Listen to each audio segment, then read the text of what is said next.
Story 1. Tell people you're my bodyguard, my wife said at the embassy gala. Stand behind me and don't talk. I did as she said. Then the ambassador stopped his speech mid-sentence. Apologies, everyone. I just realized we have a very important guest tonight. He walked directly to me and saluted. My wife's face turned pale. Chapter 1, Behind the Curtain. Marvin Ray had learned long ago that the most powerful men in any room were often the quietest. For the past 3 years, he perfected the art of being invisible in his own home. Marvin, did you pick up my dress from the cleaners? Nain's voice echoed from the master bedroom, a room where Marvin no longer slept. He occupied the guest room now had for 18 months, though neither of them acknowledged this arrangement to outsiders. It's hanging in your closet, he called back, flipping another pancake. Saturday mornings were his domain. Cooking, cleaning, managing the mundane machinery of their lives, while Nain prepared for whatever social engagement demanded her presence that weekend. She appeared in the kitchen doorway already dressed in designer athleisure that cost more than most people's monthly rent. At 34, Nain Douglas Ray was objectively beautiful, the kind of polished, carefully maintained beauty that required regular appointments, expensive creams, and a personal trainer. Her dark hair was pulled back in a flawless ponytail. Her makeup subtle but perfect. I need you to drive me to the spa at 10 o'clock, she said, not looking at him as she poured coffee into a travel mug. Then pick me up at 3 o'clock. I have the embassy gala tonight, remember? I remember. How could he forget? She'd mentioned it 47 times in the past week. Oh, and about that. She paused and Marvin caught something in her tone that made him glance up from the stove. Ahmad arranged for me to have A+1. You'll need to come. Marvin set down the spatula carefully. You want me to attend? Well, I can't show up alone. People will talk. Nain's fingers droomed against the counter. But I need you to understand something. This is an important event. The German ambassador is hosting. There will be senators, diplomats, major donors. My position at the Reynolds Foundation depends on making the right impressions. I understand. Do you? Her eyes finally met his cold and assessing because I need you to blend in. Stay in the background. If anyone asks, tell them you're my driver or something. Actually, her face lit up with an idea that made Marvin's stomach tighten. Tell them you're my bodyguard. That sounds better, more prestigious. The pancake on the griddle began to burn. Marvin didn't move to flip it. You want me to pretend to be your bodyguard? It's not pretending, really. You'll be there protecting my interests, won't you? She smiled, the same dazzling smile that had first attracted him 6 years ago at that Georgetown fundraiser. Back then, he'd been transitioning out of government service, attending at a colleague's insistence. She'd been a development coordinator for a mid-sized nonprofit, ambitious and brilliant, and so alive. He'd fallen hard, maybe too hard to notice the signs. There will be a dress code, Nain continued. Black suit, white shirt, black tie. Very simple, very understated. You have that one good Hugo Boss suit. Wear that. And Marvin, please don't try to mingle. Just stand nearby and look professional, like security. Exactly. She grabbed her gym bag, keys jingling. Oh, and we're leaving at 7 sharp. Don't be late. The door closed behind her with a decisive click. Marvin scraped the burnt pancake into the trash and turned off the stove. His appetite had vanished. He walked to his home office, the one room in their DuPont Circle townhouse that Nain never entered. The space was austere. A desk, a chair, a laptop, a small safe built into the wall behind a bookshelf. No photographs, no memorabilia, no evidence of the life he'd lived before. Marvin opened the safe and withdrew a single folder. Inside was a photograph from 12 years ago. Him in dress blue standing between the Secretary of Defense and the Director of National Intelligence. The citation for the Intelligence Star was framed beneath it. One of 3 he'd earned during his 15 years with the Defense Intelligence Agency. He'd been one of their best field operatives, then one of their youngest strategic analysts. His last posting had been as a senior intelligence liaison to NATO, coordinating counterterrorism operations across 17 countries. He'd briefed presidents, advised generals, and once spent 3 days in a safe house in Ankara, negotiating the release of 6 American hostages. Then he'd met Nain and made a choice. A choice to leave that world behind, to cash in his service for a quiet life. He'd been tired of the violence, the secrets, the constant vigilance. She'd seemed like light and normally in peace. He'd never told her. The work was classified, his record sealed. He'd let her believe he'd been a mid-level State Department analyst. Boring and bureaucratic. In those first years, it hadn't seemed to matter. She'd loved him or he'd thought she did. When had it changed? Gradually, then suddenly, Her promotion to VP of International Programs at the Reynolds Foundation 2 years ago had opened new social circles, new ambitions. Marvin, with his mysterious past and his refusal to leverage non-existent State Department connections, became an embarrassment. A weight holding her back. He'd watched her pull away. Late nights at work, weekends at conferences, new clothes, new friends, new coldness in her eyes when she looked at him. 6 months ago, he'd confirmed what he'd suspected. Ahmad Stein, a senior economic AITA at the German embassy, 12 years older than Nain, sophisticated and connected. Marvin had followed her to a hotel in Arlington, watched through telephoto lens as Ahmad kissed her in the parking garage. He'd said nothing, done nothing, just watched and waited. Because Marvin Ray had learned patience in far more dangerous circumstances than a failing marriage. "Tell them you're my bodyguard," she'd said. Marvin closed the folder and locked the safe. Tonight would be interesting. Chapter 2. The Other Woman.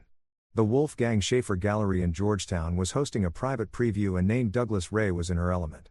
She moved through the crowd with practiced grace. Champagne in hand, her emerald dress catching the light with every turn. "The installation is fascinating," she told Congressman Mitchell Robbins, gesturing at the abstract sculpture dominating the room's center. "The artist is exploring post-colonial identity through deconstructed." She'd memorized the gallery notes in the car. It didn't matter that she found the sculpture ugly and pretentious. What mattered was that Robbins was on the House Appropriations Committee and his wife sat on 2 foundation boards. Nain darling Phoebe Summers descended with air kisses, her blonde hair styled in perfect waves. Phoebe was her closest friend, though friend was perhaps too strong a word for their relationship. They were allies, partners in social climbing, each using the other to access better circles. "I heard about tonight," Phoebe whispered once they'd separated from Robbins. "Ahmad got you an invitation." "That's huge." "It's nothing," Nain said, but she couldn't quite suppress her smile. The German ambassador's annual gala was legendary. A small exclusive event where real power congregated. Politicians, diplomats, intelligence officials, defense contractors. Her invitation was Ahmed's signal. She belonged in his world now. "Have you told Marvin?" "He'll be there." Foe's perfectly shaped eyebrows rose. "Really? I'm surprised you're bringing him." "I have to bring someone. It would look strange otherwise." Nain took a long sip of champagne. "I've told him to keep a low profile. He'll pose as my security." "That's brilliant." Phoebe laughed. "God, Nain, you're cold." "I love it. It's practical." But Nain felt a small stab of something. Guilt. No, not guilt. Annoyance at the necessity of it. "He's so useless, Phoebe. I don't know what I was thinking when I married him. He has no ambition, no drive. He shuffles around the house like a ghost. Do you know he still cooks dinner every night like we're some suburban couple from the 50s? Why don't you just divorce him?" The question hung in the air. Nain had asked herself the same thing countless times. The optics are bad. Reynolds Foundation values, family values. Half our donors are conservative. A divorce would be complicated. But you're seeing Ahmad discreetly. Very discreetly. Ahmad was married to some German industrialist daughter who lived mostly in Munich. Their arrangement worked. Stolen afternoons at the Four Seasons. Weekend conferences that weren't entirely about conferences. Once I secure the Chief Strategy Officer position next month, things will be different. Ahmad has connections in Brussels, Geneva. He's promised to help me move into international development at a higher level and then I'll have my own platform, my own reputation. Then I can leave Marvin with minimal damage. Phoebe clinkied her glass against Nain's. To moving up, Nain echoed her phone buzzed. A text from Ahmad. "Schaefer will be at the gala tonight. Important you make a good impression. He controls 3 foundation endowments." Nain felt a thrill of excitement. Heron Schaefer was a venture capitalist worth $500 million known for his philanthropic giving. Landing him as a donor would be a coup. Another text were the diamond earrings I gave you. She touched her earlobe unconsciously. The earrings were in her safe deposit box. 2-carat studs that had cost more than Marvin made in 6 months at his consulting job. Ahmad had presented them to her after their first weekend together in Paris. A conference that had been 4 days of room service and expensive wine. She texted back. "You're glowing." Phoebe observed. "I'm happy." Nain said and realized it was true. For the first time in years, she felt like she was exactly where she belonged. On the edge of something bigger, something that matched her ambitions. Marvin had been an anchor, dragging her down. Tonight, she'd step into her real life, the one she deserved. She thought of him at home, probably reading or watching television in that sad little guest room. Did he know? Did he suspect? She didn't think so. Marvin was obtuse about emotional things. Always had been. He operated on some different wavelength, observing, but never quite engaging. Stand behind me and don't talk. She told him that morning when explaining the plan for tonight. He just nodded, that infuriatingly blank expression on his face. Good. Let him be furniture for one evening. After tonight, after she'd cemented her relationship with Schaefer and the other power players at the gala, she'd barely need Marvin at all. Chapter 3. The Revelation. The German embassy blazed with light. A neoclassical mansion in Spring Valley that had hosted presidents and premiers. Marvin pulled their Audi up to the valet station at exactly 7:15. Nain had been silent during the drive, checking her makeup repeatedly in the visor mirror. Remember, she said as a valet opened her door. You're my security. Stay close, but not too close. Don't talk unless someone asks you a direct question. And for God's sake, don't embarrass me. Marvin adjusted his tie. The Hugo Boss suit fit perfectly, as it should for something that had cost $3,000 back when he needed to attend NATO functions. I'll do my best. She shot him a warning glance, then swept toward the entrance, her silver gown shimmering. Marvin followed 3 paces behind, his face neutral, his posture relaxed but alert. Old habits. The embassy's ballroom was stunning. Chandeliers casting warm light over cream walls hung with German masterworks. A string quartet playing Mozart in the corner. Perhaps 200 guests circulated the cream of Washington's power elite. Marvin recognized a dozen faces from cable news, several from his old classified briefings. Nain, a silver-haired man in a perfectly tailored tuxedo, approached, arms extended. Ahmad Stein. Marvin had seen photographs, but in person the man carried himself with the easy confidence of inherited privilege. You look ravishing, Ahmad. Nain accepted his embrace, holding it a fraction too long. Thank you again for arranging this. Ahmad's eyes flicked to Marvin, dismissive and brief. Your associate, my security, Nain said quickly. Marvin, this is Ahmad Stein, senior economic attaché. Ahmad, this is Marvin, my bodyguard. She couldn't even say his last name. Something cold settled in Marvin's chest. A pleasure, Ahmad said without offering his hand. To Nain. Come, you must meet Ambassador Taylor. He's been looking forward to this. They moved away. Marvin followed, maintaining his distance, playing his role. He watched Nain bloom under the attention of powerful men. Watched her laugh and charm and effortlessly deploy the intelligence he'd once admired. She was good at this, brilliant. Even in another world, they might have been partners. That's Nain Douglas Ray. Someone murmured nearby. Rising star at Reynolds Foundation. They say she's being groomed for Chief Strategy Officer. Who's the stern-look fellow following her? Security, I heard. Probably just for appearances. Marvin's expression didn't change. He accepted a water from a passing server and positioned himself near a column where he could observe the room. 23 security personnel. His mind catalogued automatically. 8 exits. 12 cameras. 3 plainclothes Secret Service. Someone very important was in attendance. Marvin Ray. The voice came from behind him. Marvin turned to find a man in his 60s, barrel-chested with iron gray hair and sharp blue eyes. Dallas Stone. They'd worked together on 3 operations, the last one in Istanbul 7 years ago. Dallas, Marvin said quietly. Didn't expect to see you here. Massey's security consultant these days. Boring as hell compared to the old days, Dallas clasped his shoulder. What are you doing here? Last I heard, you'd gone completely dark. Domestic bliss and all that. Something like that. Dallas followed Marvin's gaze to where Nain stood in a circle of diplomats, laughing at something Ahmad had said. That's your wife? Yes. Oh. Dallas read the situation instantly. He'd always been perceptive. I'm sorry, brother. Don't be. I knew what I was walking into tonight. Did you? Dallas's voice dropped lower. Because you should know Ahmad Stein isn't just a diplomat. German Federal Intelligence Service flagged him 6 months ago. Nothing confirmed, but there are questions about his finances. Money moving through unusual channels. We think he might be facilitating something, though we haven't nailed down what. Marvin's attention sharpened. Is he dangerous? Probably not physically, but he's dirty somehow. Bad news for anyone close to him. Dallas paused. Including your wife. Before Marvin could respond, a stir rippled through the crowd. The string quartet fell silent. Ambassador Robert Taylor, distinguished in his dress uniform, stepped to the center of the ballroom with a microphone. Ladies and gentlemen, thank you for joining us this evening, Taylor began, his voice carrying easily across the space. Tonight, we celebrate the enduring friendship between Germany and the United States and honor those who work tirelessly to maintain. Marvin half listened, his mind processing what Dallas had told him. Ahmad Stein, dirty money, Nain in the middle of it. This was worse than a simple affair. And I must apologize, Ambassador Taylor said, his tone shifting. I've just realized we have a very important guest in attendance tonight, and I would be remiss not to acknowledge him. The ambassador's eyes swept the room and locked onto Marvin. Ladies and gentlemen, it is my genuine honor to recognize the presence of Marvin Ray. The room went silent. 200 faces turned toward him. Marvin felt Nain stare like a laser, saw her face drain of color across the ballroom. Ambassador Taylor walked directly to him, and before Marvin could speak, the ambassador saluted a formal military salute that demanded Marvin return it on instinct. Sir Taylor said, I had the privilege of serving under your strategic guidance during the 2019 Baltic exercises.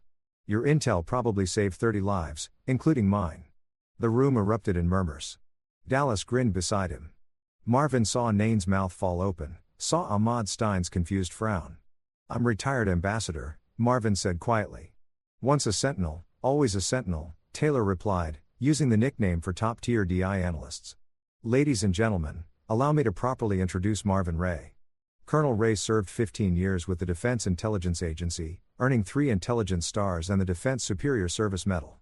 He was one of our finest strategic analysts and field coordinators. Instrumental in over 40 successful operations across 17 countries. His work has been classified for obvious reasons, but those of us who know. Sir, thank you for your service. The applause was thunderous. Senators approached to shake his hand. The German defense minister appeared from nowhere, speaking rapid German that Marvin understood perfectly, thanking him for his work on NATO operations. A general he briefed in Qatar embraced him. Through it all, Marvin kept his eyes on Nain. She stood frozen. The glass of champagne trembling in her hand. Ahmad had taken a step away from her, his expression calculating and cold. Around them, people whispered and stared. Phoebe Summers, standing beside Nain, looked between them with dawning horror. You told me to tell people I was your bodyguard. Marvin said when he finally reached Nain's side, his voice too quiet for others to hear. I did what you asked. You were a colonel? Nain's voice shook. Defense intelligence. You told me you were a mid-level analyst for state.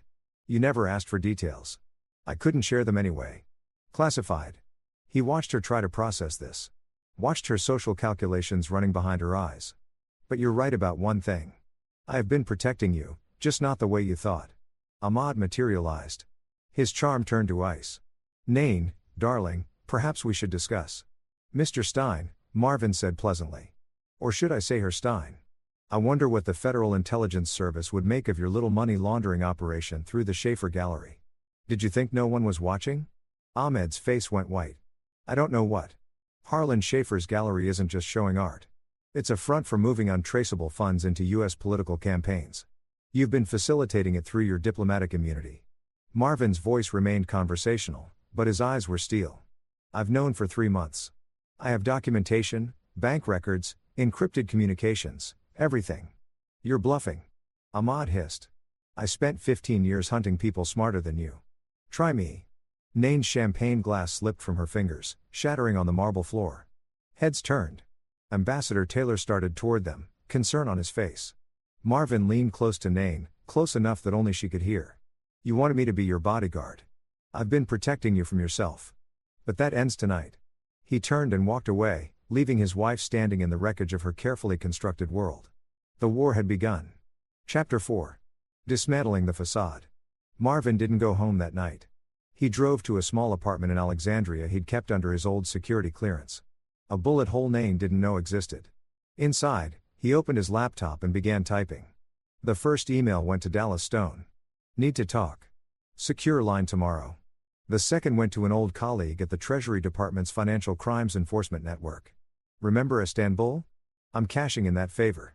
Need deep background on Ahmad Stein and Harlan Schaefer. Suspected money laundering through art sales.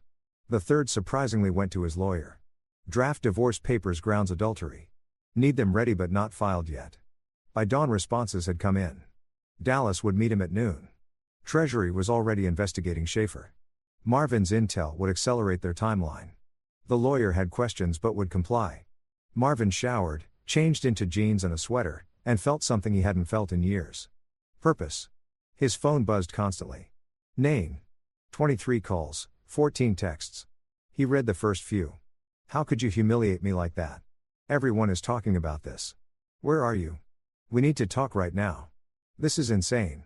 You've ruined everything. Nothing about being sorry. Nothing about Ahmad. Just anger that her plans had been disrupted. One text from a number he didn't recognize. Mr. Ray, this is Phoebe Summers. We should talk. I know things about Nain you need to hear. Interesting. Rats abandoning ship. By 10 a.m., Marvin was at a coffee shop in Old Town, meeting with his lawyer, Scotty Singh, a razor-sharp litigator who'd once helped Marvin untangle a classified legal mess involving a foreign asset. Your wife is calling my office nonstop, Scotty said, sliding papers across the table. She wants to know why you've engaged divorce counsel. Did you tell her? Attorney-client privilege. I told her nothing. Scotty tapped the documents. But Marvin, you need to understand if this goes to court, everything comes out. Your service record, her affair, all of it. Are you prepared for that? I've been prepared for 3 years. Marvin signed the first page. This marriage has been over for a long time. I just needed her to realize it first. She's going to fight dirty. She doesn't know what dirty is. Scotty smiled. I forgot who I was dealing with. So, what's the play? The truth. Document everything. I want discovery to be devastating. Financial records, phone logs, hotel receipts, her affair with Ahmad Stein needs to be undeniable. And Stein, the allegations from last night. I have evidence, Marvin said. But I'm not using it in the divorce. That's bigger. That's federal. You're going to destroy him separately. I'm going to let him destroy himself. I'm just going to make sure the right people are watching when he does. At noon, Marvin met Dallas at a secure facility near Fort Belvois. Inside a SEF, sensitive compartmented information facility. They could talk freely. You stirred up a hornet's nest last night, Dallas said, pulling up files on a computer screen. Half the intelligence community is buzzing. The Sentinel returns and all that. Some people are very interested in why you came out of retirement. I didn't come out of retirement. I defended myself at a party. Sure. Dallas didn't look convinced. So, let's talk about Ahmad Stein. We've had him on our radar for 8 months. The man's a mid-level economic AITAH, but he's living way above his means. Penthouse in Roslyn art collection worth millions. Expensive mistress. My wife. Sorry, man. Dallas pulled up a photo of the Schaefer gallery. This is where it gets interesting. Harlan Schaefer runs a legitimate gallery, but we think it's a sophisticated layering operation. Here's how it works. Foreign money comes in to purchase art at inflated prices. The art never moves, or it moves in circles between shell corporations. The money gets cleaned then donated to political campaigns as American funds. It's technically legal because it's so layered. But Stein is facilitating. We think he's the connection point. He has diplomatic immunity. Can move money across borders without scrutiny. He introduces wealthy foreign nationals to Schaefer. They buy art. Money gets cleaned. Politicians get funded. Everyone's happy except the American people who don't know their elections are being bought. Marvin studied the screen. You have proof. Circumstantial. Nothing that would hold up in court. Stein's smart. He uses encrypted apps. Never puts anything in writing. Always has plausible deniability. What if someone could get inside? Dallas looked at him sharply. Inside where? Schaefer's operation. Someone they trust. Someone with a reason to need money laundering. Are you suggesting what I think you're suggesting? Marvin smiled for the first time in days. I'm a recently exposed intelligence officer whose marriage just imploded publicly. I'd be angry, vindictive, maybe looking for ways to monetize my skills and connections. Maybe willing to bend some rules. Jesus, Marvin, you want to pose as a corrupt ex-spook? It's the perfect cover. Schaefer and Stein know I have secrets, access, knowledge. They're probably terrified of what I might do. But if I come to them, if I make them think I'm looking for a payday, they'll bring me in. People like them always think everyone's as dirty as they are. This is incredibly dangerous. I've done worse for less. Dallas leaned back, thinking it would have to be unofficial. We can't sanction an operation like this. If it goes sideways, I'm a private citizen acting on my own. Treasury and FBI can use what I find, but I'm not an agent. I'm just a very pissed off ex-husband who happens to have skills. Nain's involved with Stein. If you burn him, you burn her. She made her choice. Dallas studied him for a long moment. You're not doing this just for revenge. No, Marvin admitted. I'm doing it because it's right. Stein and Schaefer are undermining our democracy.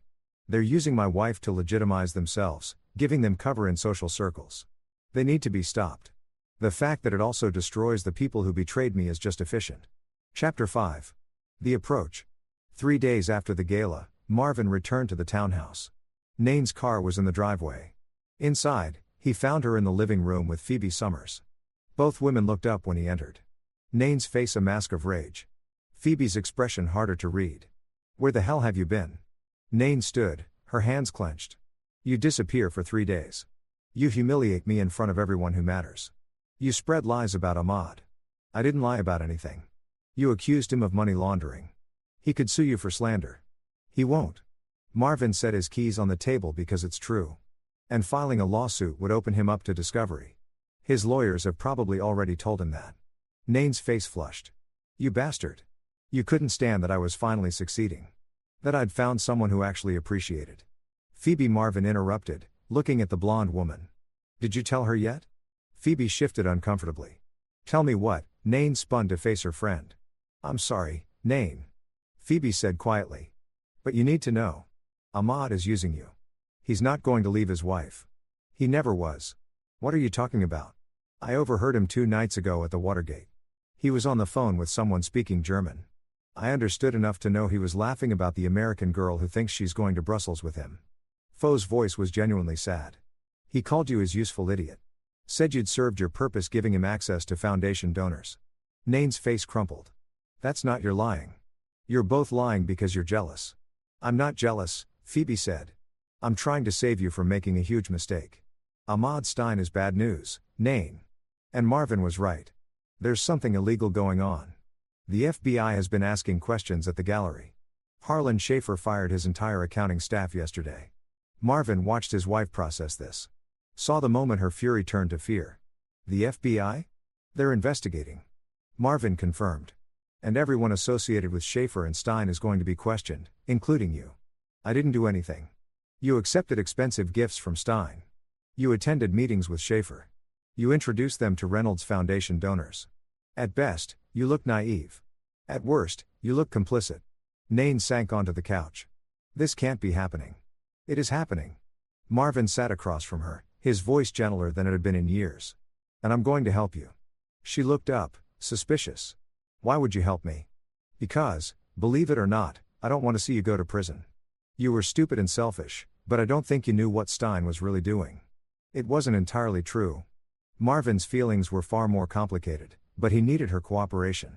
"If you're smart, you'll cooperate with the investigation. Tell them everything you know." "I don't know anything." "You know more than you think.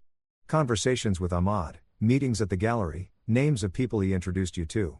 All of it matters." Phoebe leaned forward. "Marvin's right. Nain.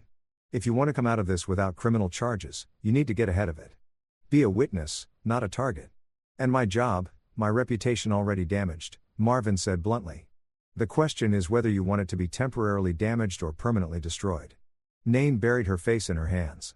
Watching her, Marvin felt an unexpected pang of sympathy. She'd made terrible choices, but she was also a victim. Stein had manipulated her, used her ambitions against her, but his sympathy only went so far. "There's something else," he said. "I filed for divorce." Nain's head snapped up. "What?" "My lawyer will be serving you papers next week. Grounds are adultery. It won't be contested. You'll get a fair settlement. The townhouse, half the marital assets. But our marriage is over." For a long moment, Nain just stared at him.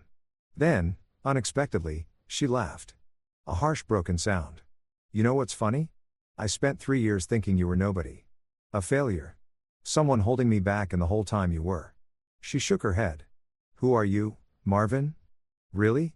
Someone you never bothered to know. That's not fair." "It's completely fair." Marvin stood. "I'll be staying at another location until the divorce is finalized. My lawyer will be in touch. In the meantime, my advice, talk to the FBI. Cooperate fully. Distance yourself from Ahmad and Schaefer immediately. And then what? Then you rebuild. You're smart, Nain. You'll land on your feet. Just not with me." He walked out, leaving her sobbing on the couch, Phoebe's arm around her shoulders. Phase 1 complete. Chapter 6. The Trap. 2 weeks later, Marvin received the call he'd been expecting. "Mr. Ray." The voice was smooth, cultured. This is Harlan Schaefer. I believe we have mutual acquaintances. Mr. Schaefer. Marvin put his coffee down, glancing at Dallas across the table. They were in the secure apartment. Everything being recorded. I'm surprised to hear from you. I'd like to discuss some business opportunities. I think we could help each other. I'm not interested in art. Not art information. I understand you have access to certain sensitive materials from your time in government service. Materials that some people would pay handsomely to review. There it was. They were trying to flip him, turn him into an asset. Exactly as planned. I'm listening. Not on the phone. There's a restaurant in Midburg. The Red Fox in Thursday evening, 8 o'clock. Come alone. The line went dead. Dallas whistled low. They're moving fast. That's panic. Stein must have told them I was a threat. They want to either buy me off or compromise me. Once they think I'm dirty, they'll relax. Marvin checked his watch. Thursday gives me 3 days to prepare. Treasury wants to coordinate. If you can get Schaefer on record discussing classified information, that's espionage. We can move immediately. No. Marvin shook his head. This has to play out.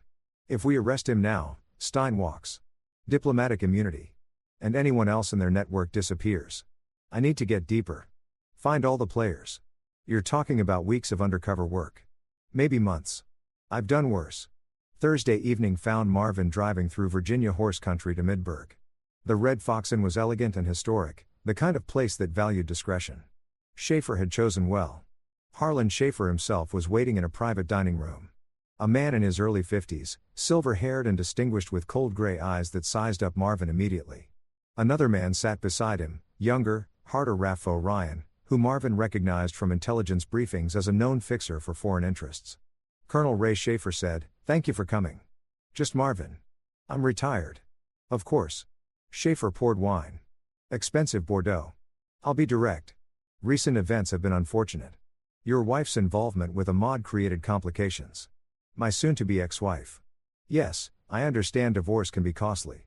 Child support, alimony, legal fees, no children, and the settlement is reasonable." Schaefer's smile didn't reach his eyes. "Nevertheless, a man of your talents and experience must be considering his financial future. Government pensions are notoriously inadequate. What are you proposing?" "Consultation work. You have knowledge, contacts, clearance, all very valuable. I have clients who would pay well for strategic advice." "What kind of clients?" "Foreign governments, private security firms, corporations with international interests. All legitimate, all legal." Marvin sipped his wine, playing skeptical. "That sounds like lobbying. I'd need to register." "There are ways around that." Raffo spoke for the first time, his voice grilly. "You'd be consulting on hypothetical scenarios, academic exercises, nothing that would require disclosure. Hypothetical scenarios about classified operations. Your experience is valuable. What you've seen, what you know about how our intelligence services operate, that knowledge has worth." Marvin sat down his glass. "You want me to betray my country?" "We want you to be realistic," Schaefer said smoothly. "The government you served has moved on without you. They've classified your achievements, given you no public recognition, left you to a modest retirement. Meanwhile, other people profit from information every day. Why shouldn't you?" "Because it's illegal. Only if you share actual classified material, analysis, methodology, tradecraft. That's gray area. Entirely defensible." Marvin pretended to consider. "How much are we talking about?" "Initial consultation $50,000. Ongoing relationship, another $50 per quarter. More for specific projects. $200,000 a year." It was a good offer. Designed to tempt for someone actually desperate or bitter. "It might work. I need to think about it." "Of course." Schaefer slid a card across the table. "But don't think too long. The FBI has been asking questions. You're either with us where we can protect you or you're exposed." "Is that a threat?" "It's reality. Your wife's involvement with Ahmad has already drawn scrutiny. You were seen at his apartment building. There are photographs. If investigators decide you were complicit in any of Ahmed's activities." "I wasn't." "We know that. But perception matters.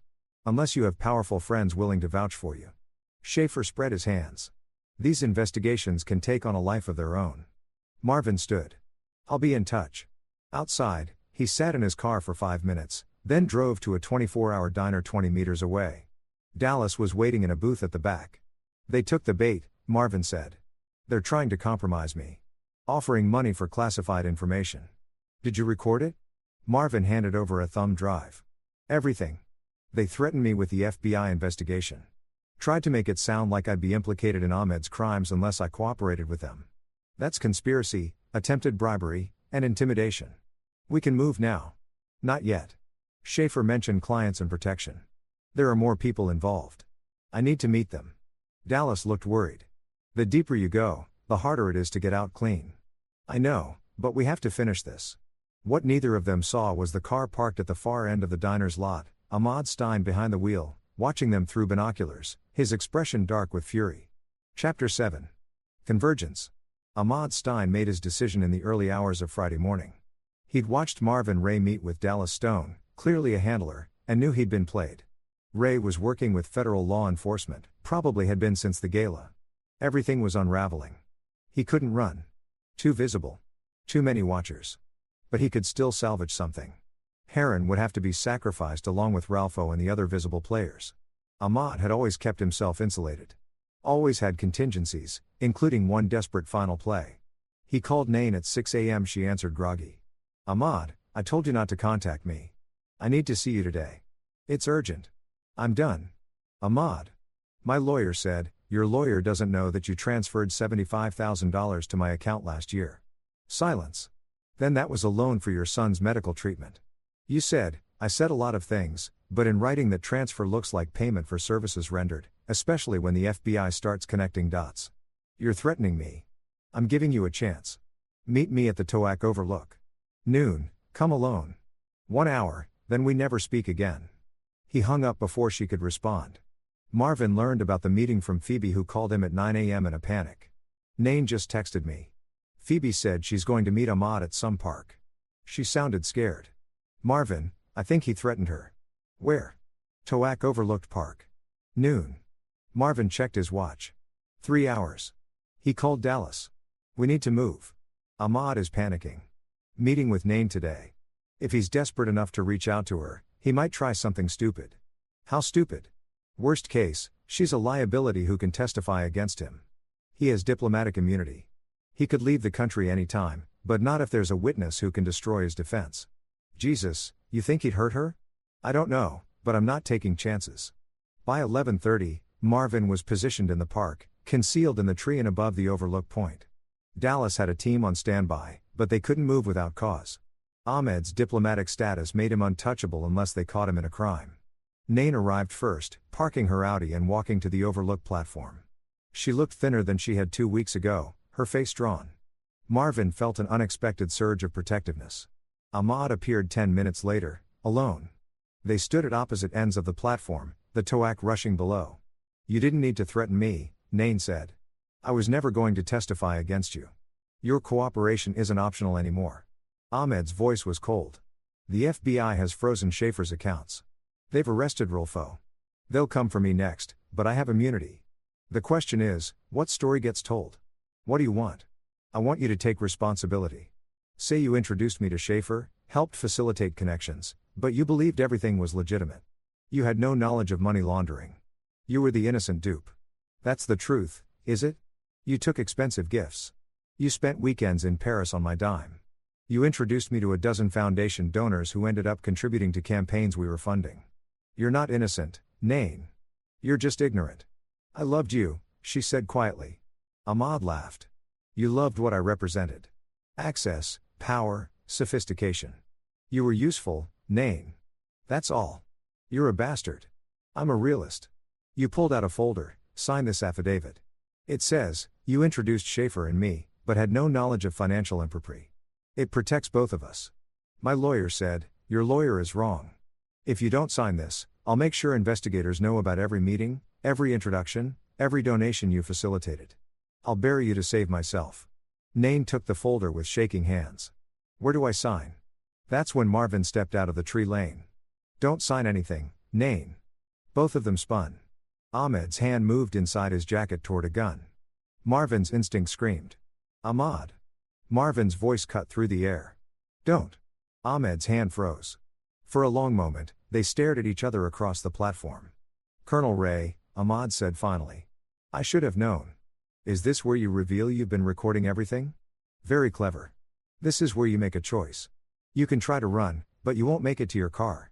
You can try to hurt Nain, but I won't let that happen. Or you can surrender. Those are your only options. I have diplomatic immunity, which protects you from prosecution, not from evidence gathering. We have everything, Ahmad. The account transfers, the communications with Schaefer, the names of every foreign national who funneled money through the gallery. Your immunity means you'll be declared persona non grata and expelled, but your network will be dismantled and everyone you worked with will face justice, including her. Ahmad gestured at Nain. She'll cooperate with investigators. She'll testify. She'll take responsibility for her mistakes. Marvin looked at his wife, but she's not going to be your scapegoat. Ahmed's hand moved again, and this time Marvin didn't wait. He covered the distance in 3 strides, catching Ahmed's wrist as the gun cleared his jacket. They grappled the weapon between them. And then Marvin executed a simple wrist lock that sent the gun clattering across the platform. Dallas and his team erupted from concealment, weapons drawn. Federal agents on the ground. Ahmad dropped, hands behind his head, his face twisted with rage. Diplomatic immunity, he gasped. You can't arrest me. We're not arresting you, Dallas said. We're securing a crime scene. Attempted assault with a deadly weapon witnessed by multiple federal officers. Your embassy will be notified. You'll be expelled within 48 hours. As they cuffed him, more for show than enforcement, Ahmad locked eyes with Marvin. You destroyed your own wife to get to me. No, Marvin said quietly. I saved her from you. Chapter 8, Fallout. The next 72 hours were a media firestorm. Ahmad Stein expelled from the United States. Harlan Schaefer arrested on multiple counts of money laundering and campaign finance violations. Raffo Ryan in federal custody cooperating with investigators. And Marvin Ray, the mysterious ex-intelligence officer who'd unraveled the entire conspiracy. Nain sat in a conference room at the FBI field office, her lawyer beside her, answering questions for the 4th time. She looked exhausted but composed. Mrs. Ray, the assistant U.S. attorney said, you understand that your cooperation is the only reason we're not pursuing charges. I understand. The evidence shows you were manipulated, but you also benefited materially from Mr. Stein's gifts. You'll need to forfeit anything of value you received. Already done. Nain slid a list across the table. Jewelry, clothes, travel expenses, everything I could document. Total value approximately $90,000, and you'll testify against Schaefer if it goes to trial. Yes. The prosecutor nodded. Then we're done here. Stay in the area. Expect to be called before the grand jury, but you're free to go. Outside, Nain found Marvin waiting in the parking garage. They hadn't been alone together since the overlook. Thank you, she said, for everything. You could have let Ahmad threaten me. You could have let me go down with him. No, I couldn't. Why not? After everything I did to you, Marvin leaned against his car. Because I still remember the woman I fell in love with. The one who wanted to change the world, make it better. She's still in there under all the ambition and mistakes. Nain's eyes filled with tears. I don't know if she is. Then find her. He pulled out an envelope. The divorce papers. Your lawyer has a copy. I'm not asking for much. Split the assets. You keep the house. Clean break. You're being very generous. I'm being fair. He paused. For what it's worth, I'm sorry. For what? You didn't do anything wrong. I'm sorry I wasn't enough. Whatever you were looking for, whatever made you turn to Ahmad, I couldn't give you that. Maybe if I'd been more present, less closed off, things would have been different. Don't, Nain said fiercely. Don't take responsibility for my choices. I was selfish and stupid and cruel. You tried. I didn't see you. I didn't see how lucky I was.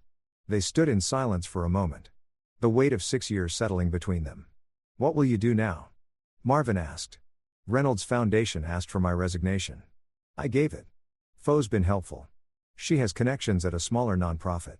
It's a step down, but it's a start. Nain managed a sad smile.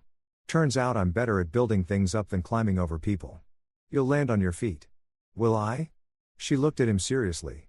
Marvin, can I ask you something? When did you know about Ahmad and me? 6 months ago. Why didn't you say anything? Because I'd already lost you. Confronting you wouldn't have brought you back. It would have just escalated things. I thought maybe you'd come to your senses, realize what you were doing. I was a fool. You were human. We all make mistakes. Nain stepped forward impulsively and hugged him. Marvin stood rigid for a moment, then relaxed, returning the embrace. I hope you find someone, she whispered. Someone who sees you. Who appreciates what I was too blind to see. Take care of yourself, Nain. She pulled back, wiping her eyes, then walked to her car. Marvin watched her drive away, feeling the chapter close. At a secure facility across town, Heron Schaefer sat in an interrogation room, his lawyer beside him. The case against him was overwhelming. Money laundering, campaign finance violations, conspiracy. But he had one card left to play. "My clients," he said to the prosecutors. "I'll give you names.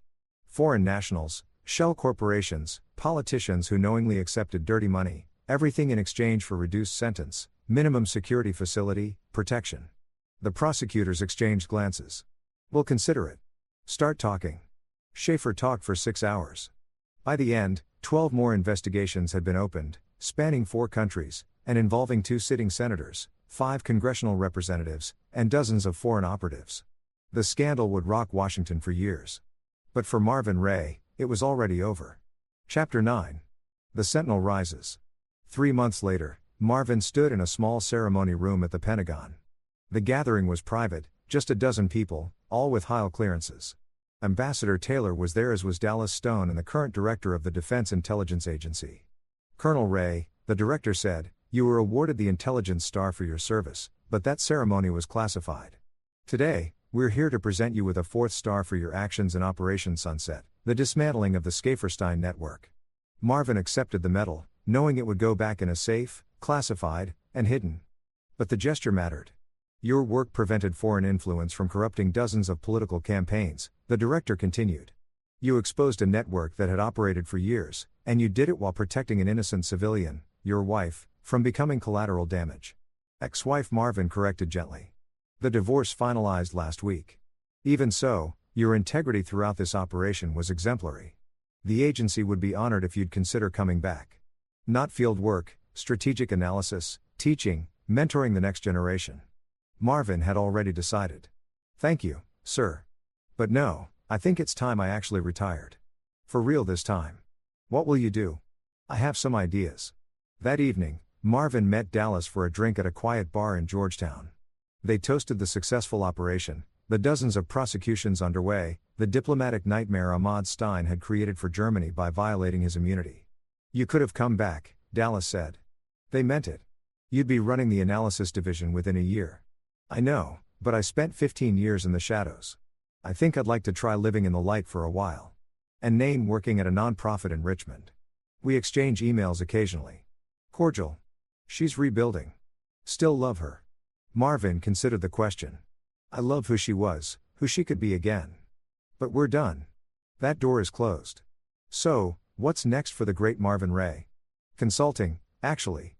Private sector, Dallas. You remember King McDonald from logistics?" "Sure. Good guy. He's starting a security firm. Legitimate work, corporate risk assessment, executive protection, cybersecurity. Asked if I'd come aboard as a partner. It's interesting work, legal, and I'd be helping people." "Sounds boring." "Sounds perfect." They drank in comfortable silence. Outside, Washington hummed with its eternal rhythms. Power changing hands, scandals erupting and fading, the machinery of government grinding forward. Marvin's phone buzzed. A text from an unknown number. "Mr. Ray, my name is Eugenia O'Connor. Ambassador Taylor suggested I contact you. I run a women's shelter in Anacostia. We've been having security issues and I heard you might be able to help. Pro bono. We don't have much budget." Marvin smiled and typed back. "I'd be happy to take a look. When's a good time?" "New client?" Dallas asked. "Maybe more than that." Marvin showed him the text. "Taylor's got a good heart. He knows I need purpose. You just took down an international conspiracy. That wasn't purpose enough. That was settling accounts. This is building something new." A week later, Marvin walked through the women's shelter in Anacostia. Eugenia O'Connor was 50-some, fierce and tireless, running the facility on grants and donations, providing refuge for women escaping abuse. The building needed better locks, cameras, a panic room. "I can't pay you," Eugenia said apologetically. "But if you could just advise us on what we need, I can try to fundra." "I'll handle it," Marvin said. "Pruno, like you said, consider it my contribution." "Why would you do that?" "Because someone very close to me was recently in a situation where she felt trapped and scared. I'd like to think if she'd known about a place like this, she would have had options." Over the next month, Marvin transformed the shelter security, new locks, cameras with night vision, reinforced doors, a safe room. He trained staff on threat assessment, emergency procedures, coordination with police. Eugenia watched him work with growing admiration. You were really a colonel long time ago and you brought down that whole corruption thing with the German embassy with a lot of help. You're a good man, Marvin Ray. I'm trying to be. On his last day at the shelter, as he was packing up his tools, Eugenia approached with a younger woman, mid-20s, dark hair, kind eyes. Marvin, this is my daughter, Wilma Wilson. She's a social worker here. Wilma, this is Colonel Ray. Just Marvin, he said, shaking Wilma's hand. Nice to meet you. Mom's been raving about you for weeks, Wilma said, smiling. Thanks for everything you've done here. You've made a real difference. They talked for a few minutes. Wilma's work with trauma survivors, Marvin's new consulting business. There was an easy rapport, a natural conversation that flowed without effort. Maybe I could take you to dinner. Marvin found himself saying to thank you for your work here. It's important. Wilma's smile widened. I'd like that. As Marvin drove home that evening, his phone rang. Nain. Hey, she said when he answered. I wanted to tell you, I got a promotion, director of programs at Richmond Hope House. It's small, but it's mine. I'll actually be helping people instead of just chasing status. That's great, Nain. Really? And I met someone. Just coffee so far. Nothing serious, but he's nice. Normal a teacher. I'm happy for you. Are you? I wasn't sure if I am, Marvin said and meant it. We both deserve to move forward. What about you? Seeing anyone may be too early to tell. Good. That's good. A pause, Marvin. I'm sorry. I know I said it before, but I don't think you really heard me. I'm so sorry for how I treated you for not seeing what I had. You deserved better. We both did. But we're getting better now. Yeah, we are. Another pause. Take care of yourself. Okay, you too. The call ended. Marvin pulled into his new apartment, smaller than the townhouse, but his, and found himself smiling. The last 3 months had been chaos. But somewhere in the wreckage, he'd found something he'd lost years ago himself. His phone buzzed. A text from Dallas. McDonald's firm is getting a contract to secure embassy events. Guess who requested you specifically? Ambassador Taylor. He says you're the only one he trusts. Another text. This one from Wilma. Friday night. There's a great Italian place in Adams Morgan. Marvin responded to both, then opened his laptop. King McDonald had sent files for their first official client. A tech company worried about corporate espionage. Real work. Legitimate work. Work that mattered. He thought about Nain, about the man he'd been when they'd married. Closed off, secretive, unable to truly connect. About the man he'd become during their slow divorce. Bitter, watchful, alone, and about the man he was now, open, purposeful, building instead of guarding. The Sentinel had spent 15 years in the shadows, protecting people who never knew his name. Then 3 years invisible in his own home, protecting a wife who didn't want his protection. Now, finally, he was stepping into the light, and the light was good. Story 2. My wife said, "My friends think you're not impressive enough for me. I should aim higher." I replied, "Then go ahead." That same day, I canceled the trips, the ring, the birthday venue, everything quietly. 2 weeks later, at 4 a.m., her closest friend called me crying. "Please pick up. Something happened at the birthday party, and it's about you." If you've ever heard the person you love reduce you to a footnote in someone else's conversation, you know the sound your heart makes when it stops believing in its own worth. It was a Tuesday. I remember because Tuesdays were our night. The one evening we both carved out of our schedules to cook together, to sit across from each other at the small dining table in our apartment to pretend we were still the people who'd fallen in love 4 years ago. The kitchen smelled like garlic and rosemary. I'd spent an hour on the chicken getting the skin crispy the way she liked it, the way her mother used to make it before she passed. The table was set, 2 wine glasses, cloth napkins I'd ironed that morning before work. Candles because she'd once told me candlelight made her feel like we were in a movie. She walked in at 7:30, phone pressed to her ear, laughing at something I couldn't hear. Her heels clicked against the hardwood floor. Designer heels, the ones I'd bought her for her promotion 6 months ago. She barely glanced at the table as she passed it. Still talking, still laughing. I stood there with the serving spoon in my hand, watching her disappear into the bedroom, her voice carrying through the apartment like music I was no longer invited to hear. "I know, right?" That's what I said. "He's sweet, but the butt hung in the air like smoke." I set the spoon down carefully. My hands were steady. That surprised me. I'd expected them to shake, to betray the way my chest was tightening, The way my throat was closing around words I didn't know how to say. But they were steady, calm, like they already knew something I didn't. She came back 10 minutes later, phone finally silent, tucked into the back pocket of her jeans.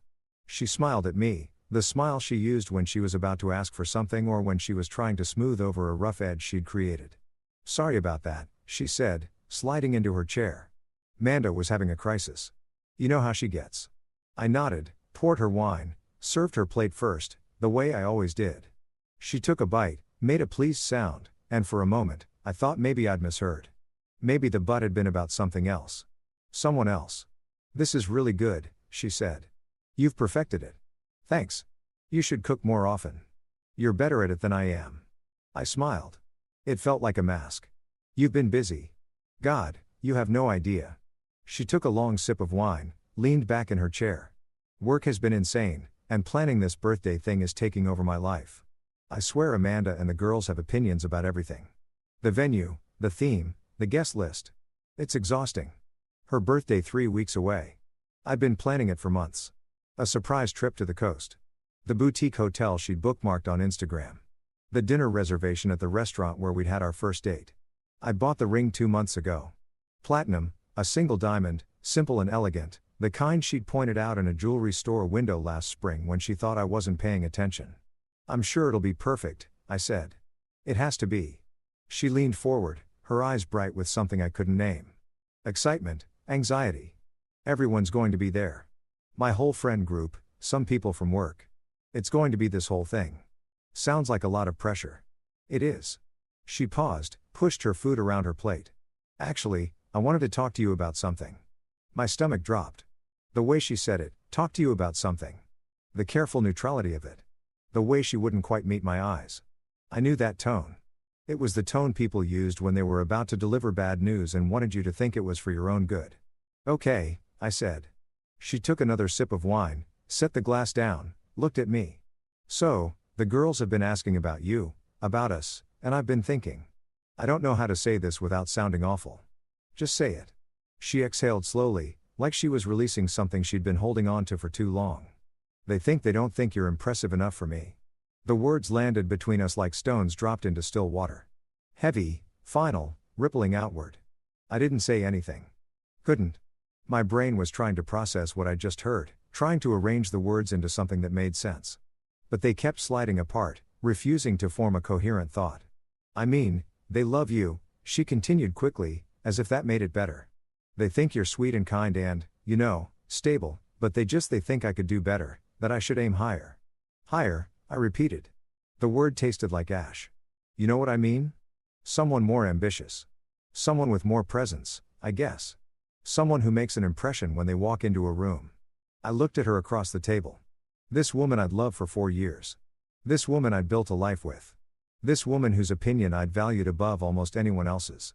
And I realized I was looking at a stranger, someone who could sit in candlelight eating a meal I'd spent an hour preparing and tell me I wasn't enough while her friends' voices echoed in her head like a Greek chorus. "And what do you think?" I asked. My voice was calm, too calm, the kind of calm that comes right before a storm. She hesitated. I think they might have a point." There it was. The thing she'd been circling around. The thing she dressed up in other people's opinions so she wouldn't have to claim it as her own. But I heard it now, clear as a bell. She agreed with them. Had maybe always agreed with them. "I see." I said, "Don't be like that." Her voice took on an edge, defensive now.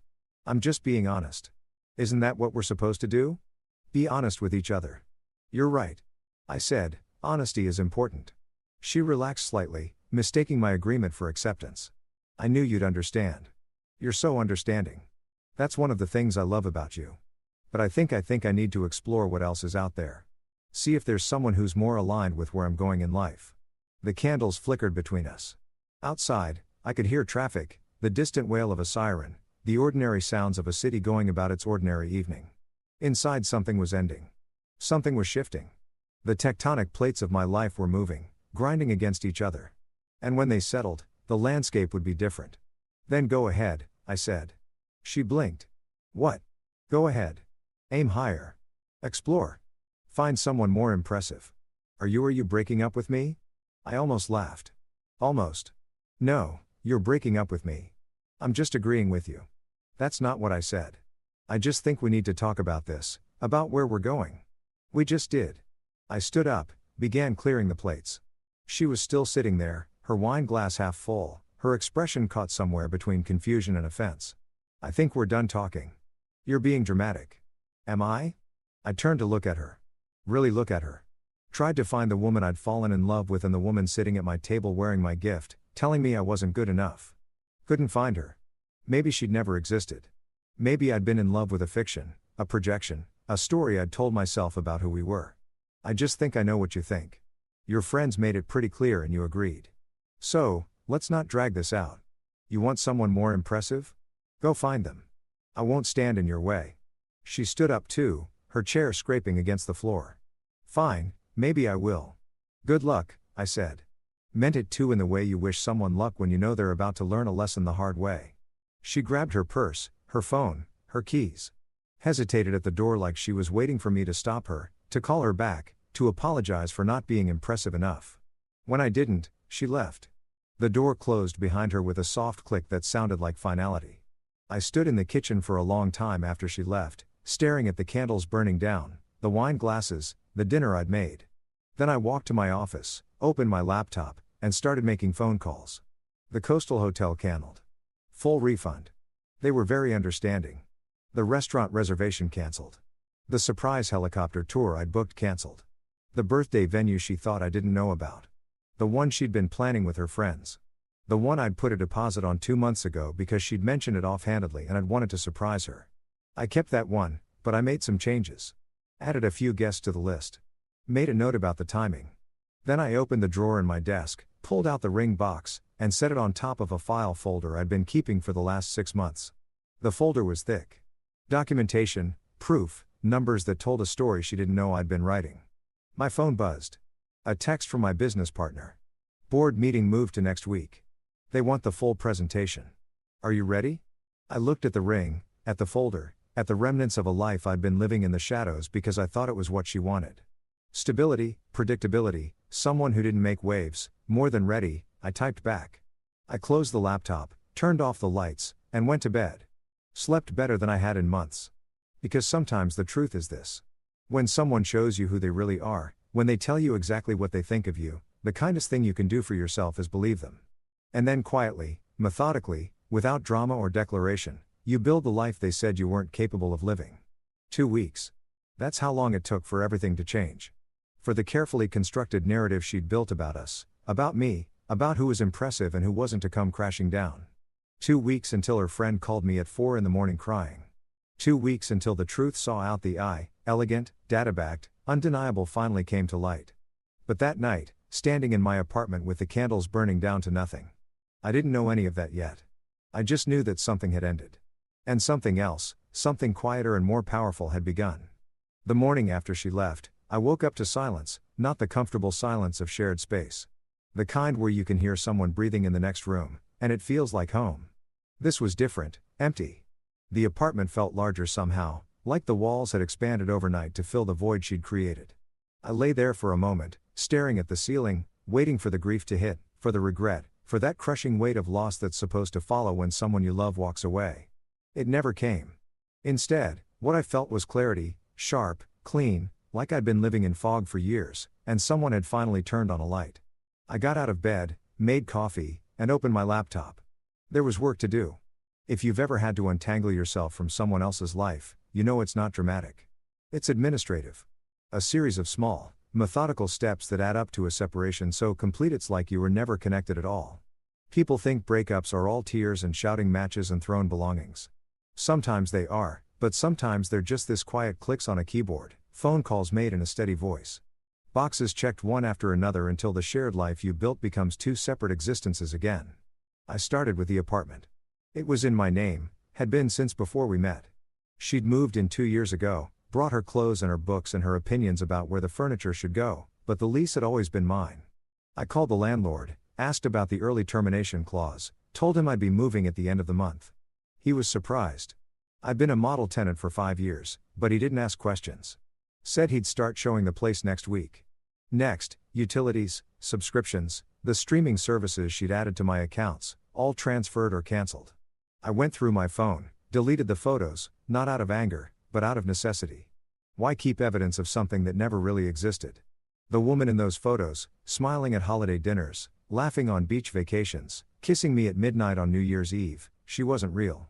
She was a performance. A version of herself she'd shown me while keeping the real her. The one who listened to her friends' assessments of my worth and agreed, hidden just beneath the surface. My phone buzzed. A text from her. "Can we talk?" I stared at it for a long moment, imagined the conversation. Her wanting to explain, to contextualize, to tell me I'd misunderstood or overreacted. Her asking if we could work through this now that she'd had time to think. Her expecting me to be there waiting, ready to be convinced that I was enough after all. I deleted the message, blocked the number. Then I called my lawyer. "Mark," I said when he picked up, "I need to move some things around. Can you meet today?" "Of course. 11 work for you?" "Perfect." Mark Chen had been my attorney for 3 years since I'd started the company. He was expensive, precise, and discreet. 3 qualities I valued highly, especially now. His office was in one of those glass towers downtown, the kind with marble floors and receptionists who looked like they'd stepped out of a fashion magazine. I'd always met him there after work. Never during business hours. Never when she might ask questions about where I was going. Because here's the thing about the life I'd been living. She knew one version of it. The version I showed her. Steady job, middle management, comfortable salary, predictable, safe, unimpressive. What she didn't know was that 2 years ago, my friend David and I had started a software company. A small thing at first, just the 2 of us working nights and weekends building a platform for data analytics that we thought might be useful to mid-sized businesses. We'd bootstrapped it, kept our day jobs, treated it like a side project that might amount to something or might fizzle out like most startups do. Then 6 months ago, it stopped being a side project. A Fortune 500 company had reached out. They wanted to license our software, wanted to integrate it into their entire operation, wanted to talk about an acquisition. The numbers they mentioned made my head spin. We'd taken the licensing deal, kept the company independent, and suddenly our side project was generating revenue in the 7 figures. I'd wanted to tell her, had planned to tell her actually, as part of the birthday surprise, imagined her face when I explained that the middle management job was cover, that I'd been building something real, that the modest lifestyle we led was a choice, not a limitation. Imagine proposing to her with the ring and the truth that we could have whatever life she wanted, go wherever she dreamed of going, build whatever future she could imagine. But that conversation required trust, required believing that the person you were revealing yourself to would meet that vulnerability with grace. And somewhere along the way, without me quite noticing when it happened, I'd stopped trusting her with the parts of me that mattered. Mark was waiting when I arrived, a coffee already prepared the way I liked it. He shook my hand, gestured to the chair across from his desk. The office had floor-to-ceiling windows overlooking the city. And from this height, everything looked small, manageable. "So," he said, settling into his chair. "What's going on?" "I need to separate my assets, move some things into different accounts, make sure everything's protected." He raised an eyebrow. "Personal matter. Relationship ended." "I'm sorry to hear that." "Common law situation." "No, we never got that far." I pulled out a folder, different from the one at home, but equally important. "But I need to make sure there's no financial entanglement. No paper trail that connects us." "Was she aware of the company?" "No." He nodded slowly, understanding without me having to explain. "Then this should be straightforward. I'll draw up the documentation. Move your personal assets into a separate trust. Your share of the company is already protected under the LLC structure, but we can add another layer if you want." "I want." We spent the next hour going through details, account numbers, property, investments I'd made over the years that had appreciated significantly. Mark took notes in his precise handwriting, asked clarifying questions, never once suggested I was being paranoid or petty. He just did his job, which was to protect what I'd built. "One more thing," I said as we were wrapping up. "There's a birthday party in 2 weeks, Saturday the 15th. I put a deposit on the venue. You want to cancel?" "No, I want to keep it, but I need to make some adjustments to the booking." He looked at me carefully. "What kind of adjustments?" I told him. His expression didn't change, but I saw the slight curl of his lips, the professional appreciation of a well-constructed plan. When I finished, he leaned back in his chair. "That's elegant," he said. "Possibly therapeutic, definitely effective. Will it work legally?" "You're not doing anything illegal. You're hosting an event you paid for, inviting people you have the right to invite, and presenting information that's factually accurate. Can't see a problem with that." "Good." I left his office feeling lighter. Not happy exactly, but purposeful. Like I was finally moving in a direction I'd chosen rather than one I'd defaulted into. The elevator descended 40 floors, and with each floor I felt more like myself. The self I'd been before it started measuring my worth by someone else's standards. My phone rang. Unknown number. I almost didn't answer, but something made me pick up. Is this Mr. Castellan? A woman's voice. Professional. Yes. This is Rebecca from Highlands Resort. I'm calling to confirm your reservation for the weekend of the 22nd. The coastal suite package with the dinner reservations. The surprise trip. I'd forgotten about that one. Actually, I need to cancel that. What's the refund policy? You booked the premium package, which is fully refundable up to 48 hours before check-in. I can process that for you now if you'd like. Please. There was a pause. The sound of typing. All set. You'll see the refund in 3 to 5 business days. I'm sorry you won't be able to make it. Is there anything else I can help you with? No, that's all. Thank you. I hung up, stood on the sidewalk outside Mark's building, and felt the afternoon sun on my face. November in the city, but still warm enough that people were out in shirt sleeves. Still bright enough that the light hit the glass towers and turned them into mirrors reflecting the sky. That night, I went to the office. Not the office where I maintained my middle management cover, but the real one, the warehouse space in the arts district that David and I had converted into our headquarters. Exposed brick, standing desks, whiteboards covered in diagrams and code. 6 employees now, all of them smart and hungry and building something that mattered. David looked up when I walked in.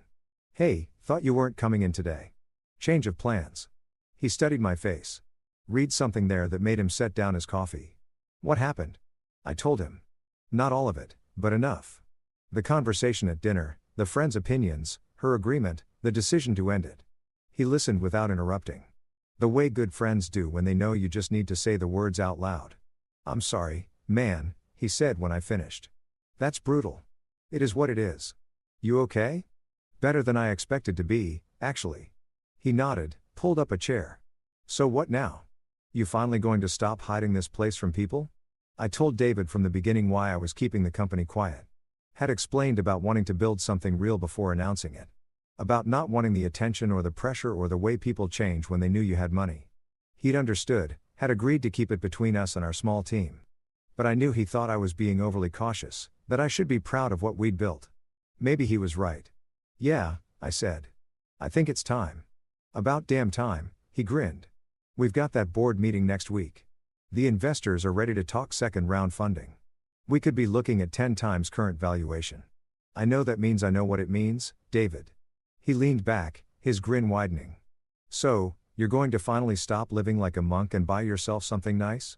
I thought about the apartment I was leaving, the carefully modest lifestyle I'd maintained, the way I'd kept myself small to fit into someone else's vision of who I should be. Thought about the ring in my desk drawer, the plans I'd made, the future I'd imagined with someone who'd been imagining a different future entirely. Maybe, I said. First, I need to close some doors. The birthday party. The birthday party. He whistled low. Man, I don't envy her when the truth comes out. It's not about making her suffer. It's about correcting the record. Sure, Hen said in the tone of someone who didn't quite believe me, but respected my right to frame it however I wanted. Well, whatever you need from me, you have got it. The next 2 weeks moved like water, steady, inexorable. I went to work, both works, and lived in the space between my old life and whatever was coming next. She tried calling a few more times from different numbers. I never answered. She showed up at the apartment once, but I'd already moved most of my things out. She stood in the hallway looking at the half-empty living room, and I could see her trying to understand what was happening. You're really doing this? She asked. I am. Over one conversation, one disagreement. It wasn't a disagreement. It was a revelation. She shook her head, her eyes bright with something that looked like tears, but might have been anger. You're being childish, throwing away 4 years because your feelings got hurt. I could have argued, could have explained that it wasn't about hurt feelings. It was about fundamental incompatibility, about the realization that the person I loved didn't actually exist. But what would be the point? She'd already decided who I was, what I was worth. Nothing I said would change that. Goodbye, I said instead and closed the door. The night before her birthday party, I couldn't sleep. Lay in my new apartment, a high-rise downtown, floor-to-ceiling windows, the kind of place I'd always wanted but never thought I could afford until I remembered I could, and watched the city lights. Thought about what tomorrow would bring. The venue, the guests, The moment when everything I'd kept hidden would finally be visible. My phone buzzed at 3:47 a.m. Unknown number, but this time from a contact I recognized. Amanda, her best friend. One of the voices in that chorus telling her I wasn't impressive enough.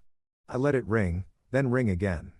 On the third call, curiosity got the better of me. "Please pick up." She was crying, her voice breaking. "Please, Vu. Something happened at the birthday party setup and it's about you. You need to know before tomorrow. Please." I closed my eyes, felt the weight of what I'd said in motion settling over me like snow. "I'm listening," I said. Amanda's voice on the phone was ragged, broken by sobs that sounded like they were being torn from somewhere deep inside her chest. I could hear music in the background, laughter, the ambient noise of a party in full swing, which meant she'd stepped outside to make this call, which meant whatever she had to say, she didn't want an audience for it. "Please," she said again. "Please, I'm so sorry. I didn't know. None of us knew." I sat up in bed, the city lights casting shadows across the walls of my new apartment. "Amanda, slow down. What are you talking about?" "The venue, the party. We're here for the final walkthrough before tomorrow." She broke off crying harder. "They showed us the seating chart, the guest list, and your name was on it, not as her +1, as the host." Silence stretched between us like a wire pulled taut. "I don't understand what that means," she said. But I could hear in her voice that she was starting to, that the pieces were clicking into place, forming a picture she didn't want to see. She told us she was hosting, that she'd planned everything, but the venue manager kept thanking you, kept saying how generous it was, what you were doing, and then she showed us the invoice. I closed my eyes. Here it was. The moment when the careful architecture I'd built started to become visible. What did the invoice say? Everything. Her voice was barely a whisper now. "The deposit you put down 3 months ago, the premium package, the one she told us was a good deal she'd negotiated. The bar service, the catering, the DJ, it's all in your name. You paid for everything." I did. But she said. Amanda started again. "She told us she was funding this herself, that she'd been saving, that it was her party, her money, her event. She let us think you weren't even invited." "I wasn't," I said. "She uninvited me 2 weeks ago when she decided I wasn't impressive enough." The sound Amanda made was somewhere between a gasp and a sob. "Oh God. Oh God. That conversation. We were at dinner. We were talking about guys, about relationships, and I said, I know what you said." She told me. "I didn't mean it like that. I swear we were being stupid, talking trash the way friends do. I didn't think she'd actually take it seriously, agree with you, use it as a reason to end a 4-year relationship." My voice was calm, but I could feel something cold and hard forming in my chest. Not anger exactly, something more like resignation. "She did all of those things, Amanda. So, whatever you're calling to apologize for whatever guilt you're feeling, you should probably feel it." She was fully crying now. Those deep shuddering sobs that hurt to listen to. "I'm so sorry. We were wrong. We were so wrong. And now the venue manager is asking about tomorrow. About whether you're still planning to attend. And I don't know what to tell her. I don't know what to tell anyone." I stood up, walked to the window. 43 floors below, the city was alive with movement, cars streaming down streets, lights flickering in windows, people living their lives with no idea that mine was about to fundamentally change. I thought about the venue, the party, the carefully orchestrated reveal I'd planned. Thought about walking away from it, letting her have her birthday, her celebration, her version of events where I was the forgettable ex who wasn't impressive enough. But that would be a lie. And I was done living inside other people's lives. "Tell her I'll be there," I said. "And Amanda, tell the others, too. Tell all of her friends who think they know who I am. Tell them to pay attention tomorrow because they're about to learn something important about assumptions." "What are you going to do?" "I'm going to give a toast," I said, and hung up. The morning of her birthday dawned clear and cold. One of those November days where the sky is so blue it almost hurts to look at. I stood in front of my closet, the walk-in closet in the master bedroom of my new apartment, the one that was bigger than the entire bedroom in the old place, and considered what you wear to the funeral of a relationship. I chose a suit. Not the cheap one I'd worn to work functions when I was pretending to be someone I wasn't. The Armani charcoal gray, perfectly tailored, the kind of suit that announced you belonged in rooms where decisions were made and money changed hands. A white shirt, a tie the color of smoke, shoes that cost more than most people's rent. I looked at myself in the mirror and barely recognized the man looking back. Not because I looked different, though I did somehow. Sharper and more solid than I remembered being, but because I felt different, like I'd been living as a ghost of myself and had only now remembered I had a body, a presence, a weight in the world. My phone buzzed. "David, you sure about this?" "Yes," I typed back. "Want backup?" I considered it. David knew the whole story, had offered multiple times to come with me, to stand beside me when I walked into that venue and detonated the truth. But this wasn't his fight. This was mine. Personal, intimate, the kind of reckoning that has to happen alone. "I'm good, but, thanks. Call me after. I want to hear everything." I pocketed my phone, picked up the folder from my desk, the thick one, the one I'd been assembling for months, and headed out. The venue was in the Arts District, a converted warehouse with exposed brick and Edison lights, the kind of place that looked industrial and romantic at the same time. She'd always wanted to have an event there or had shown me pictures on her phone, had talked about how perfect it would be for a wedding or a milestone birthday. I'd booked it 6 months ago, back when I thought we'd be celebrating together. Back when I thought the milestone would be ours, not just hers. I arrived early before any of the guests. The staff was still setting up, arranging tables, testing the sound system, putting out flowers and glass vases that caught the afternoon light. The venue manager saw me, her face brightening with recognition and maybe a little bit of nervousness. "Mr. Castellan," she said, coming over quickly. "We weren't sure if you were still planning to attend after last night with your friend calling." "And I'm here," I said, "and I'd like to make a few adjustments to the schedule if that's possible." She pulled out her tablet. "All efficiency." "Of course. What did you need?" "The toast. I'd like to give it right after dinner before the cake." "Can we set up a microphone? Maybe put the screen down for a presentation." "A presentation?" "Just a few slides. Nothing elaborate." I pulled a flash drive from my pocket, held it out. "Everything's on here. Your AV person can load it up." She took the drive, her expression carefully neutral. Should we check with the guest of honor about this?" "It's a surprise," I said, and smiled. The kind of smile that made her not ask any more questions. Guests started arriving around 7. I watched from the bar, an actual bar, full service, top shelf liquor, another detail I'd paid for. As people filed in, her friends first, the women who'd spent months planning this party without knowing who was really funding it. They looked nervous, whispering to each other, glancing around like they were expecting something to go wrong. Then her work colleagues, people I recognized from company events, from the few times I'd attended her office functions as the forgettable +1. They looked excited, dressed up, ready to celebrate someone they admired. And then at 7:30 exactly, she arrived. If you've ever seen someone walk into a room expecting applause and getting silence instead, you know what that looks like. The way their smile freezes, the way their eyes dart around, trying to understand what went wrong, why the script isn't being followed. She stood in the doorway wearing a dress I'd never seen before. Red, expensive, the kind that demanded attention. And slowly, one by one, people noticed her, started clapping, started calling out birthday wishes. The moment passed, the awkwardness dissolved, and she relaxed into the role she'd expected to play. The star of the evening, the woman everyone had come to celebrate. She didn't see me at first. I was standing at the back, partially hidden by a support column, watching. Amanda saw me, though. Our eyes met across the room, and I saw her face crumple slightly before she looked away. Guilt, I thought, or maybe fear. Maybe both. Dinner was served at 8, a 3-course meal. Each dish carefully chosen from the menu I'd selected months ago when I thought we'd be sharing this night together. I sat at a table in the back alone and ate in silence. While conversation flowed around me like a river, her friends kept glancing over, whispering. The tension in the room was building, a pressure system moving in. She finally noticed me during the main course. I watched her across the room as her gaze swept the venue, taking in the decorations, the guests, the elegant abundance of everything she'd claimed to have provided herself. Her eyes landed on me, and I saw the shock register. Saw her mouth form my name, saw her stand up, hesitate, sit back down. She said something to Amanda, who shook her head and looked away. The meal ended. Dessert plates were cleared. The venue manager dimmed the lights slightly, brought out the microphone, gestured to me. I stood up. The room went quiet. People turned, trying to figure out who I was, why I was walking to the front, what was about to happen. She was staring at me with an expression I couldn't quite read. Confusion, anger, maybe the first stirrings of understanding. "Hi," I said into the microphone. My voice carried through the room, steady and clear. "For those of you who don't know me, my name is James Castellan." I paused, chose my words carefully. I was in a relationship with the birthday girl for 4 years. Until 2 weeks ago, murmurs rippled through the crowd. She'd gone pale, her hands gripping the edge of the table. I'm not here to ruin anyone's evening, I continued. Or to be petty. I'm here because I paid for this party. I let that sink in.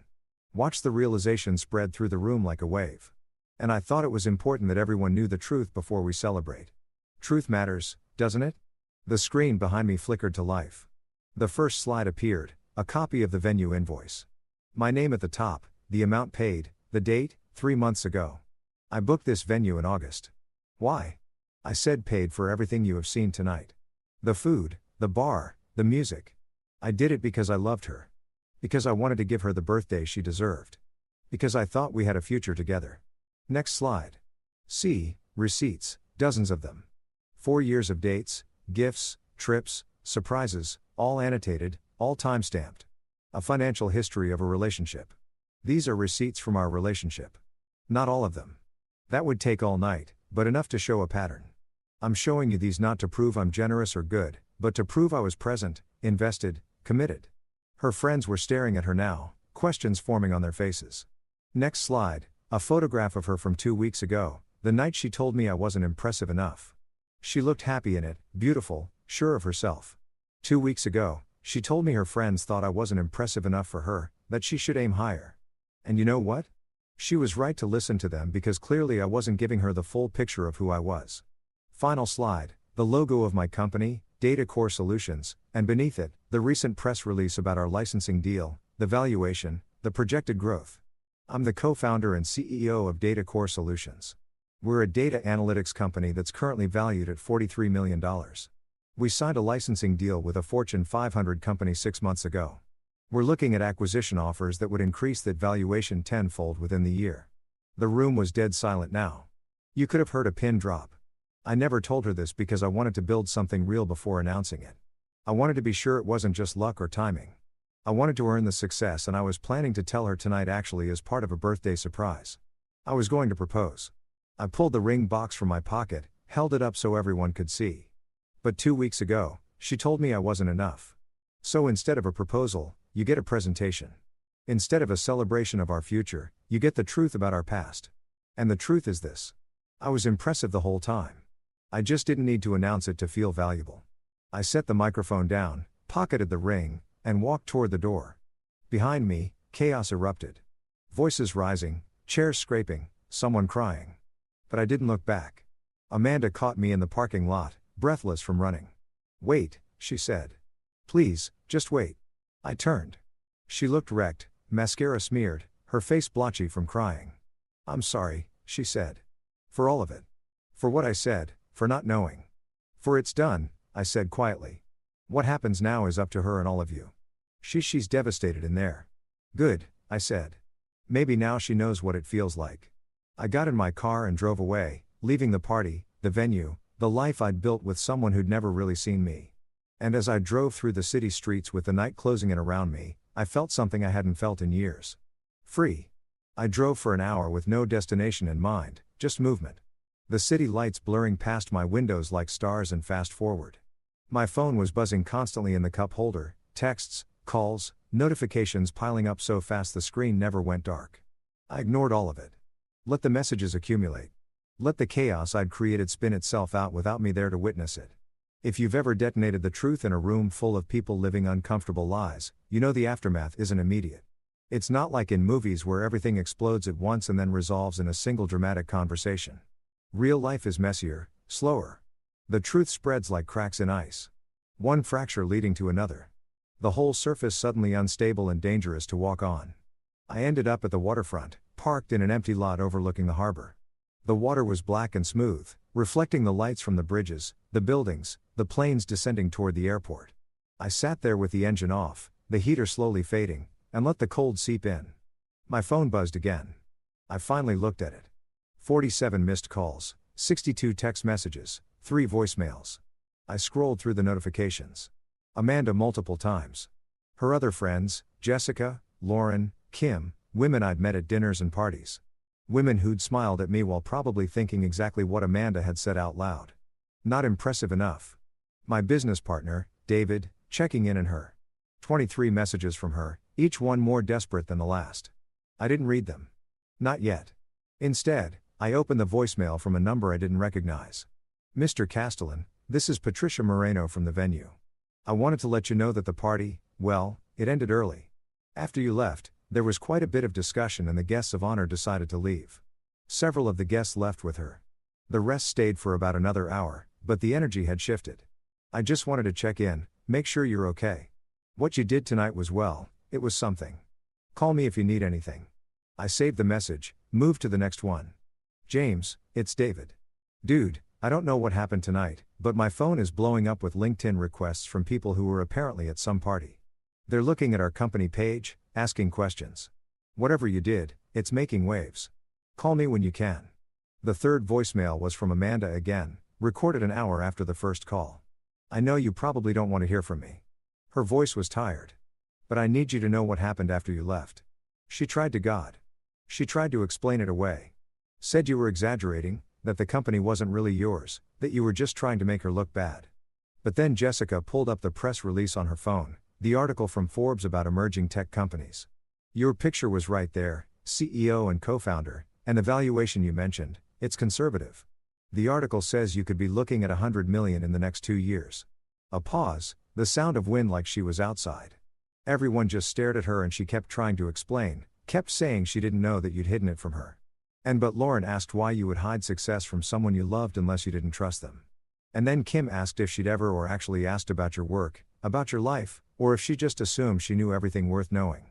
And she couldn't answer. She just couldn't answer. Another pause longer this time. She's been calling me all night crying, saying she made a mistake, that she didn't understand. But James, I don't think she's crying because she hurt you. I think she's crying because she got caught underestimating you. And those are very different things. The message ended. I sat there in the dark car watching my breath fog the windows and thought about the difference between regret and remorse. Regret is about yourself, the consequences you're facing, the opportunities you've lost. Remorse is about the other person, the pain you've caused, the damage you've done. She was regretting, not showing remorse. I finally opened her messages. Read them in order. Watch the progression from confusion to anger to panic to something that looked like grief but might just have been self-pity. What the hell was that? You humiliated me in front of everyone. You had no right. How could you do this? Please call me. We need to talk. I didn't know. You never told me. Why did you hide everything from me? This isn't fair.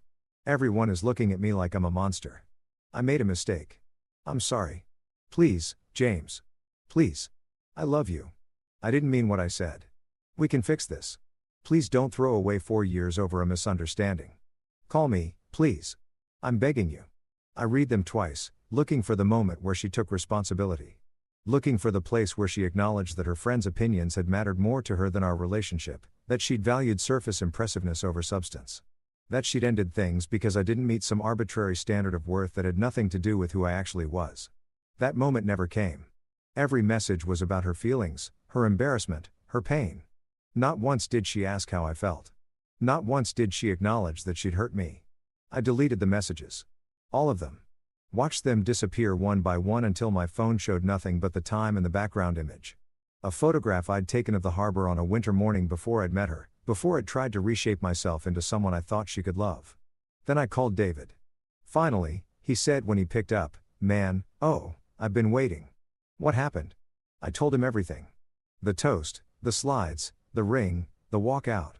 He listened without interrupting, and when I finished, he let out a long low whistle. That's brutal, man. Elegant but brutal. She told me I wasn't impressive enough and you showed her exactly how wrong she was. I get it. I do. But what now? Because from where I'm sitting, you just became very, very visible. People are going to have questions. Let them ask, you sure? You've spent 2 years hiding, keeping the company quiet, maintaining that whole middle management cover. Now everyone knows. Her friends, her colleagues, and if they know, pretty soon everyone else will too. He was right. I detonated more than just my relationship tonight. I'd ended my anonymity, my ability to move through the world without people knowing who I was or what I was worth. By tomorrow, the story would spread. The guy who paid for his ex-girlfriend's birthday party just to expose her at it. The secret millionaire who pretended to be ordinary. The revenge served cold and data-backed. I'm sure I said I'm done hiding. All right, then. Welcome to the show, partner. Board meeting is still on for Monday. You ready to step into the CEO role publicly? More than ready? Good, because I have a feeling we're about to get a lot more attention than we were planning for. We talked for another 20 minutes. Business stuff, strategies, plans for the next quarter, normal things, grounding things. When we hung up, I felt steadier, clear, like I'd passed through something and emerged on the other side, changed, but intact. I drove home to my new home, the high-rise apartment with the view of the city, and finally allowed myself to feel it. Not anger, not satisfaction, just a deep bone-level exhaustion. The kind that comes from carrying something heavy for so long. You don't realize how much it weighs until you finally set it down. I slept for 12 hours, dreamless, deep. When I woke up, it was Sunday afternoon and my phone had 127 new notifications. The story had spread. I scrolled through my social media, saw the posts from people who'd been at the party, the speculation, the debates. Some people thought what I'd done was justified, a proportional response to public humiliation. Others thought it was petty, that I'd been cruel to exposure like that. A few thought it was fake, that the whole thing had been staged for attention. But underneath all the opinions and hot takes, there was a current of something else.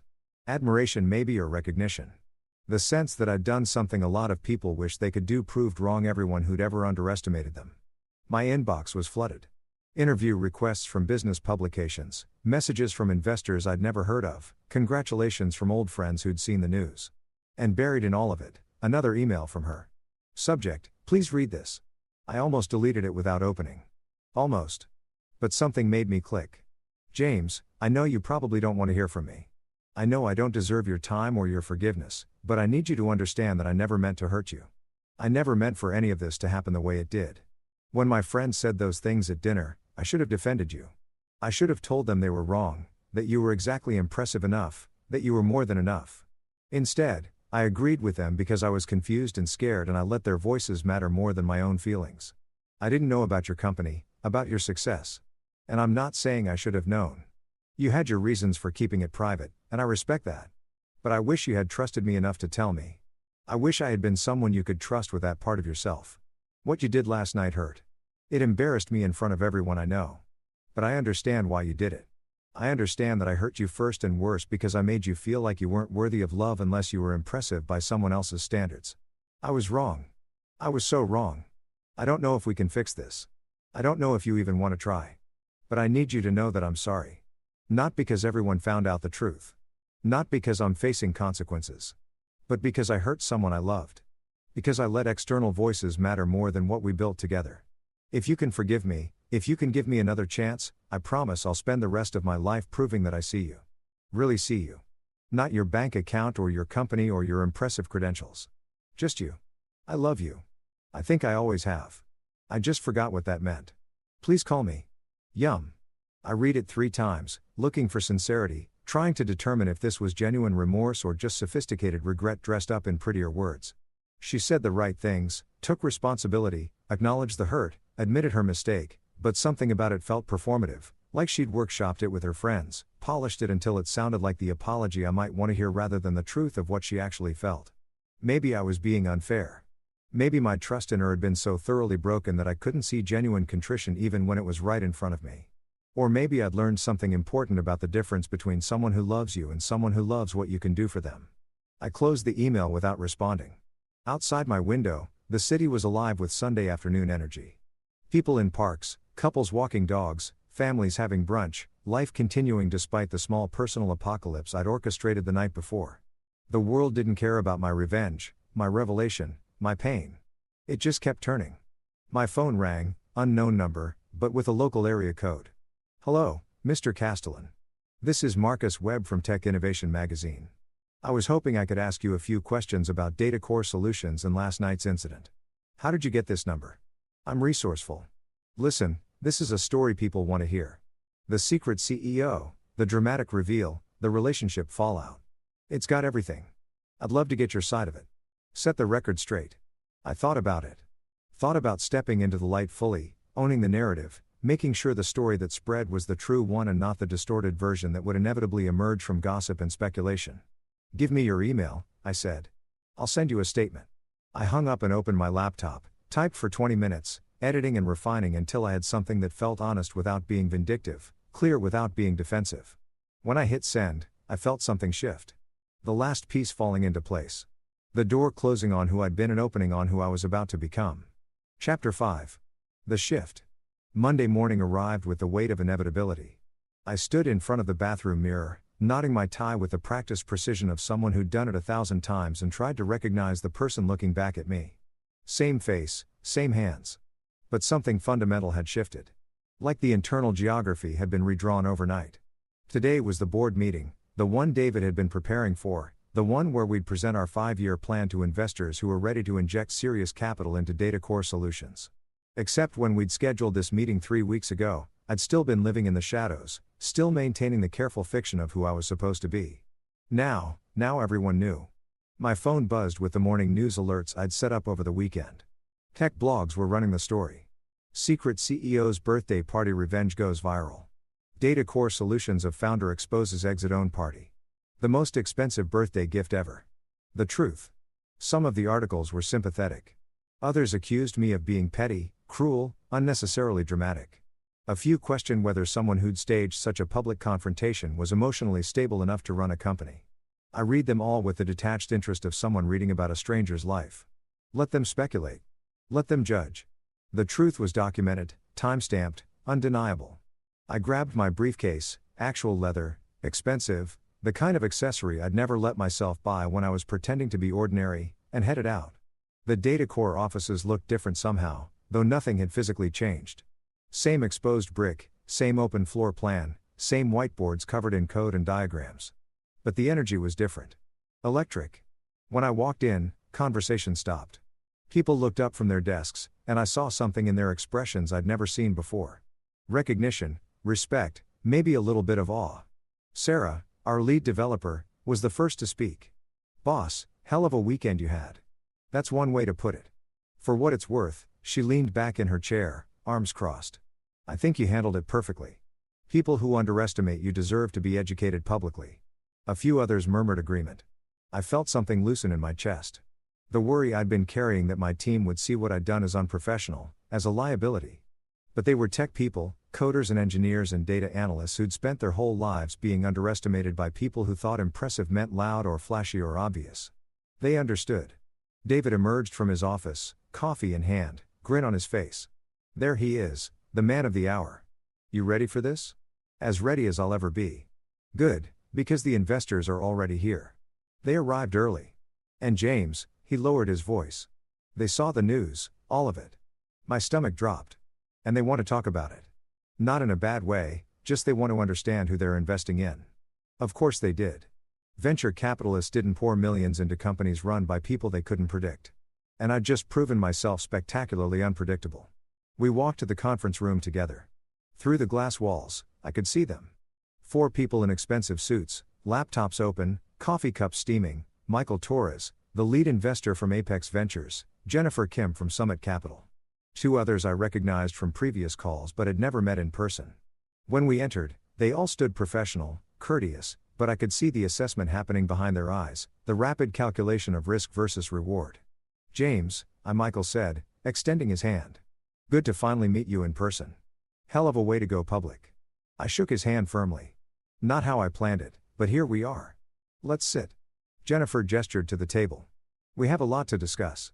The next hour was brutal. Not in an aggressive way. No one raised their voice or made accusations, but in the relentless precision of their questions. They wanted to know everything. Why I'd kept the company secret. Why I'd maintained a double life. What my relationship status was now and whether it would affect my judgment, whether the publicity was a one-time event or a pattern of behavior. I answered honestly, explained that I'd wanted to build something real before announcing it, that I'd needed to know success wasn't luck before claiming it as identity. Told them about the relationship ending, about the decision to reveal the truth rather than let lies compound. Acknowledged that the publicity wasn't ideal, but that I stood by every choice I'd made. "Here's my concern," Michael said, leaning forward. "You've just put yourself in the spotlight. That means DataCore is in the spotlight. We're about to invest a significant amount of capital, and we need to know that you can handle the attention without it becoming a distraction." "I can handle it." "Can you?" Jennifer's voice was sharp, but not unkind. "Because from where I'm sitting, you just blew up your personal life in a very public way. That takes an emotional toll. How do we know you'll be focused on scaling this company and not on managing fallout?" I met her eyes, held her gaze. Because the fallout is already managed. I didn't do what I did on impulse. I planned it carefully, documented everything, made sure the truth was undeniable, and now it's done. Finished. I'm not interested in dragging it out or creating more drama. I'm interested in building this company into something that matters. David jumped in. If I can add something, I've known James for 5 years. Worked with him every day for the last 2. What happened this weekend wasn't a breakdown.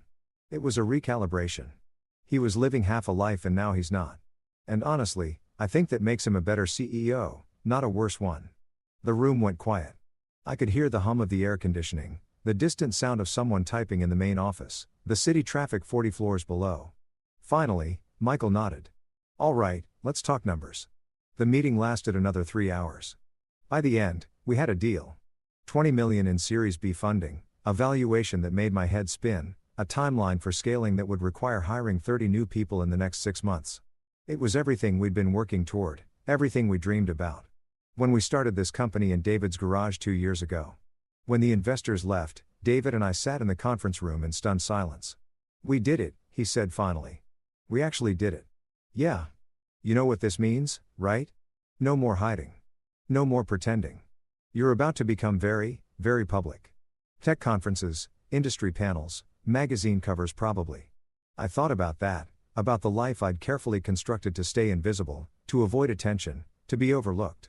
All of it gone now, burned away in a single night of truth-telling. Good as to Anna said, I'm tired of being invisible. My phone buzzed, a text from Amanda. Can we meet? I need to talk to you about something. It's important. I stared at the message for a long moment. Part of me wanted to ignore it, to cut ties with everyone connected to that chapter of my life. But Amanda had called me that night, had tried to warn me, had been one of the first to see the truth for what it was. When? I typed back. Tonight, 7 p.m., there's a coffee shop near your new place. I looked up the address. I hope that's not creepy. It's fine. Send me the location. The coffee shop was one of those places that tried very hard to look casual while charging $8 for a latte, exposed Edison bulbs, reclaimed wood tables, a chalkboard menu written in perfect hipster script. I arrived 10 minutes early, ordered a black coffee, and sat in the back corner where I could see the door. Amanda arrived exactly on time, looking nervous. She dressed down, jeans, a sweater, minimal makeup, like she was trying to be as non-threatening as possible. When she saw me, something flickered across her face. Relief maybe, or fear. She ordered a tea, came to the table, sat down carefully like she was approaching a wild animal. Thanks for meeting me, she said. I wasn't sure you would. I almost didn't. I wouldn't have blamed you. She wrapped her hands around her cup, seeking warmth. I've been thinking a lot about that night, about what I said, what we all said. You mean the part where you decided I wasn't impressive enough? She flinched. Yes, that part. And I need you to understand something, even though it doesn't excuse what I said. We were being God, we were being terrible, shallow. We'd had 3 bottles of wine and we were talking the way women sometimes talk about men when we think it doesn't matter, when we think it's just harmless girl talk. Except it wasn't harmless. No, it wasn't because she took it seriously. She let us plant doubts in her head about someone she loved. And instead of defending you, she agreed with us. And that's on her. But it's on me, too. I said the words that started it. I took a sip of coffee, waited. I've known her for 8 years, Amanda continued. We met in college. She's been my best friend through everything. Breakups, job losses, family drama, and I thought I knew her. But after Saturday night, after watching her try to explain away what you revealed, I realize I don't know her at all. Or maybe I do, and I just never wanted to see it. See what? That she measures people constantly, ranks them against some internal scorecard. I don't even think she's aware of. You were in a box labeled stable but unimpressive. And she never bothered to look deeper. Never asked questions. Never wondered if there might be more to you than what she could see on the surface. Amanda's eyes were bright with tears she was trying to hold back. And the worst part, I enabled it. We all did. We reinforced her worst instincts instead of challenging them. We made her think it was okay to evaluate her partner like he was a stock portfolio. Why are you telling me this? Because you deserve to know it wasn't just her. It was all of us. And because she paused, choosing her words carefully. Because she's not going to stop trying to get you back. She's already planning it. I heard her on the phone yesterday. Yeah. Talking to Jessica about strategies, how to apologize, how to prove she's changed, how to make you see that she deserves another chance. I felt my jaw tighten. And you think I should know this? Why? Because I think you should be prepared. She's not accepting that it's over. She thinks if she just says the right things, makes the right gestures, shows enough remorse, you'll take her back. And maybe you will. I don't know. But I wanted you to know that if you do, it needs to be because she's genuinely changed, not because she's gotten good at performing change.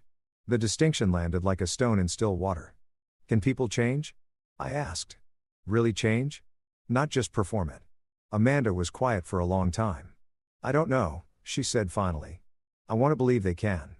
But I think real change requires seeing yourself clearly first. And I'm not sure she's there yet. I'm not sure she's even close. We sat in silence for a while, watching people come and go, living their ordinary lives with their ordinary problems. Finally, Amanda stood up. I should go. I wanted to say I'm sorry for my part in all of this. You deserve better from all of us. Thank you, I said. Meant it too. She left and I sat there alone with my coffee going cold, thinking about change and performance and the difference between the two, thinking about the email she'd sent, the carefully crafted apology that had hit all the right notes without quite ringing true. My phone buzzed, a text from an unknown number. This is Elena from the party. I'm one of her work colleagues. Can we talk? There's something you need to know. I stared at the message, feeling the inevitable pull of unfinished business of truth still waiting to be revealed.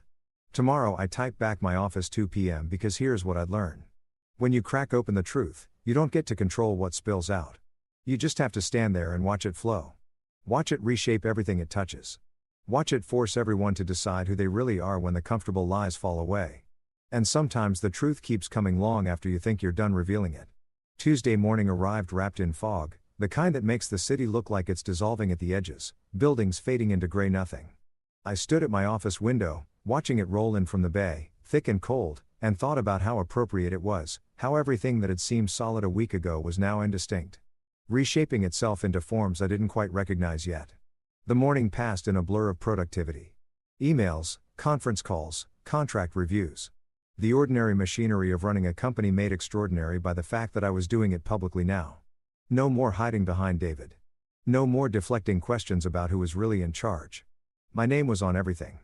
My face was becoming recognizable. Yesterday, someone had recognized me in the elevator. Asked if I was that guy from the birthday party thing. I'd nodded, waited for judgment, gotten a fist bump instead. If you've ever gone from invisible to visible overnight, you know how disorienting it is.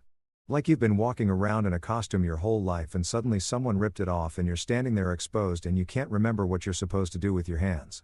At 1:45, reception called up. Mr. Castellan, there's an Elena Vasquez here to see you. Send her up. I tidied my desk, straightened papers that didn't need straightening, and waited. Through the glass walls of my office, I watched her emerge from the elevator. Mid-30s, professional, but not corporate. Blazer over jeans, good boots, the kind of put together that suggested competence without trying too hard. She looked around the office space with evident curiosity, taking in the exposed brick, the standing desks, the energy of a place where things were being built. I met her at the door. Elena, thanks for coming. Thanks for seeing me. Her handshake was firm, her eyes direct. I wasn't sure you would after everything. Come in, sit. She settled into the chair across from my desk, declined the offer of coffee or water, and got straight to the point. I work with your ex-girlfriend. Ex-girlfriend, is that the right term? It'll do. We're in the same department, marketing and client relations. I've known her for about 3 years since she started. And I need to tell you something that I probably should have told you a long time ago, except I didn't know you existed. Not really. Not as anything more than the boyfriend she occasionally mentioned. I leaned back in my chair, watched her carefully. She was nervous but determined. The way people get when they have decided to do the right thing even though it's uncomfortable.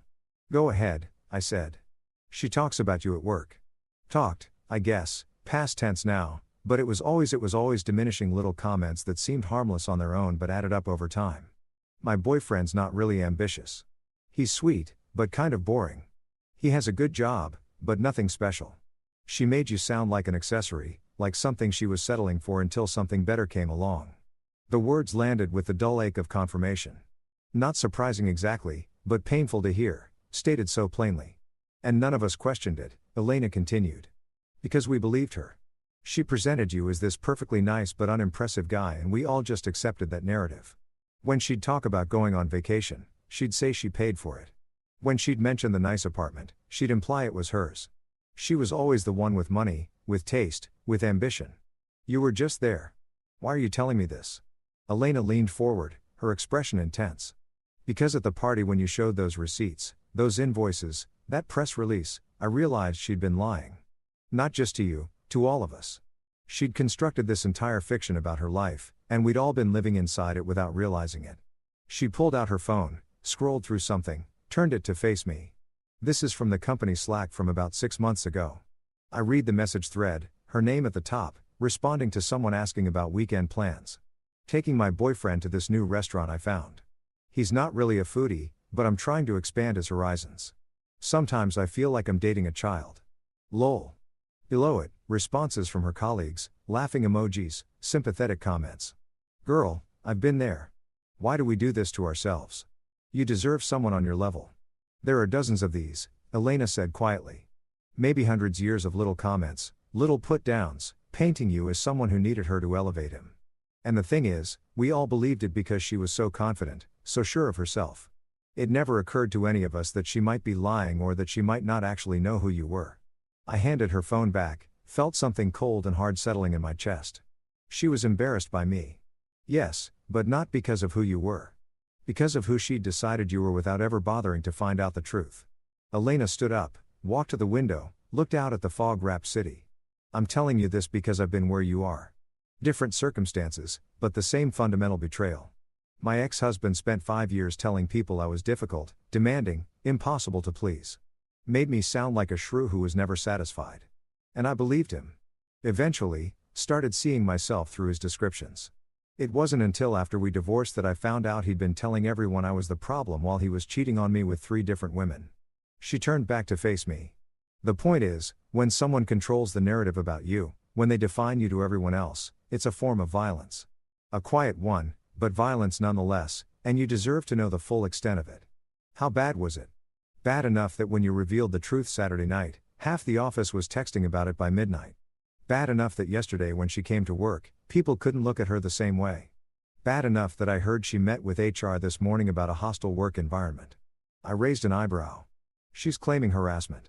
She's claiming that people are treating her differently because of her personal life, that she's being judged unfairly, that what happened between you two is private and shouldn't affect her professionally. And what did HR say? Elena smiled grimly. They said that lying about your financial situation and taking credit for things your partner paid for isn't a protected class. They also said that people are allowed to form their own opinions based on publicly available information. Basically, they told her that consequences aren't the same as persecution. I thought about that, about her sitting in an HR office trying to frame herself as the victim, trying to use the language of injustice to avoid accountability. It would have been laughable if it wasn't so predictable. Is she going to be fired? No. She's good at her job. Whatever else she is, she's competent professionally, but her reputation is damaged. People see her differently now. And in our industry, reputation matters. Elena gathered her things, preparing to leave. I should go. I just wanted you to know what we were all seeing from the outside. And to say that what you did Saturday, it wasn't petty. It wasn't cruel. It was necessary. Sometimes the only way to stop living in someone else's lie is to blow it up completely. I walked her to the elevator, shook her hand again. Thank you for coming, for telling me. You're welcome. And James, don't take her back. Whatever she says, however convincing she is, don't. Because people like that don't change. They just get better at hiding who they are. The elevator doors closed and I stood there watching the numbers descend, thinking about narratives and lies and the stories we tell about the people we're supposed to love. The rest of the day passed in mechanical motion. Meetings, decisions, the ordinary work of building something. But underneath it all, Elena's words kept echoing. Years of little comments, little put-downs, she'd been erasing me in public. While I'd been building a life I thought we were sharing. At 6, I left the office and drove to the gym. Not the cheap one I'd belonged to when I was maintaining my cover, but the expensive one with the good equipment and the saunas and the trainers who knew what they were doing. I ran 5 miles on the treadmill, pushed weights until my muscles burned, stood under the shower until the water ran cold. When I emerged, cleaned and exhausted, my phone showed 3 missed calls. All from her. I sat in the locker room, towel around my waist, and stared at the screen. Thought about calling back. Thought about finally having the conversation that would put this to rest. But what would be the point? What could she say that would change anything? Instead, I opened my email and composed a message. I've received your texts, your emails, your calls. I've read your apology, and I've spent the last few days learning things about how you talked about me, how you portrayed me, how you erased my contributions to our life together while taking credit for them yourself. I don't think you're a bad person. I think you're someone who got comfortable with a narrative that made you feel superior. And when that narrative was marriage was challenged, you didn't know how to respond except to double down on it. But here's what I need you to understand. I'm not interested in being the person you think you can fix or save or elevate. I'm not interested in being the project you take on to prove you've grown. I'm not interested in being the story you tell at dinner parties about the time you almost lost someone and learned to appreciate what you had. I'm interested in building a life with someone who sees me clearly from the beginning. Someone who doesn't need a dramatic revelation to understand my worth. Someone who asks questions instead of making assumptions. You weren't that person. Maybe you could become that person. But that transformation isn't my responsibility. It's yours. I wish you well. I hope you learn from this. But I'm done. J. I read it 3 times. Checking for cruelty, for unnecessary wounds. Found none. It was clean, honest, final. I hit send. Driving home, I felt lighter. Not happy exactly, but unburdened. Like I'd been carrying something for so long, I'd forgotten it was heavy. And now it was gone and I could breathe fully for the first time in years. My phone rang. David. Hey. I said, hey, yourself. You sound better. I feel better. Just sent the final email. The one that closes the door. Good. You deserve to move on. Speaking of which, I have news. Good news or bad news? Good news. Great news. Actually, Forbes wants to do a profile, full feature. The CEO who hid in plain sight. They want to interview you. Tour the office. Talk about the company's trajectory.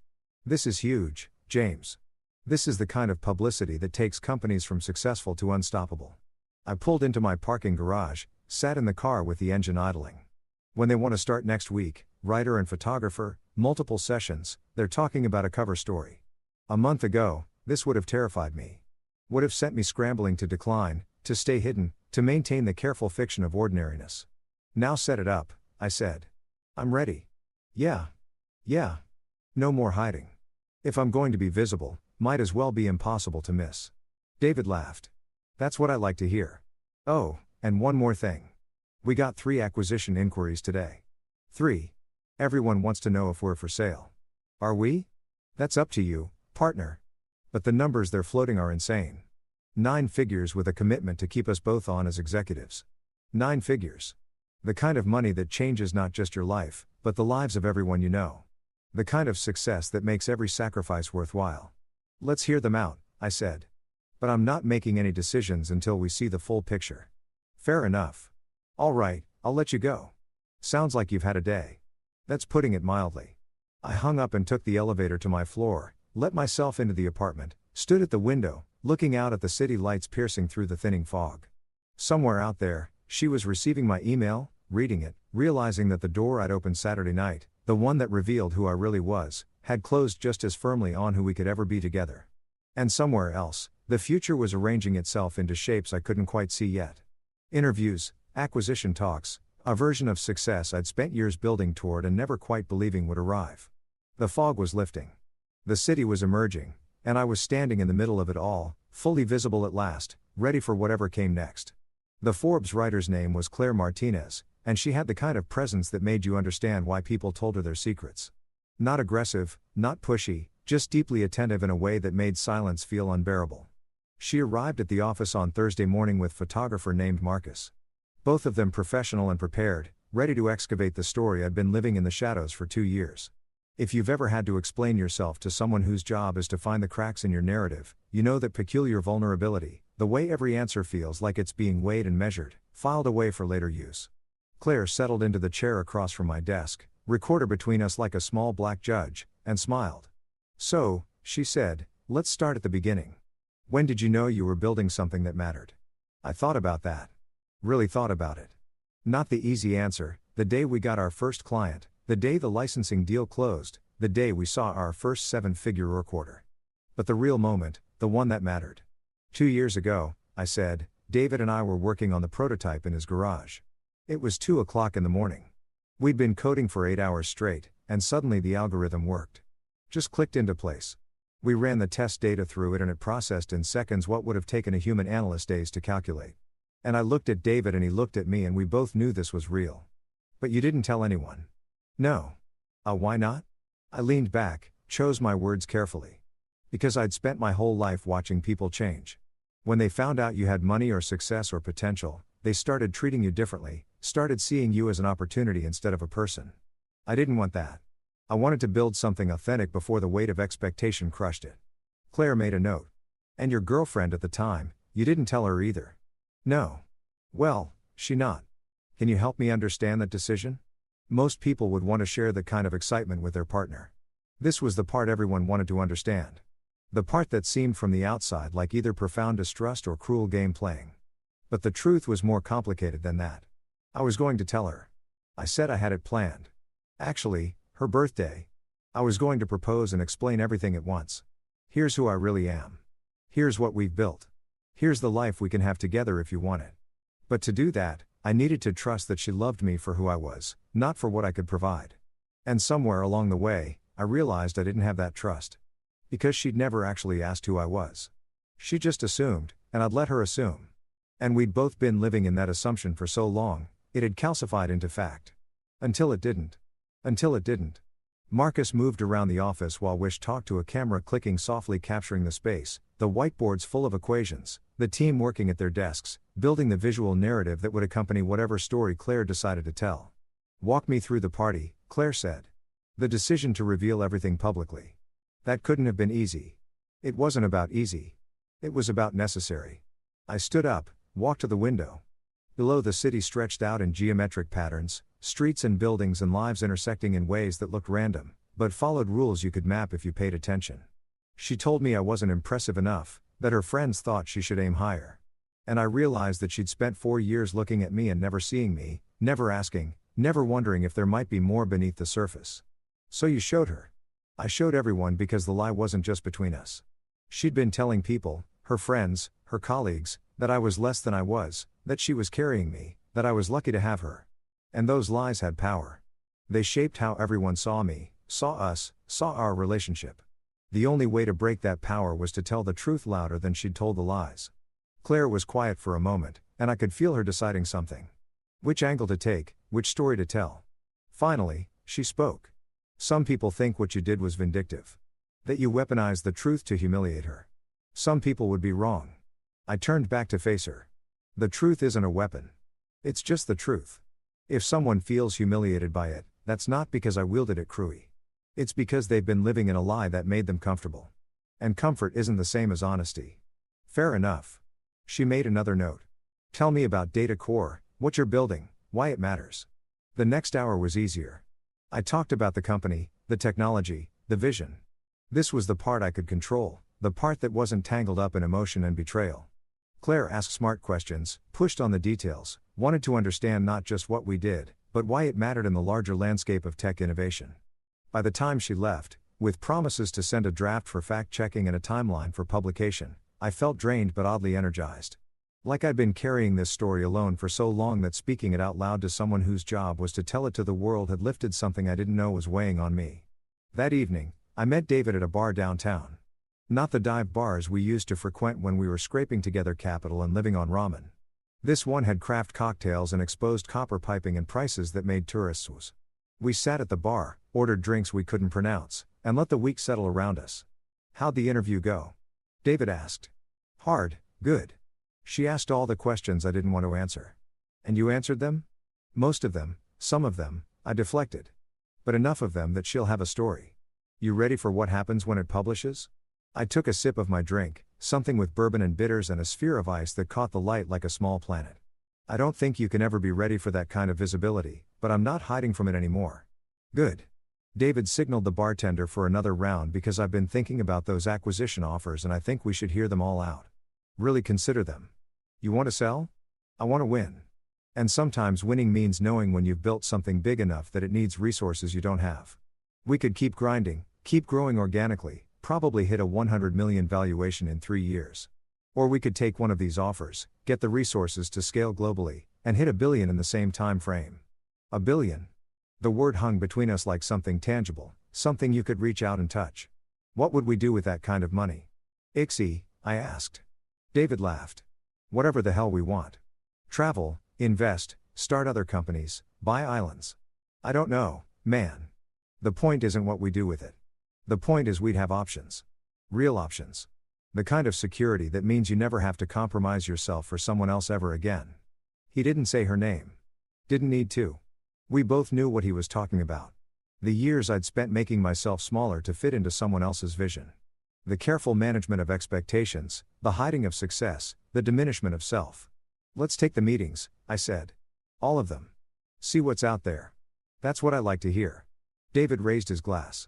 To truth, to success, to never hiding again. We drank to that. And I felt something shift. Not just in my circumstances, though those were changing rapidly, but in my understanding of what success actually meant. It wasn't the money, though the money was good. It wasn't the recognition, though that had its value. It was the freedom to be exactly who you were without apology or explanation. To take up the space you'd earned, to stop asking permission to exist at full volume.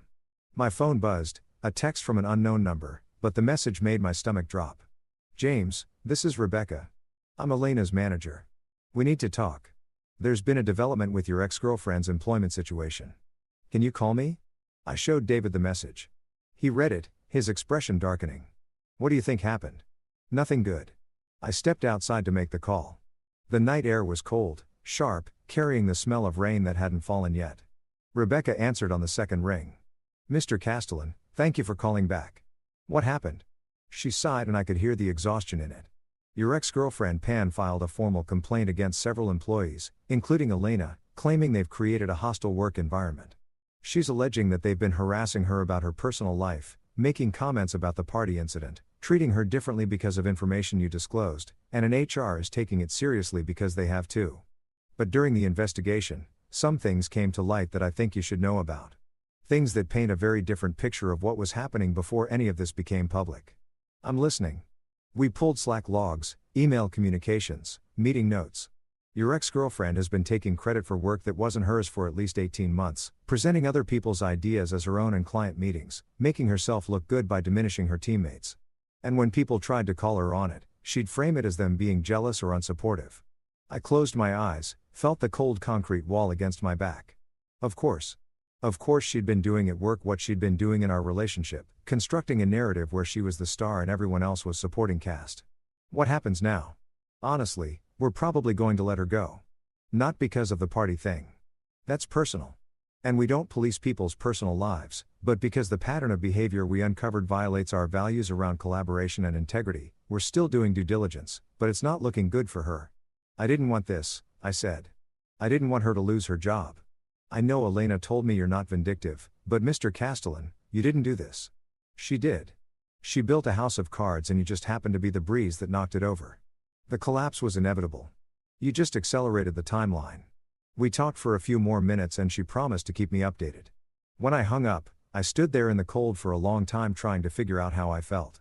Not satisfied exactly, not happy that her life was falling apart, but not guilty either because Rebecca was right. I hadn't built the lie. I just stopped living inside it. When I went back inside, David took one look at my face and ordered us both another drink. That bad?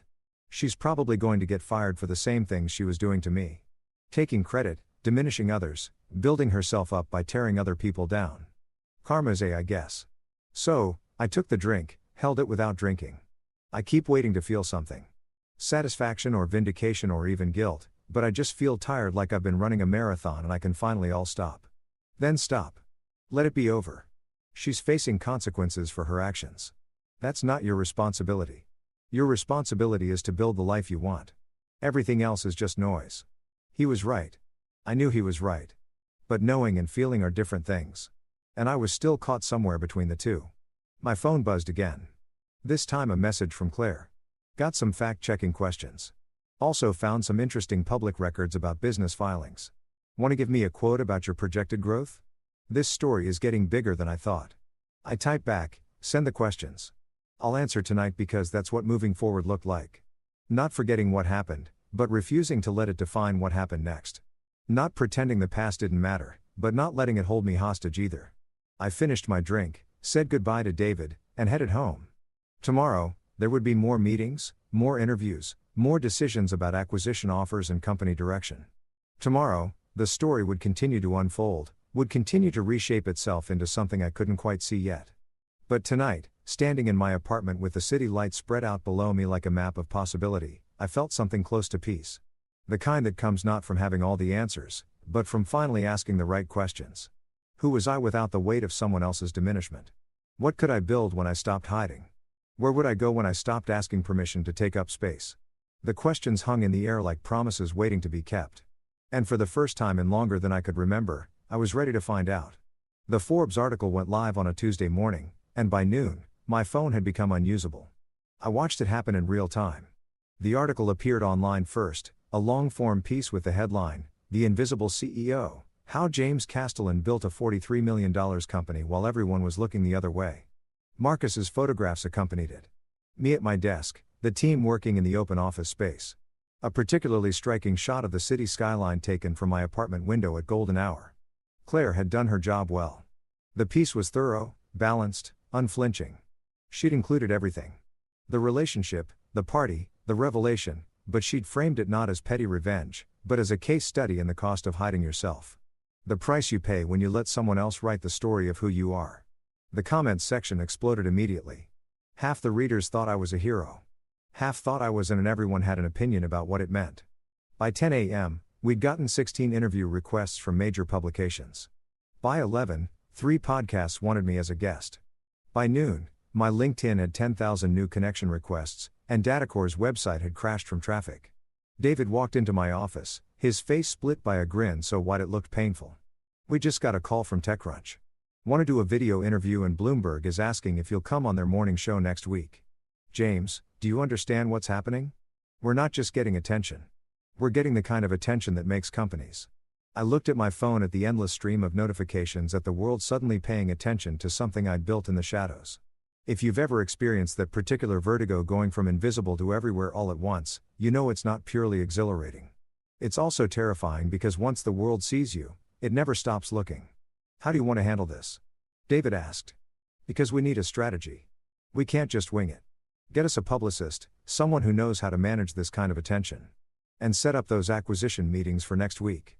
If we're going to be visible, might as well be visible with leverage. Already on it. First meeting is Friday. Summit Capital wants to come here, tour the operation, talk numbers. They're bringing their full team. 3 days. I had 3 days to prepare for a conversation that could change everything. That could take this company I'd built with my own hands and transform it into something bigger than I'd ever imagined. My phone rang, a number I didn't recognize, but with a local area code. I almost ignored it, but something made me answer. "James Castellan." "Mr. Castellan, this is Dr. Sarah Chen from the business school at Stanford. I'm calling because we'd love to have you speak to our entrepreneurship class about building companies and managing public perception.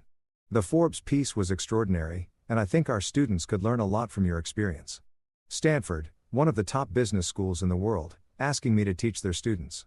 A month ago, I'd been the forgettable boyfriend at dinner parties. Now I was someone Stanford wanted in front of future CEOs. I'd be honored," I said. "Have your assistant send me the details." When I hung up, I sat there for a moment trying to process it. The speed of transformation, the way the world had suddenly decided I was worth paying attention to. Not because I changed, but because they could finally see what had been there all along. That evening, I went for a run. Needed to move, to think, to let my body process what my mind was still struggling with. The fog had cleared, leaving the city sharp and bright under a sky going purple with dusk. I ran along the waterfront, past tourists and couples and people living their ordinary lives, and felt the rhythm of my feet against pavement settle something inside me. On my way back, cutting through the park near my apartment, I saw her. She was sitting on a bench near the fountain, alone, staring at nothing. She looked smaller than I remembered, like the confidence that used to radiate from her had been dialed down to something uncertain. She was wearing workout clothes, but she wasn't exercising, just sitting, waiting, maybe, or hiding. I could have kept running. Could have pretended I didn't see her.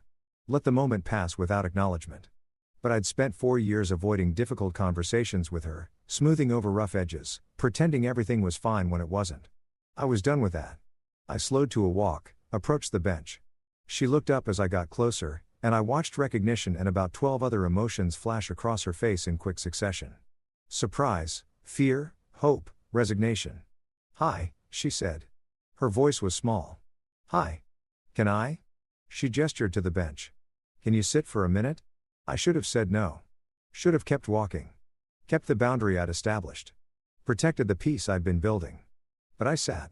Not because I owed her anything, but because I owed myself closure that felt chosen rather than accidental. I read the Forbes article. She said, it's everywhere. You're everywhere. Yeah. I didn't know it was that big. The company, what you'd built. The article made it sound like you were running a real empire while I thought you were just coasting. I didn't say anything. Let the silence do its work. I lost my job, she continued. Yesterday, they said it was about performance and collaboration issues, but we both know it was because of everything that came out, everything I'd been doing. I'm sorry that happened. Are you? She looked at me directly for the first time because it feels like you set all of this in motion, like you knew exactly what would happen when you revealed everything at the party, like you calculated every domino. I thought about that, about whether I'd known or should have known that the truth would cascade the way it had, that pulling back the curtain on one lie would reveal all the others. I didn't calculate anything, I said. I just stopped participating in the fiction. Everything else, your reputation at work, the way your friends see you now, the job you lost, those are consequences of choices you made. I didn't take credit for other people's work.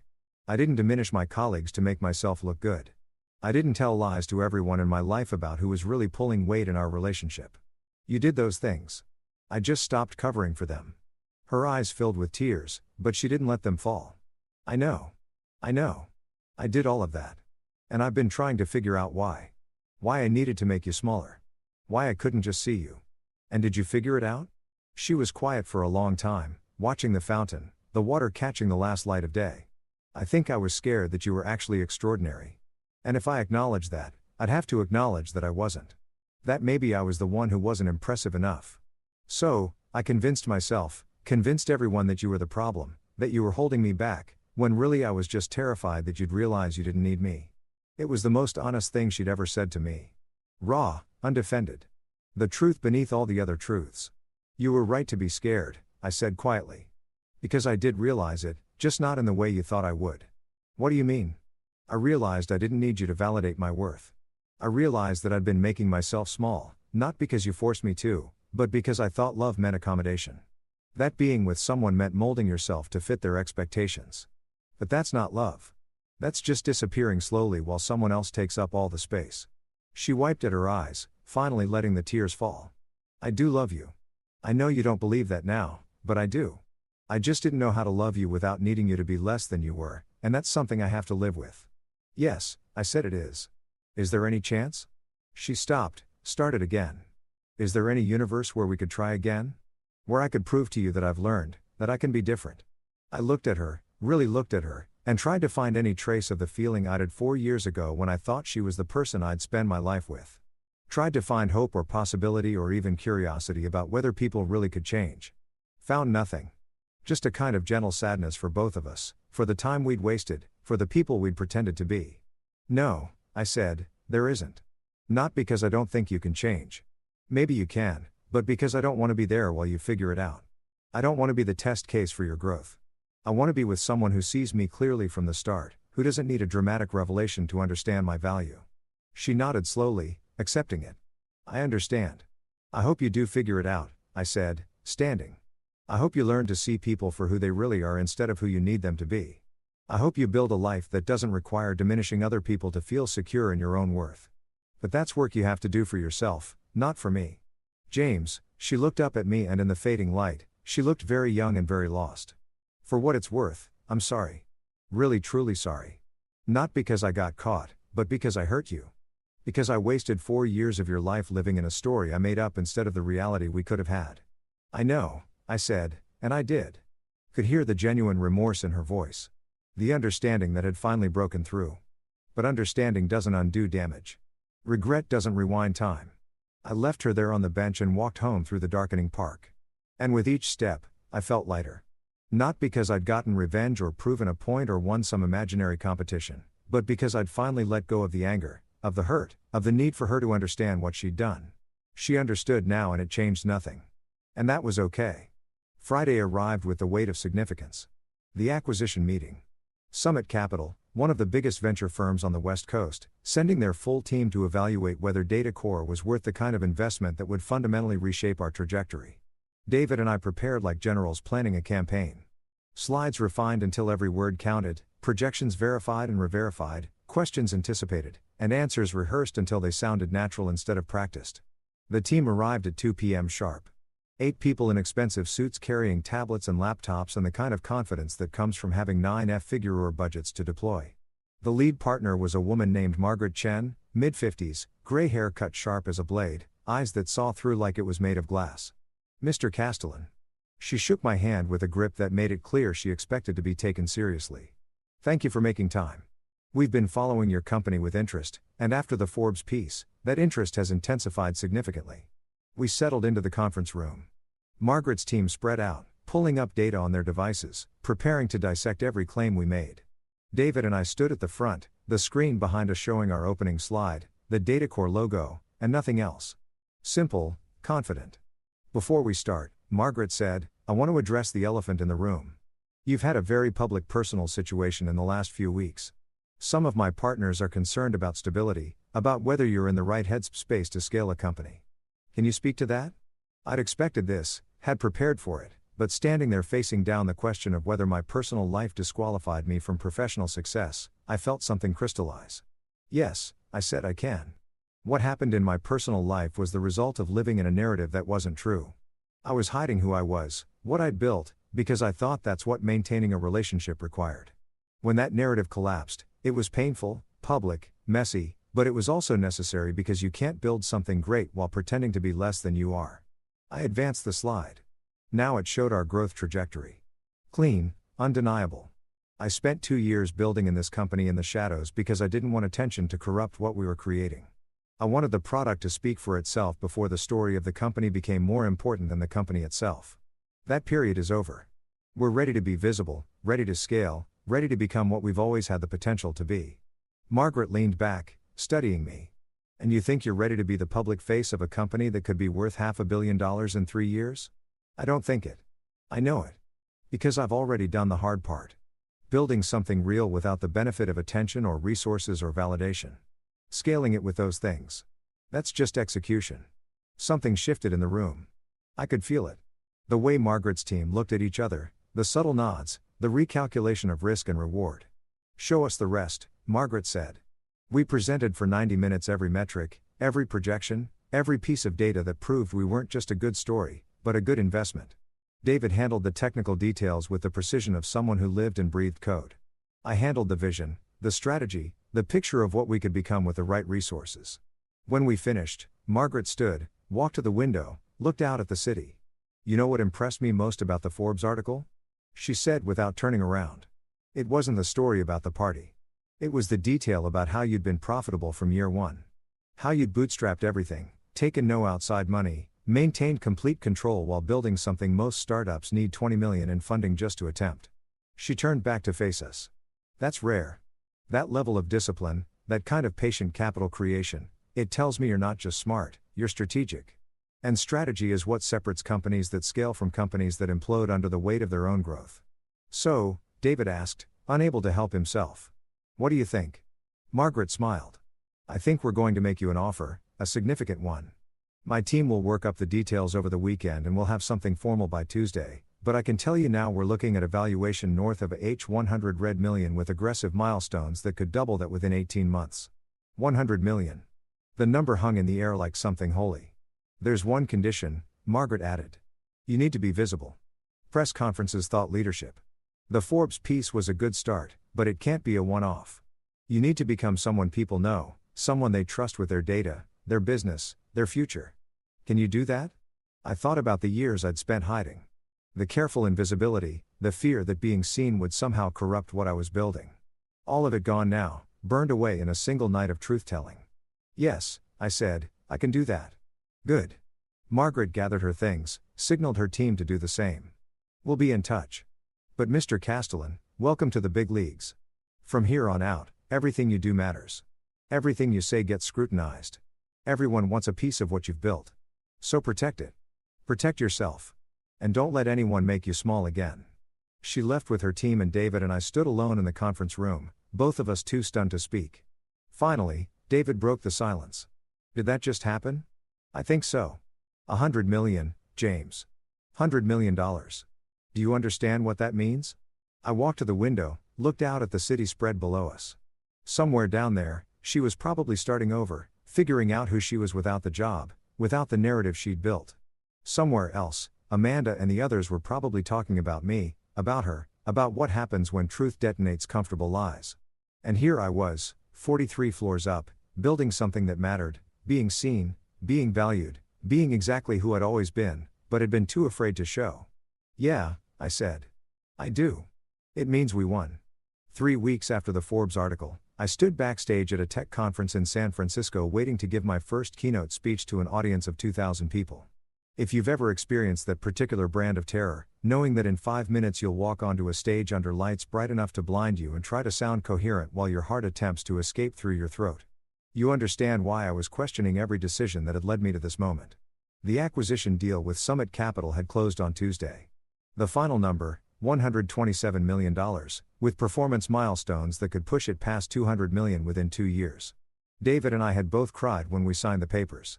Not because we were saved, but because we couldn't quite believe it was real. 2 years ago, we'd been coding in his garage. Now, we were worth more money than either of us could conceptualize. But the money came with expectations. Margaret had been clear about that visibility leadership becoming the face of not just DataCore but of a new generation of founders who built differently, who valued sustainability over growth at any cost, who proved you could be successful without burning out or selling your soul. "You're on in 3, the stage manager said, her voice crackling through my earpiece. I adjusted my lapel mic, rolled my shoulders, tried to remember the breathing exercises the speaking coach had taught me. Margaret had insisted on the coach. You need to look comfortable up there, natural, like you've been doing this your whole life. And I'd spent the last 2 weeks learning how to stand, how to gesture, how to modulate my voice for maximum impact. 2 minutes, my phone buzzed. A text from David. "You've got this. Remember, they're here because they want to hear what you have to say.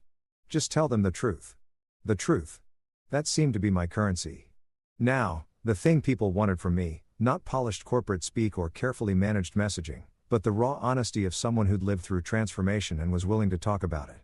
1 minute, head to the wings. I walked to the side of the stage, could hear the moderator introducing me.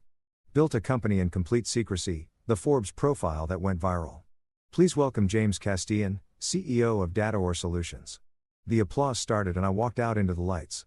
If you've ever had to be brave in public, you know that the first 30 seconds are the hardest. Your body wants to run. Your mind goes blank. Every instinct screams that you're about to fail spectacularly in front of everyone, but then you start talking and muscle memory takes over and suddenly you're not standing on a stage in front of 2,000 strangers. You're just telling your story. I talked about building DataCore, about the decision to stay hidden, about the relationship that fell apart when truth collided with comfortable fiction, about what it means to be impressive in a world that confuses visibility with value. Noise with substance.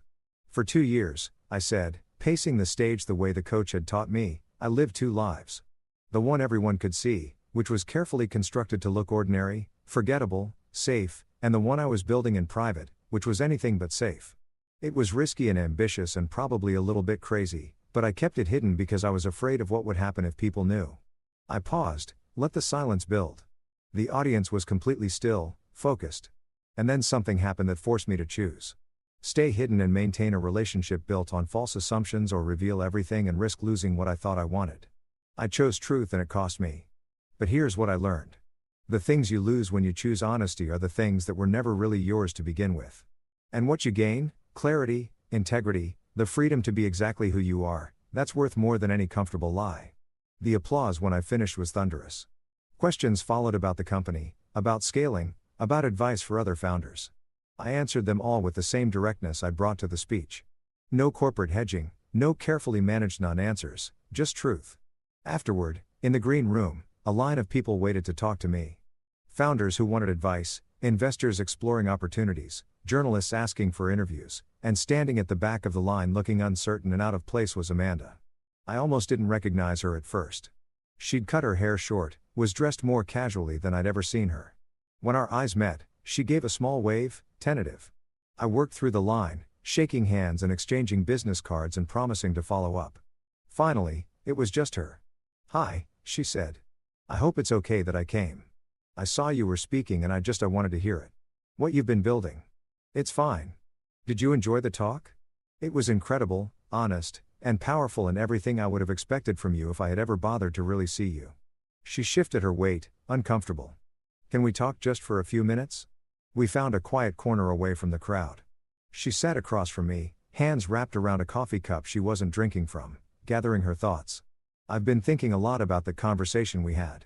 She started the one where I called you after the party, where I was trying to apologize for my part and everything. And I realized I was still doing it wrong. Still making it about my guilt instead of about the actual damage. Okay. So, I want to say this clearly.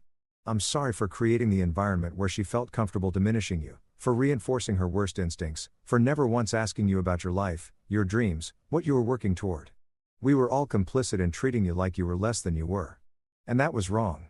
Unforgivably wrong. She looked up at me, her eyes clear and direct. And I want you to know that I've been doing work, therapy, actual examination of why I participate in that kind of toxicity with my friends. Why I think ranking people is appropriate. Why I confuse surface impressiveness with actual worth. That's good. I said real work takes courage. It does. And part of that work has been accepting that some damage can't be undone. That some relationships end and stay ended. And that's appropriate. She keeps texting me, asking me to help her get you back, to tell you she's changed, but I won't do it because I don't think she has changed. I think she's just gotten better at performing remorse. That landed like confirmation of something I'd suspected but hadn't wanted to articulate. How is she doing? I asked, surprising myself.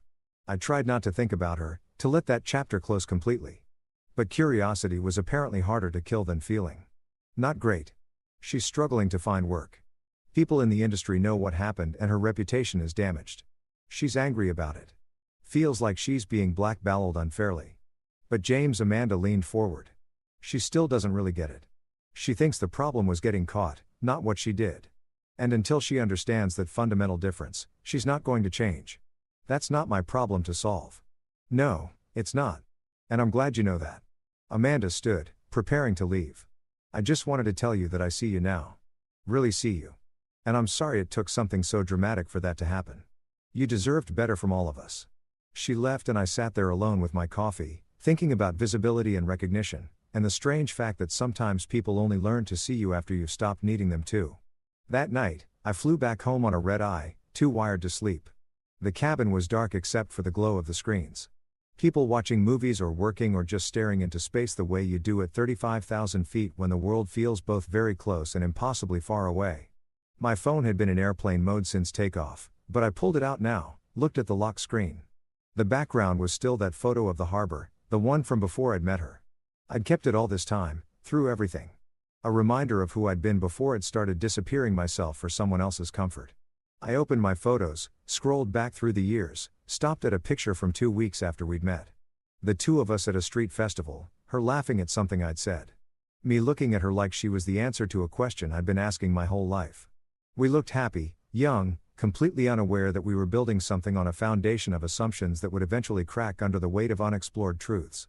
I deleted the photo, then the next one, then all of them, one by one, watching 4 years disappear into digital nothing. Not out of anger or spite, but out of simple recognition that holding on to evidence of something that never really existed was its own kind of lie. When I was done, my photo library felt lighter, cleaner, ready for new images, new memories, new chapters that hadn't been written yet. The plane touched down at 4 a.m. I took a car home through empty streets, watched the city sleep, and thought about transformation. About how you never realize you're in the middle of it until you come out the other side and look back at where you started. About how the person I'd been 3 months ago, careful, hidden, accommodating, felt like someone I'd read about in a book rather than someone I'd actually been. My apartment was dark and quiet when I let myself in. I didn't turn on the lights, just walked to the windows and looked out at the city, beginning to wake up. Delivery trucks making their rounds. Early morning joggers, the first buses running their routes. Life continuing in its ordinary way while mine had become extraordinary. My phone buzzed with a notification, an email from Margaret. Congratulations on the keynote. Already getting inquiries from companies that saw you speak. Let's talk about next steps Monday. You're officially on the map. On the map, visible. Known. Everything I'd been afraid of for so long. Now everything I was building toward. I thought about sending a response, then decided it could wait. Instead, I made coffee, carried it to the balcony, and watched the sun come up over the city. November in San Francisco, cold and clear. The kind of morning that makes you believe in new beginnings. My phone rang. David calling from his place across town. "You awake, Bashishi?" he asked. "Yeah, just got in." "Me, too. Couldn't sleep. Keep thinking about the deal. About what happens next? What has happened next? Whatever we want, man. That's the crazy part. We have resources now, capital, credibility. We can hire anyone, build anything, go anywhere. The only limit is imagination." I thought about that, about having no limits except the ones I chose to accept. About building not from a place of scarcity or fear, but from abundance and possibility. "I want to build something that lasts," I said, "not just a company that makes money. Something that changes how people think about data, about technology, about what's possible when you do things with integrity." "That's ambitious." "Yeah, but we've earned ambitious, haven't we?" "We have," David agreed. "We really have." We talked for another hour, planning and dreaming and mapping out a future that felt both impossibly large and entirely within reach. When we finally hung up, the sun was fully up. The city alive with morning energy. I went inside, showered, changed into fresh clothes, and looked at myself in the mirror. Same face I'd always had, same eyes, same basic structure. But something fundamental had shifted. The way I stood, the way I held my head, the way I looked back at my own reflection without apology or hesitation. This was who I'd always been. I just finally stopped hiding it. My phone buzzed one more time. A text from a number I didn't recognize. "This is Claire Martinez from Forbes working on a follow-up piece about founders who've gone public after years in stealth mode. Interested in being part of it?" I typed back, "Yes, send the details because this was my life now." Visible, public, exactly as impressive as I'd always been, just no longer asking permission to take up space. I grabbed my keys and headed to the office, ready for whatever came next. 6 months later, I stood in the lobby of a building I just purchased, watching construction crews tear out walls to make space for DataCore's new headquarters. The building was in Somal, all glass and steel and possibility. The kind of structure that announced you'd arrived without having to say a word. 200 employees now. Offices opening in New York and Austin. Revenue projections that made my accountant nervous in the best possible way. If you've ever stood in the physical manifestation of a dream you didn't quite believe you deserved, you know that feeling. Not quite joy, not quite disbelief, something closer to recognition, like your life finally matching the interior version you'd been carrying around for years. Boss Sarah, our lead developer and now CTO, walked up with a tablet. The architect sent over the final renderings. "Want to see?" She pulled up the images. Open floor plans, collaborative spaces, a rooftop garden, everything we talked about building if we ever had the resources. Now we did. "It's perfect." I said, "Tell them to proceed." "Will do," she hesitated. "Also, there's someone in your temporary office. Says she knows you." Reception wasn't sure whether to let her up, but she seemed determined. My stomach tightened. "What's her name?" She didn't give one, just said it was important. I walked to the elevator, rode up to the 10th floor where we'd set up temporary operations while the building was being renovated. Through the glass door of my makeshift office, I could see her standing with her back to me, looking out the window at the city below. She'd lost weight. Her hair was different. Pulled back severely. She was wearing a black dress that looked expensive but somehow diminished her rather than elevated her. When she heard the door open, she turned. "Hi," she said. "I'm sorry to ambush you like this, but you blocked my number and you won't return emails and I needed to see you." I stayed by the door, didn't make this comfortable for either of us. "How did you find me?" "It's not exactly a secret. Forbes, TechCrunch, Bloomberg, you're everywhere now. The company is everywhere. It's like you became exactly what I said you weren't. Except you already were, and I was just too blind to see it. If you came here for closure, I gave you that months ago." I know you did, but I didn't accept it." "Not really. I kept thinking if I could just explain, if I could make you understand how sorry I am, how much I've changed, you'd give me another chance." She moved closer and I could see she'd been crying recently. Her eyes were red, her makeup imperfect. "But that's not why I'm here. Not anymore. I'm here because I need to say something and then I need to let you go. Really let you go." "Okay." She took a breath, studied herself. "I've spent the last 6 months trying to understand what I did. Not just to you, but to myself. How I became someone who measures people like commodities. Who takes credit for things she didn't earn. Who tears down the person she supposedly loves to feel better about her own insecurities? And did you figure it out? Some of it? I grew up being told I had to be exceptional to matter. That being ordinary was the same as being invisible. So, I learned to make myself look exceptional by making everyone else look ordinary. And with you, it was easy because you were actively hiding how extraordinary you were. I didn't have to tear you down. You'd already done it to yourself. I just had to maintain the illusion. She wiped out her eyes. But here's what I finally understand. Real worth doesn't require diminishing other people. Real confidence doesn't need constant validation. And real love doesn't measure. It just sees clearly and chooses anyway. That's good insight. I said, I'm glad you're getting there. I am. But James, I'm not getting there fast enough. Or maybe I am, but it doesn't matter because the person I'm becoming is someone I should have been before I met you, before I hurt you. And that person you're with now. She stopped, caught herself. Sorry. The person you're going to be with someday, they're going to get the version of you that knows its worth, that doesn't hide, that takes up space without apology. And they'll never have to do the work of helping you see yourself clearly because you already do. What are you saying? I'm saying I lost my chance. I had 4 years to see you, to ask questions, to build something real, and I squandered it. Worse than squandered it. I actively destroyed it by choosing comfortable lies over uncomfortable truth. And now you're here building an empire and she gestured at herself. Emotion that encompassed loss and regret and hard-won understanding.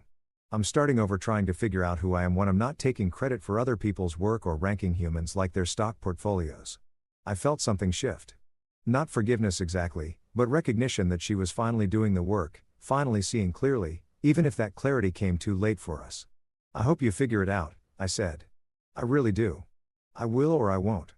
But either way, it's not your responsibility anymore. She picked up her purse, prepared to leave. There's one more thing I wanted you to know, that I've been telling people the truth. About what really happened. About who paid for what, about the company you were building while I was telling everyone you were mediocre. It's the least I can do. Correcting the record. Thank you. And James, I'm genuinely happy for you. For what you've built, for who you've become. You deserve all of it. She walked to the door, paused with her hand on the handle. You know what the worst part is? I look at what you've built and I realize I could have been part of this. Could have been your partner in building something extraordinary. But I was so busy being afraid of your potential that I never stopped to consider my own. And that's something I'll have to live with. We both will, I said, but living with it gets easier. Trust me. She nodded, smiled sadly, and left. I stood alone in the office for a long time after she was gone, looking out at the city, thinking about paths taken and not taken, about versions of life that could have been but weren't. Then I called David.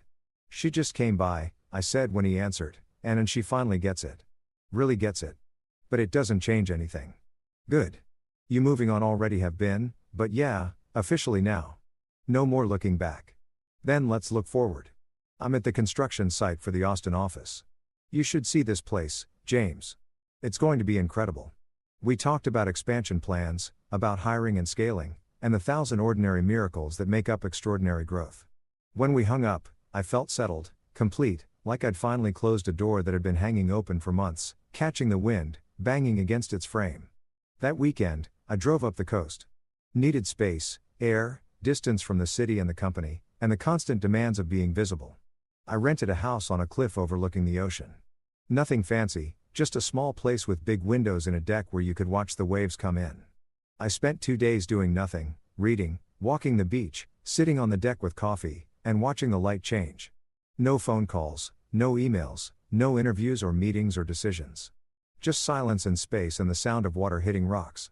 On Sunday morning, I woke before dawn and walked down to the beach. The sand was cold and damp. The sky that particular shade of purple-gray that comes right before sunrise. I was alone except for a few early runners.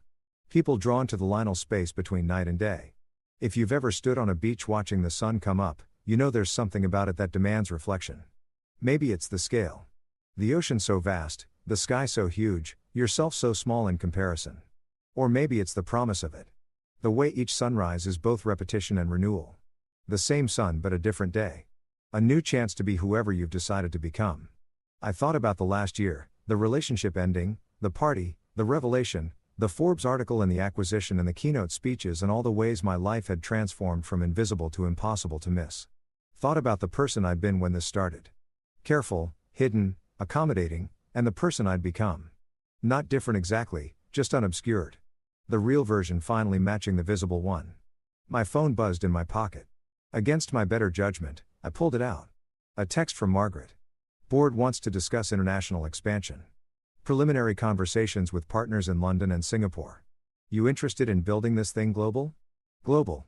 The word felt too big to hold, too expansive to comprehend. But then again, 6 months ago, successful had felt that way. A year ago, visible had seemed impossible. And here I was standing on a beach watching the sun rise over an ocean I'd crossed multiple times in the last month for business meetings. Very interested, I typed back, "Let's talk Monday." The sun broke the horizon and the whole world turned gold.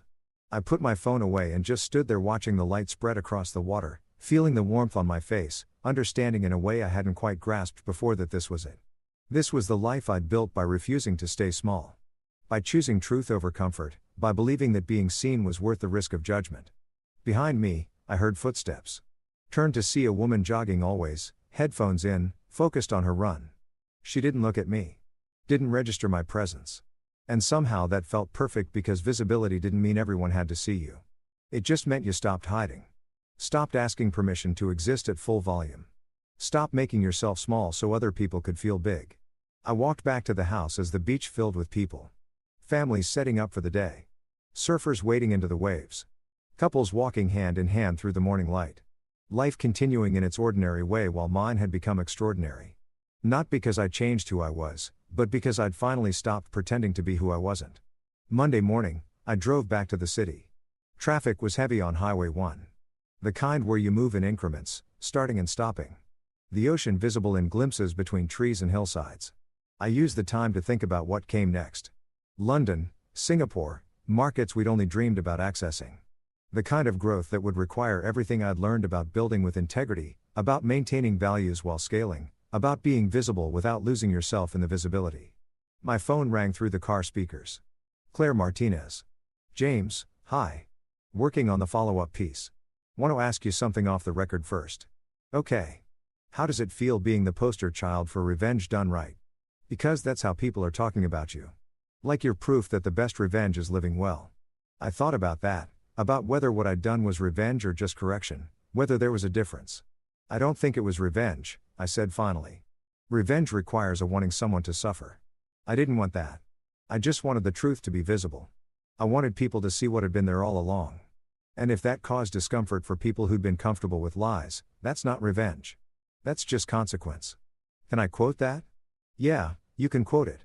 We talked for another 20 minutes, and by the time we hung up, I was back in the city, pulling into the parking garage of the building that would soon be our permanent home.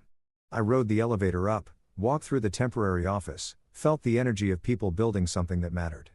David looked up from his desk. Good weekend. The best. Cleared my head. Ready for what comes next. Good. Because what comes next is insane, but in the best possible way. We spent the rest of the day in meetings planning expansion, discussing hiring, making decisions that would shape the next 5 years. And through it all, I felt steady, grounded, like I'd finally learned to stand in my own worth without needing external validation to know it was real. That night, standing in my apartment with the city lights spread below me like a map of possibility, I thought about what I'd learned about visibility and worth and the difference between being seen and being known. About how the hardest thing isn't building something extraordinary. It's believing you deserve to claim what you've built. If you've ever had to choose between being loved and being yourself, you know there's only one real choice. And if you're brave enough to make it, if you're willing to stand in the full light of truth, even when it costs you comfort, you might lose things you thought you needed. But what you gain, clarity, integrity, the freedom to be exactly who you are, that's worth more than any comfortable lie. I walked to the window, pressed my hand against the gases, felt the city humming with life on the other side, and I knew with the kind of certainty that can only come from having survived your own truth-telling that I was exactly where I was supposed to be, visible, valued, free. If you've ever felt invisible in your own life, if you've ever made yourself small for someone else's comfort, remember this. The truth will always find a way to the surface. And when it does, the only question is whether you'll have the courage to stand in it. Choose truth. Choose yourself. Choose to be exactly as impressive as you've always been. The world will adjust. Story 3. My wife threw my birthday cake on the floor and said, "Eat it off the ground." The whole tables laughed. I didn't say a word. That evening, my wife's mother texted, "We've chosen to sever all contact." Stay away forever. My wife liked it. I replied, removing my name from every loan tomorrow. By midnight, the group chat flooded. 100 missed calls. I stood in the center of my own living room, surrounded by people who were supposed to love me, and watched my birthday cake, a 3-layer chocolate masterpiece with hand-piped frosting, arc through the air in slow motion before it hit the hardwood floor with a wet, decisive slap. The room went silent for exactly 2 seconds.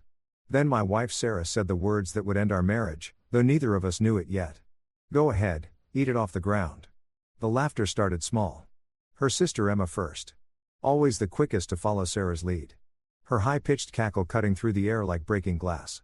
Then her brother Marcus joined in.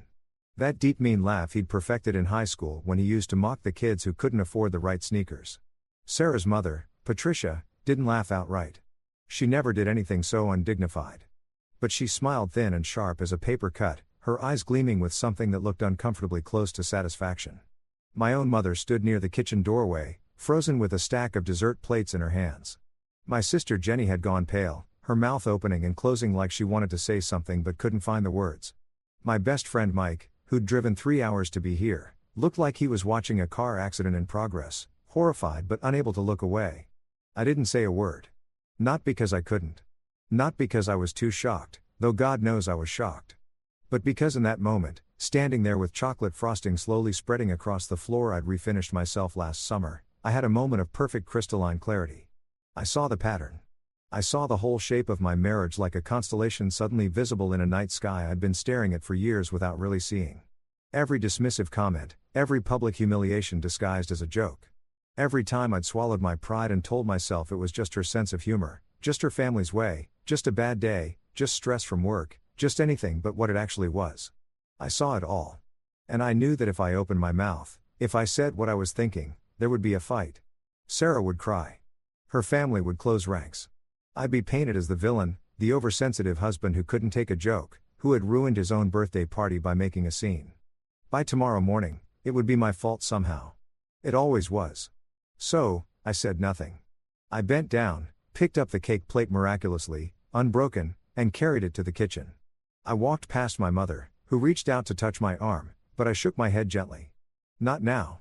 I set the plate in the sink, washed my hands, and dried them on the dish towel with the little blue whales that Sarah had always said was too childish for our kitchen, but that I'd kept anyway because my grandmother had given it to me. When I returned to the living room, the party was continuing as if nothing had happened. Someone had turned up the music. Marcus was telling a story about his new boat. Sarah was laughing at something her mother had said, her hand on Patricia's arm, both of them looking flushed and pleased with themselves.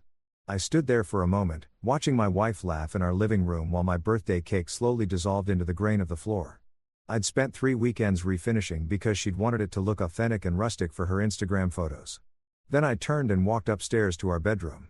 The evening was May 14, 2024. I was 34 years old, and I had just experienced the last public humiliation I would ever accept from anyone. I need to back up. I need to tell you how I got here. Standing in my bedroom, listening to my wife's laughter drift up the stairs like smoke while I opened the closet and pulled out the filing cabinet I'd moved in there 6 months ago when Sarah had decided she needed my office for her creative space. We'd been married for 7 years, together for 9. High school sweethearts, if you can call it that. She was the popular girl, captain of the dance team, homecoming court, the kind of girl who seemed to glow with some indefinable quality that made people want to be near her. I was the quiet kid who'd surprise everyone by starting a small web design business my junior year. Not popular exactly, but not invisible either. Profitable. I think that's what attracted her to me initially, if I'm being honest with myself. Not my sparkling personality or my devastatingly handsome features. I'm average looking at best, the kind of face you'd forget 5 minutes after meeting. But I had money, or at least the promise of money, which in Sarah's world amounted to the same thing. Her family had money once, old money, the kind that came with a hyphenated last name and stories about great-grandfathers who'd owned textile mills. But somewhere between the great-grandfathers and Patricia, that money had evaporated, leaving behind only the attitude that came with it. They still acted like aristocracy. They still spoke in that particular cadence that suggested they were doing you a favor by allowing you to exist in their presence. But they lived in a nice but not extraordinary house in a good but not exclusive neighborhood.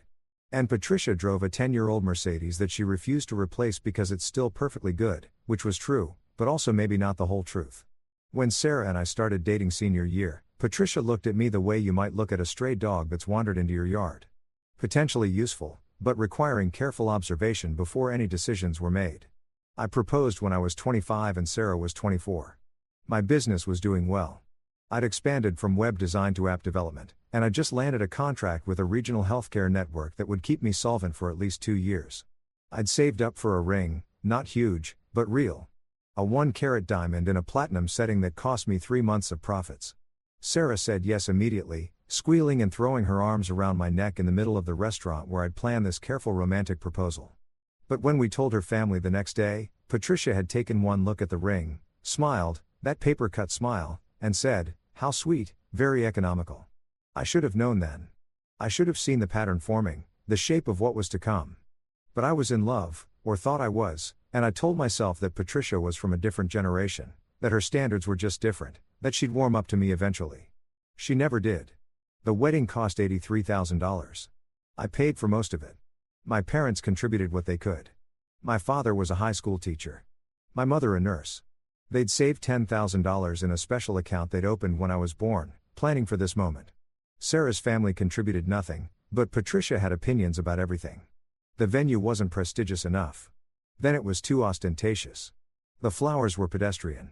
The menu was trying too hard. My suit was off the rack. It wasn't I'd had it tailored, but it wasn't bespoke, which in Patricia's world meant it might as well have come from a thrift store. The guest list was too small. Sarah wanted 200 people. I'd argued for 100 because of the cost. The band wasn't the right kind of band. The photographer wasn't artistic enough. Sarah agreed with her mother on every point. And I found myself nodding and saying yes and quietly increasing my credit limit and taking out a personal loan to cover the shortfall because every time I suggested something more modest, Sarah would get this look on her face, hurt and disappointed like I was failing some fundamental test of my love for her. "Don't you want our wedding to be special?" she'd ask, her eyes going wide and shiny with tears that never quite fell. "Don't you want people to remember it?" And I did want those things. So I said yes. I said yes to everything. The wedding was beautiful. Patricia cried delicate photogenic tears during the ceremony. Sarah looked stunning. She always did. That quality that made people want to look at her had only intensified with age. The band played perfectly. The flowers were spectacular. Everyone said it was the loveliest wedding they had ever attended. I spent the next 3 years paying it off. Sarah didn't work. Not really. She had a series of projects, a lifestyle blog that never quite took off, an Etsy store selling hand-painted plant pots that generated maybe $200 in revenue over 6 months before she got bored. A brief stint as a social media consultant for local businesses that ended when her first client asked for concrete metrics and she couldn't provide them. But mostly she decorated our house. She spent hours arranging and rearranging furniture, painting accent walls, hunting through estate sales and antique stores for the perfect vintage mirror or the ideal mid-century modern side table. Our home looked like something out of a magazine spread. Carefully curated, aesthetically perfect, completely devoid of any personality that wasn't hers. I worked a lot. The app development business was competitive, and I'd transitioned into primarily doing contract work for larger companies, less creative freedom, but more financial stability. I worked from home most days in my office with this door that closed and its walls that I'd painted a calm gray blue before Sarah had decided she needed the space. We were comfortable, not wealthy, but comfortable. We took vacations, always to places Sarah wanted to go, always staying in hotels that were just slightly beyond our budget because Sarah said life was about experiences, not savings accounts. We had nice things. We ate at good restaurants. Sarah drove a new Lexus SUV that she'd insisted she needed for the business she was going to start. That one was going to be an interior design consultation service, but it never materialized beyond a logo she'd paid someone to design and a website I'd built for her that she never updated. I drove a 6-year-old Honda. I told myself it was practical, reliable, good on gas. I told myself I didn't care about cars. But both things were true. But also, Sarah had made it clear that we couldn't both drive luxury vehicles, and she needed the Lexus for her image. Her image mattered a lot. We had dinner with her family every Sunday. This wasn't discussed or negotiated. It was simply a fact of our marriage, like the sky being blue or water being wet. Every Sunday at 6 p.m., we drove to Patricia's house and sat at her dining room table and ate whatever she'd prepared. Always traditional, always vaguely British in the way that American families who want to seem aristocratic default to roast beef, Yorkshire pudding, overboiled vegetables. Patricia presided over these dinners like a queen holding court. Marcus would talk about his job at the investment firm entry level, but he made it sound like he was personally managing billions. Emma would discuss her latest drama. She seemed to specialize in collecting and discarding boyfriends at a rate that suggested either very high standards or very poor judgment, possibly both. Sarah would light up at these dinners in a way she never quite did at home. She'd laugh louder, talk faster, lean in closer to her mother's stories. She'd make jokes at my expense, gentle ones at first in the early years. Observations about how I'd forgotten to buy the right kind of milk, or how I'd worn socks that didn't quite match, or how I'd mispronounced a word. "He's so brilliant with computers," she'd say, her hand on my arm, like she was softening the blow, but totally hopeless with real-world things. Her family would laugh. I'd smile. What else could I do? Over the years, the jokes got sharper. Less gentle, more calculated. My clothes were never quite right. My table manners were charmingly rustic. My opinions on politics, art, culture, anything really were sweet or interesting, which in Patricia's vocabulary meant wrong, but not worth correcting. When I'd try to contribute to conversations, there would be this pause, this moment where everyone would look at me with expressions that ranged from polite tolerance to barely concealed impatience, waiting for me to finish so they could return to more interesting topics. I started talking less at Sunday dinners. Eventually, I mostly stopped talking at all. Sarah never defended me, not once in 7 years. When her mother made a particularly cutting remark about my background, my father was a teacher, remember? Respectable, but decidedly not aristocratic. Sarah would laugh along with her. And when Marcus would tell stories about his important clients that were thinly veiled attempts to make my work sound quaint and trivial by comparison, Sarah would nod enthusiastically. I told myself it didn't matter. Family dynamics were complicated. Sarah was close to her mother. That was good, wasn't it? Better than being distant. And the jokes weren't that bad, really. They were just teasing. I was being too sensitive. I told myself a lot of things. The filing cabinet in my closet contains 7 years of paperwork. I'm organized by nature. It's probably part of what makes me good at my work. And I'd kept everything. Every document, every contract, every receipt, every bank statement, every tax return. I pulled out the folder labeled Property and Assets and sat down on the edge of our bed. Our house, the beautiful and perfectly decorated house that Sarah had spent hundreds of hours turning into an Instagram-worthy showpiece, was in my name. Only my name. I'd bought it 3 years ago with money I'd saved for my business and a mortgage I'd qualified for based solely on my income. Sarah hadn't been on the mortgage application cause she didn't have verifiable income. She'd signed some papers at closing, but they were spousal consent forms, not ownership documents. The house was mine. The Lexus she drove was leased and the lease was in my name cause again she didn't have the income to qualify on her own. I was legally responsible for the monthly payments. Our credit cards, we had 3, were all in my name. She had cards attached to my accounts, but they weren't her accounts. Every purchase she made appeared on statements that came to me that I paid for my checking account every month. I pulled out the folder labeled Family Loans. This was more complicated. 6 years ago, Marcus had called me. Not Sarah, me directly. He'd been apologetic, embarrassed even. He was having some cash flow problems. He said the investment firm was restructuring. His commissions were delayed. He had rent coming due. And his landlord was being unreasonable about late payments. Could I help him out? Just short term, just until his next commission check cleared. $5,000. I transferred it the next day. He never paid it back. 4 years ago, Emma had needed help with her car. The transmission had failed and she didn't have the money for repairs. Could we loan her $3,000? Sarah had asked me, her eyes soft and pleading. She's my sister. We can't just let her be without a car. Emma never paid it back either. 3 years ago, Patricia's roof had needed extensive repairs. Water damage, structural issues, the kind of thing that couldn't be postponed. She'd needed $20,000. She'd asked Sarah, who'd come to me with that same pleading expression. It's my mother. She raised me. How can we say no? I hadn't said no. I'd taken out a personal loan, not a home equity loan, because the house was still too new and I didn't have enough equity yet, and given Patricia the money. She'd promised to pay me back in installments. She'd made 3 payments of $500 each, then stopped. When I gently mentioned it to Sarah, she'd gotten angry with me. My mother is struggling, she'd said. How can you be so cold about this? Money isn't everything. I'd let it go, and I'd always let things go. Over 7 years, I'd loaned Sarah's family a total of $63,000. I had documentation for all of it. Texts, emails, bank transfers, even a few promissory notes that Patricia had insisted on writing up because we're not the kind of family who doesn't formalize these things properly.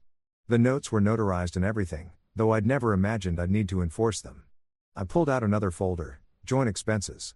Except they weren't really joint, were they? I paid the mortgage.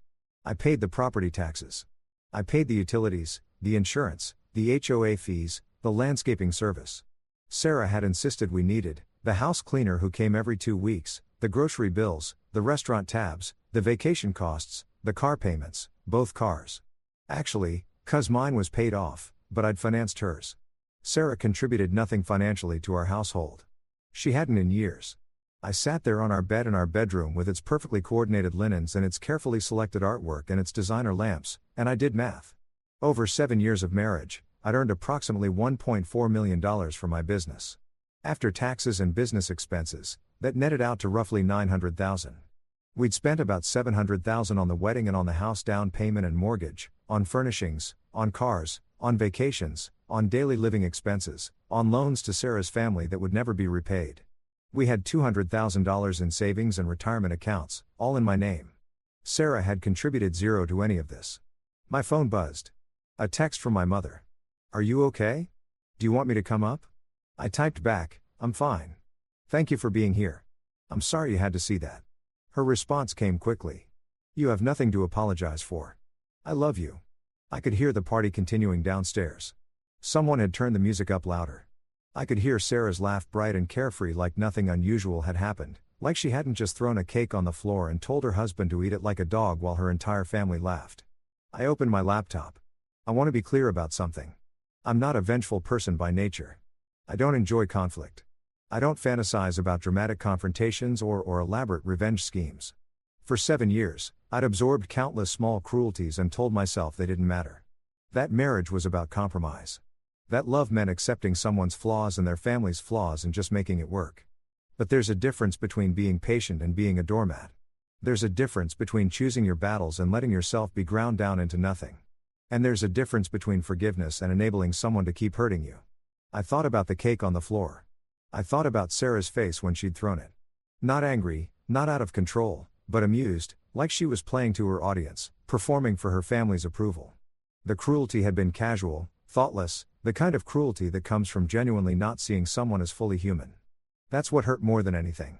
Not the act itself, but the realization that my wife had looked at me and thought, "This will be funny. This will entertain my family." She'd calculated the moment and decided my humiliation was worth the laugh. I pulled up my email and started a new message to my attorney. David Chen and I had gone to high school together. He'd been 2 years ahead of me, captain of the debate team, the kind of guy who everyone knew was going to be successful at whatever he chose to do.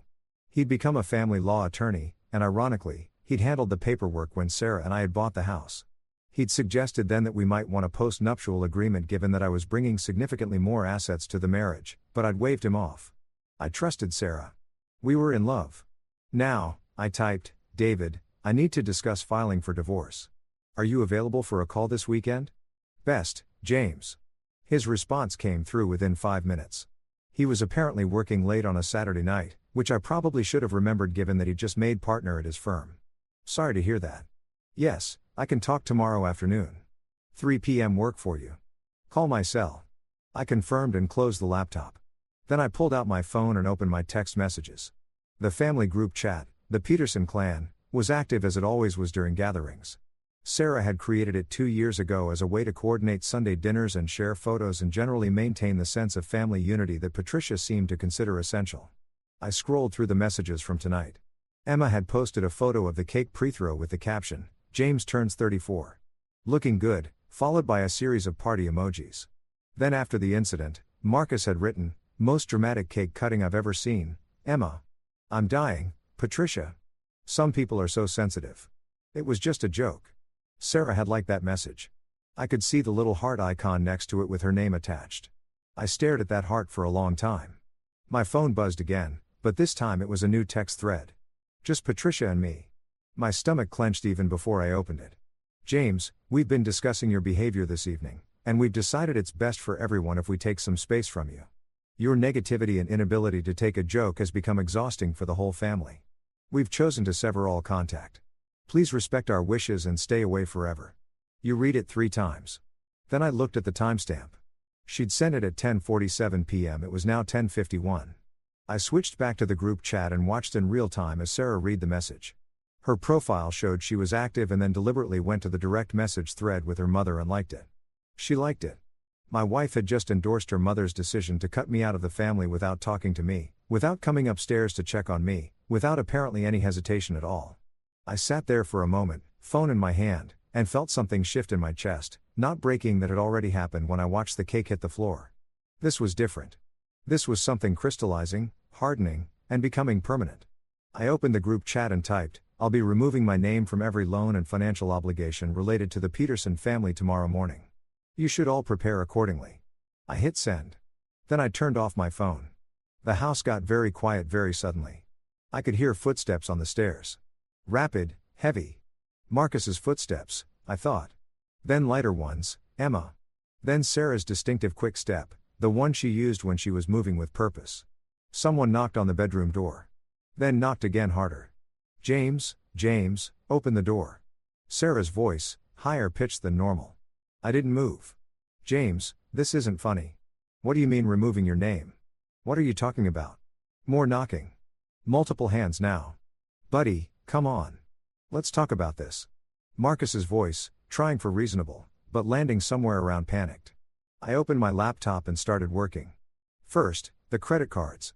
I logged into each account and marked Sarah's supplementary cards as lost or stolen. They'd be deactivated within minutes. Then I set up new cards for myself, different numbers which would arrive in 3 to 5 business days. The knocking continued. Sarah was saying something about how I was being ridiculous, how they'd been joking. How could I be so sensitive? Didn't I understand how family worked? Next, the Lexus lease. I logged into the account and started the process to terminate it early. There would be penalties, but I'd rather pay them than continue being responsible for a car payment on a vehicle I didn't drive for a person who just endorsed cutting me out of her family while laughing about my humiliation. The termination couldn't be completed online. It required a phone call and proper notice, but I filled out the preliminary paperwork and set a reminder to call first thing Monday morning.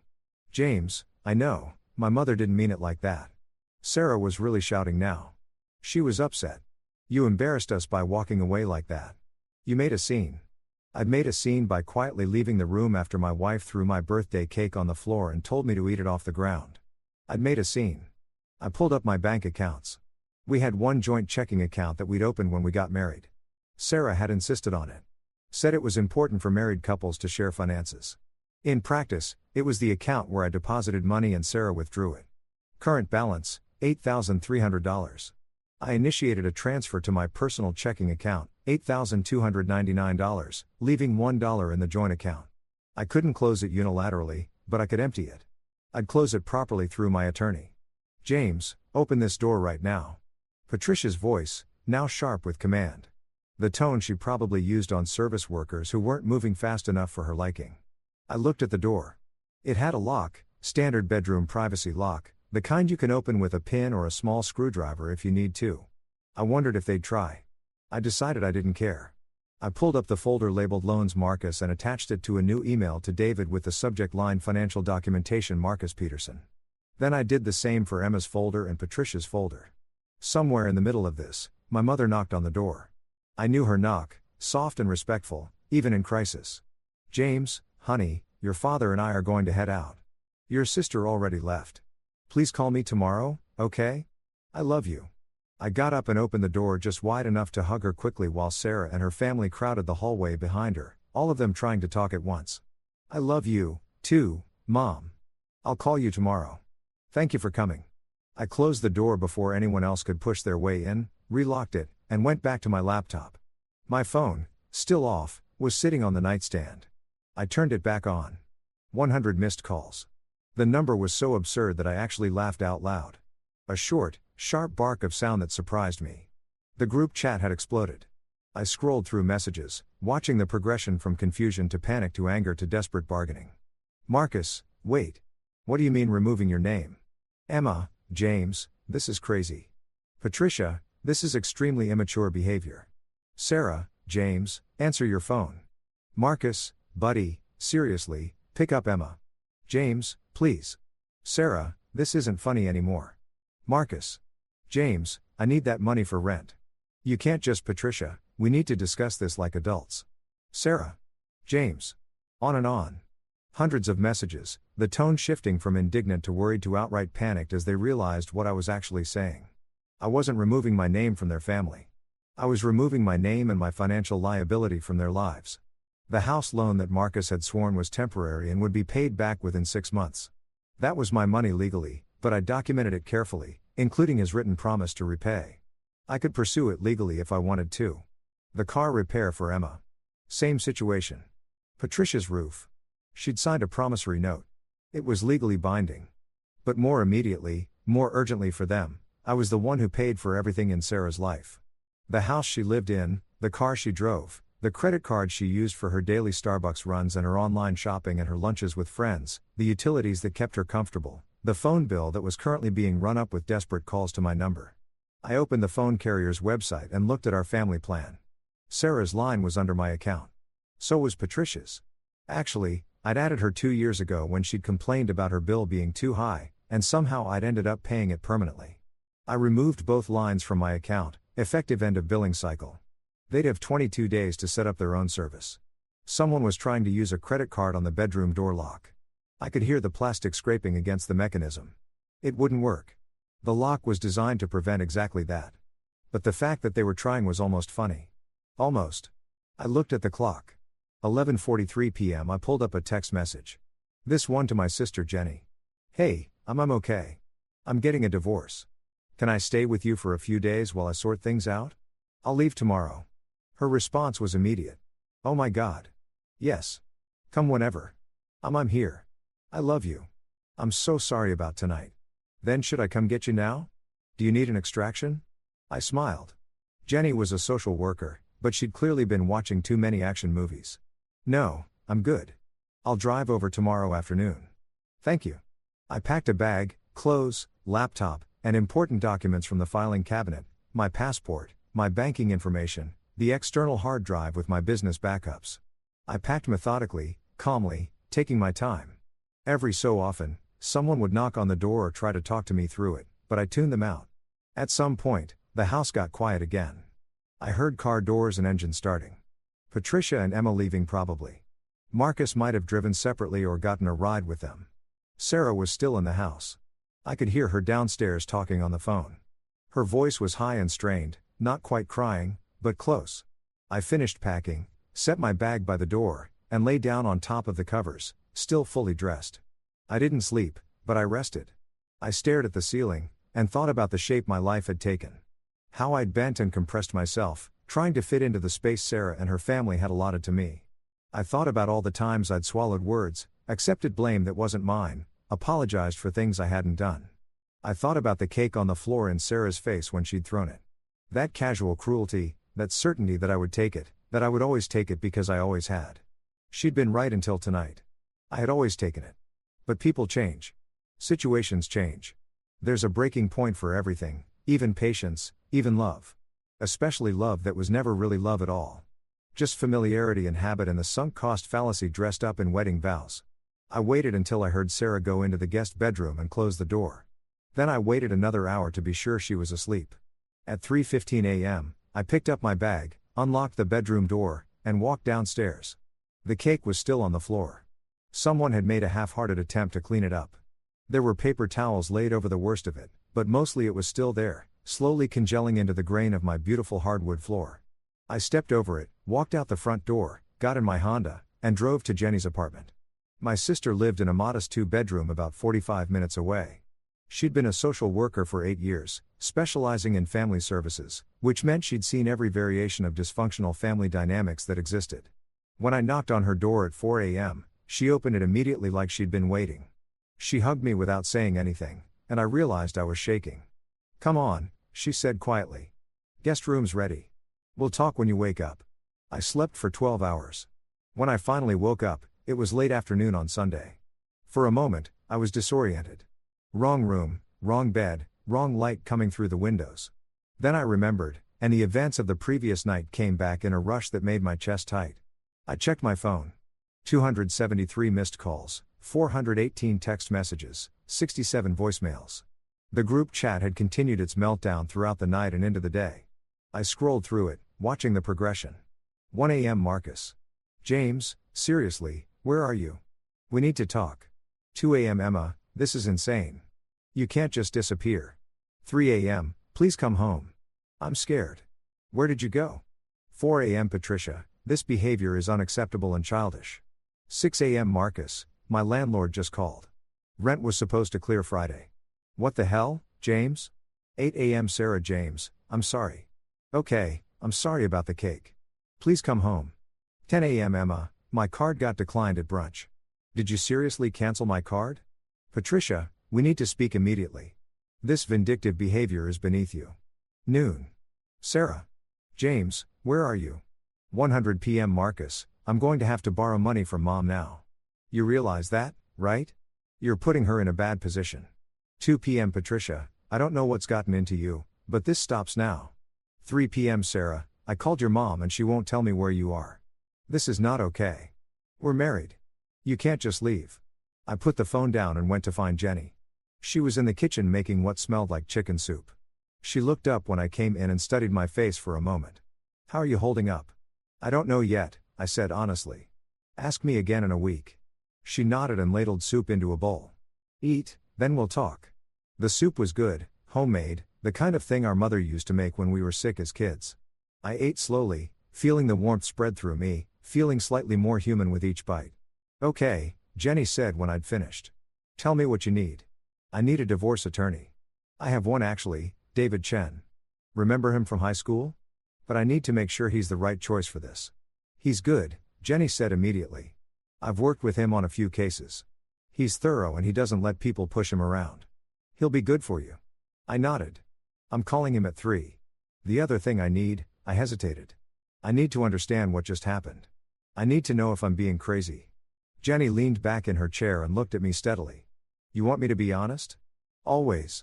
I've hated Sarah since about 6 months after you got married, she said bluntly. I've hated watching what she and her family do to you. I've wanted to say something for years, but mom said to stay out of it, that you needed to figure it out yourself. That unsolicited advice would just push you away. I absorbed this. What did they do to me? James. She said my name like it hurt her. They treat you like a wallet with legs. They mock you constantly. They dismiss everything you say and do. Sarah spends your money like it's water and contributes nothing. And I don't mean financially, though. That too.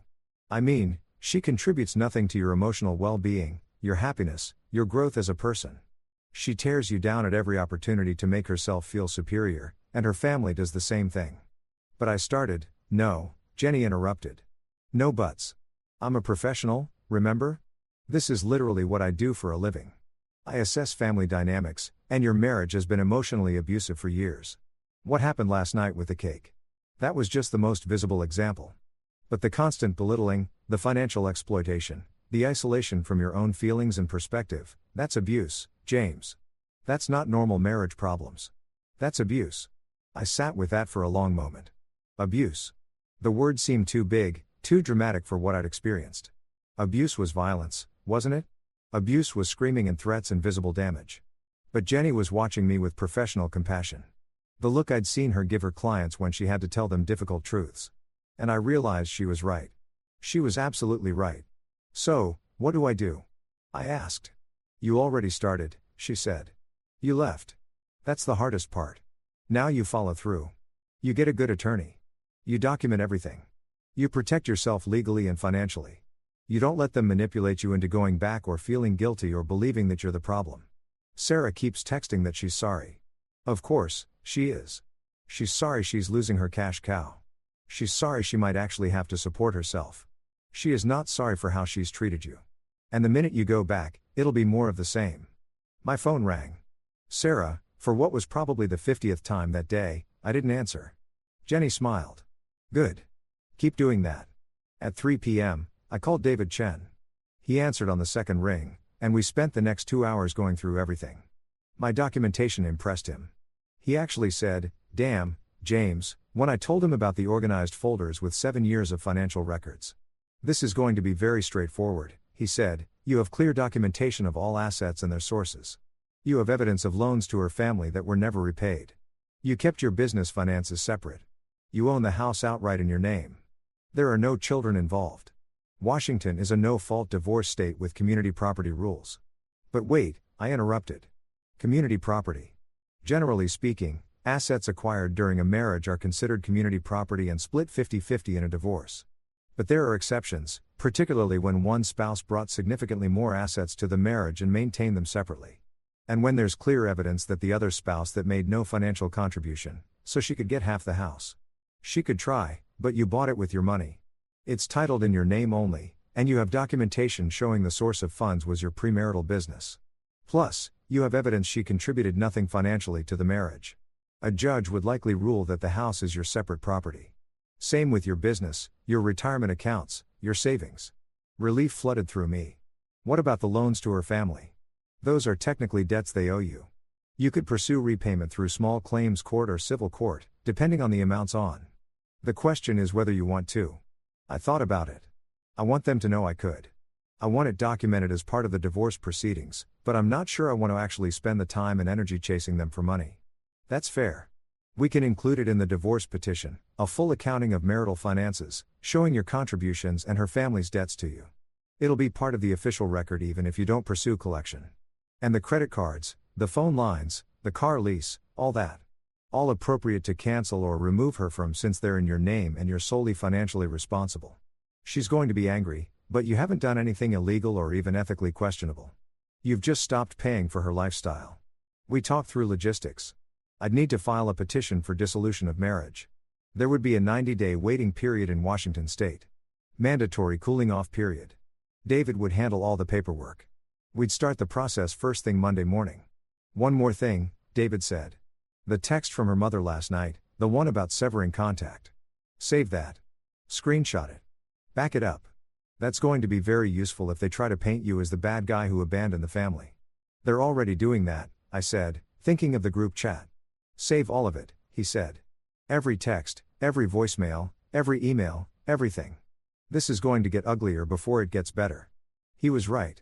Monday morning, my phone started ringing at 6 a.m. Sarah, then Patricia, then Marcus, then Emma, then Sarah again, then Patricia, then Marcus, then Emma, then Sarah again in a rotating pattern that suggested they'd coordinated their approach. I didn't answer any of them. At 9 a.m., David filed a petition for dissolution of marriage at the county courthouse. The petition included a full accounting of all marital assets and debts, including the documented loans to Sarah's family members totaling $63,000. At 10 a.m., I called the Lexus dealership and explained that I needed to terminate the lease early. The penalties were steep, $4,000, but it was worth it to be free of that monthly obligation. The dealership sent a tow truck to pick up the vehicle at my house that afternoon. I also called the insurance company and removed Sarah from my auto insurance policy. At 11 a.m., Sarah apparently discovered that her car was being repossessed. The voicemails that followed were educational. James, what the they're taking my car? You can't do this. This is my car. Except it wasn't. It was a leased vehicle in my name that I'd been paying for, but she'd apparently convinced herself it was hers. More calls, more voicemails, getting increasingly frantic. James, I need my car for work. What work? James, you're being completely unreasonable. I was being unreasonable. James, my mother said you're being emotionally abusive by cutting off my transportation. The irony was apparently lost on her. At 1 p.m., a process server delivered the divorce petition to Sarah at the house. At 1:47 p.m., according to the timestamp, I received a text that simply said, "You're really doing this?" Not a question, a statement, like she'd finally realized this was real. I didn't respond. At 3:00 p.m., Jenny came home from work to find me sitting on her couch, staring at my phone with an expression she later described as shell-shocked. What happened?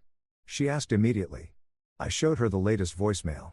Patricia, her voice shaking with what might have been anger or might have been genuine emotion. It was hard to tell with her. James, I don't know what kind of game you think you're playing, but this has gone far enough. My daughter is distraught. You've humiliated this family. The way you walked out on your own birthday party, the way you're treating Sarah now, it's cruel and it's beneath you. I raised her to choose a good man and I thought you were that man. But clearly, I was wrong. You need to stop this nonsense. Apologize everyone and come home. We can all move past this like adults. Call me back. Jenny listened to the whole thing, her expression getting progressively more incredulous. Did she seriously? Jenny started then stopped and started again. Did she seriously just frame your response to abuse as the actual abuse? I think she did. That's textbook Darvo. Jenny said deny, attack, reverse victim, and offender. They're going to try to flip the narrative. So, you're the villain. You need to prepare for that. She was right, but I was exhausted. I'd barely slept in 2 days. My entire life had detonated in the space of 48 hours, and I was running on adrenaline and spite.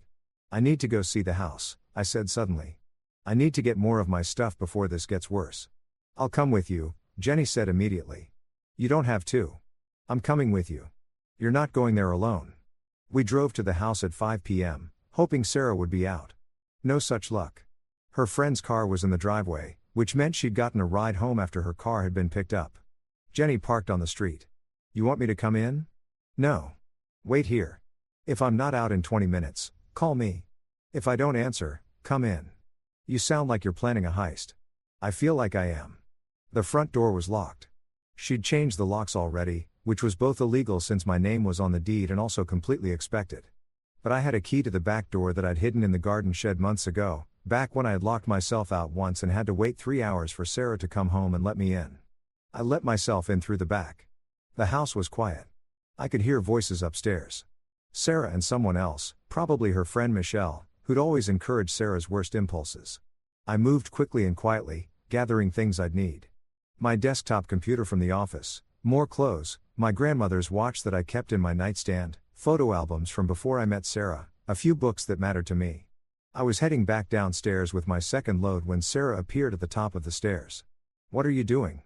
Getting my things, I said calmly. You can't just break into our house. It's my house, Sarah. My name is on the deed. You changed the locks illegally. You abandoned me. I left. That's different. She came down the stairs and I could see she'd been crying.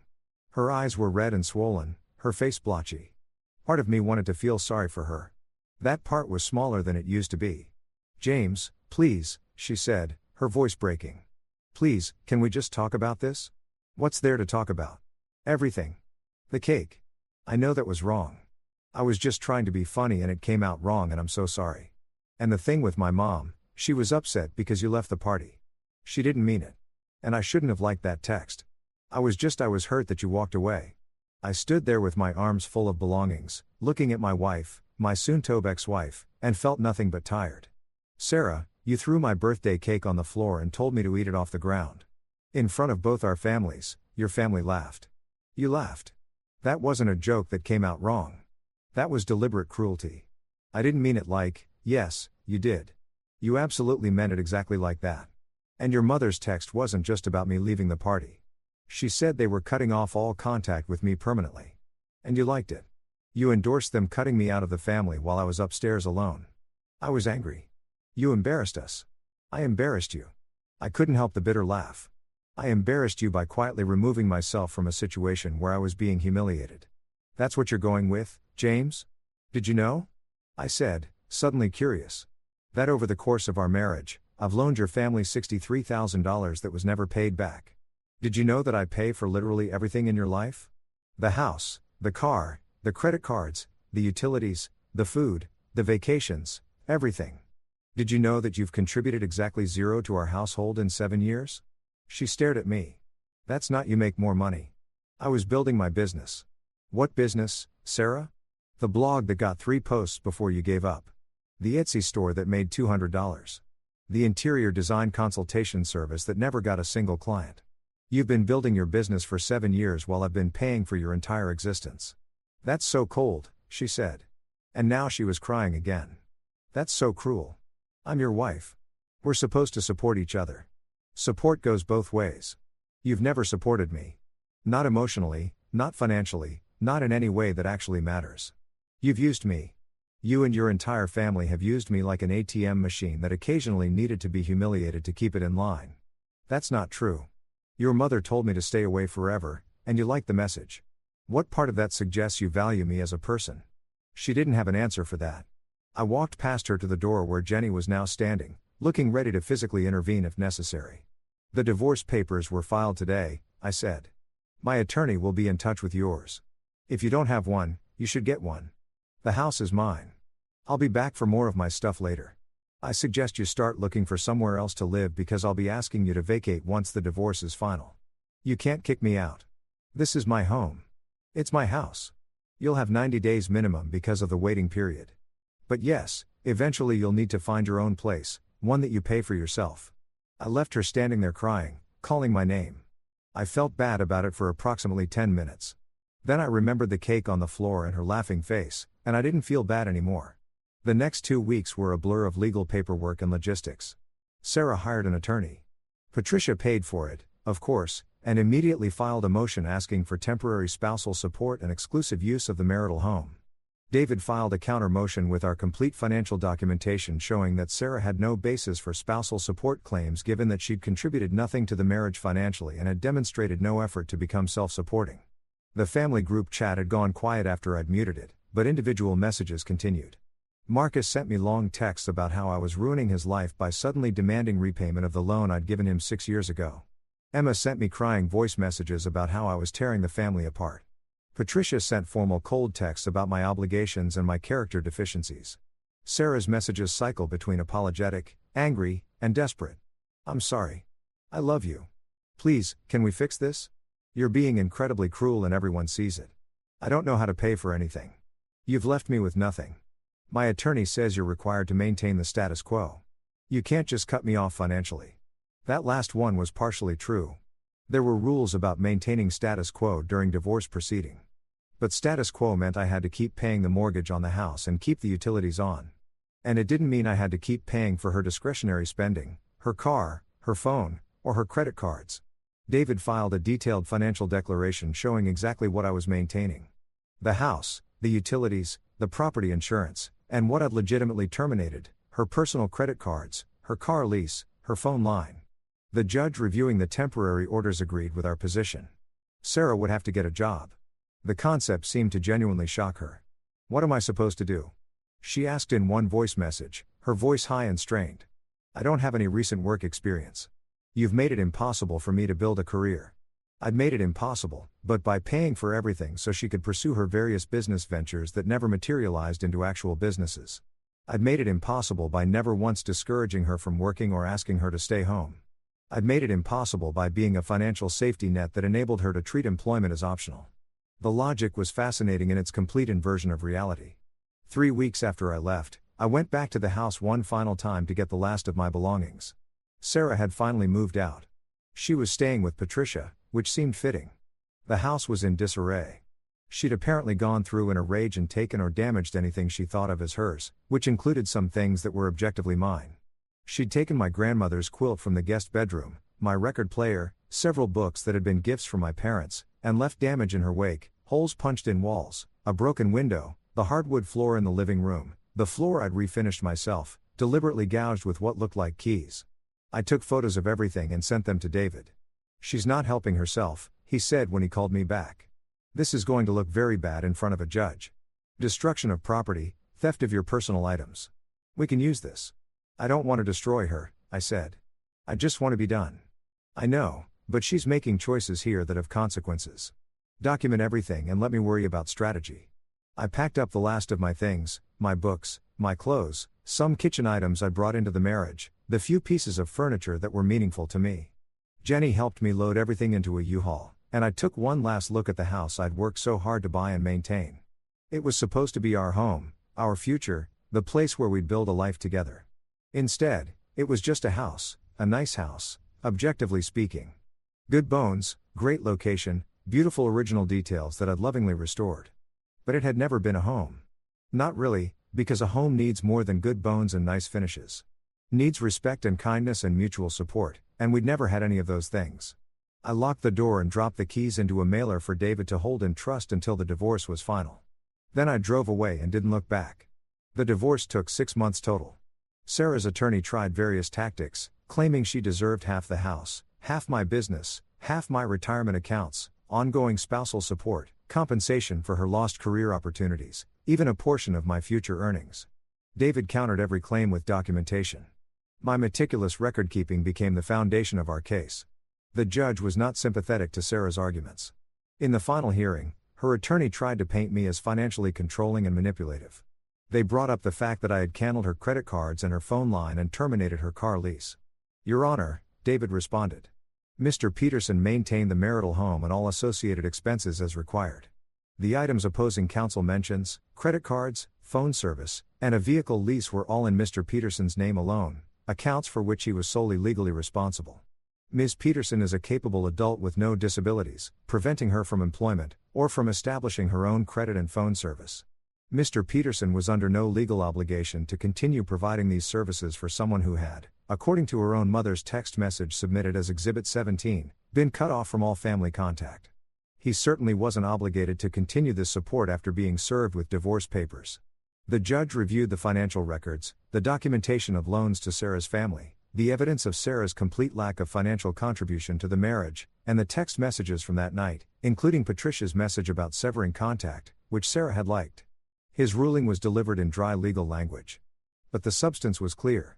Sarah would receive nothing except her personal belongings.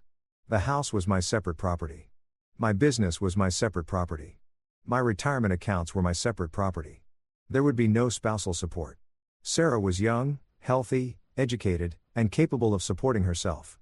The judge also noted, almost as an aside, that the documented loans to Sarah's family members remained valid debts that I could pursue if I chose to, though they were not part of the marital dissolution itself. Sarah's attorney tried to object, but the judge was done. Miss Peterson, he said, looking directly at Sarah, you made choices throughout this marriage.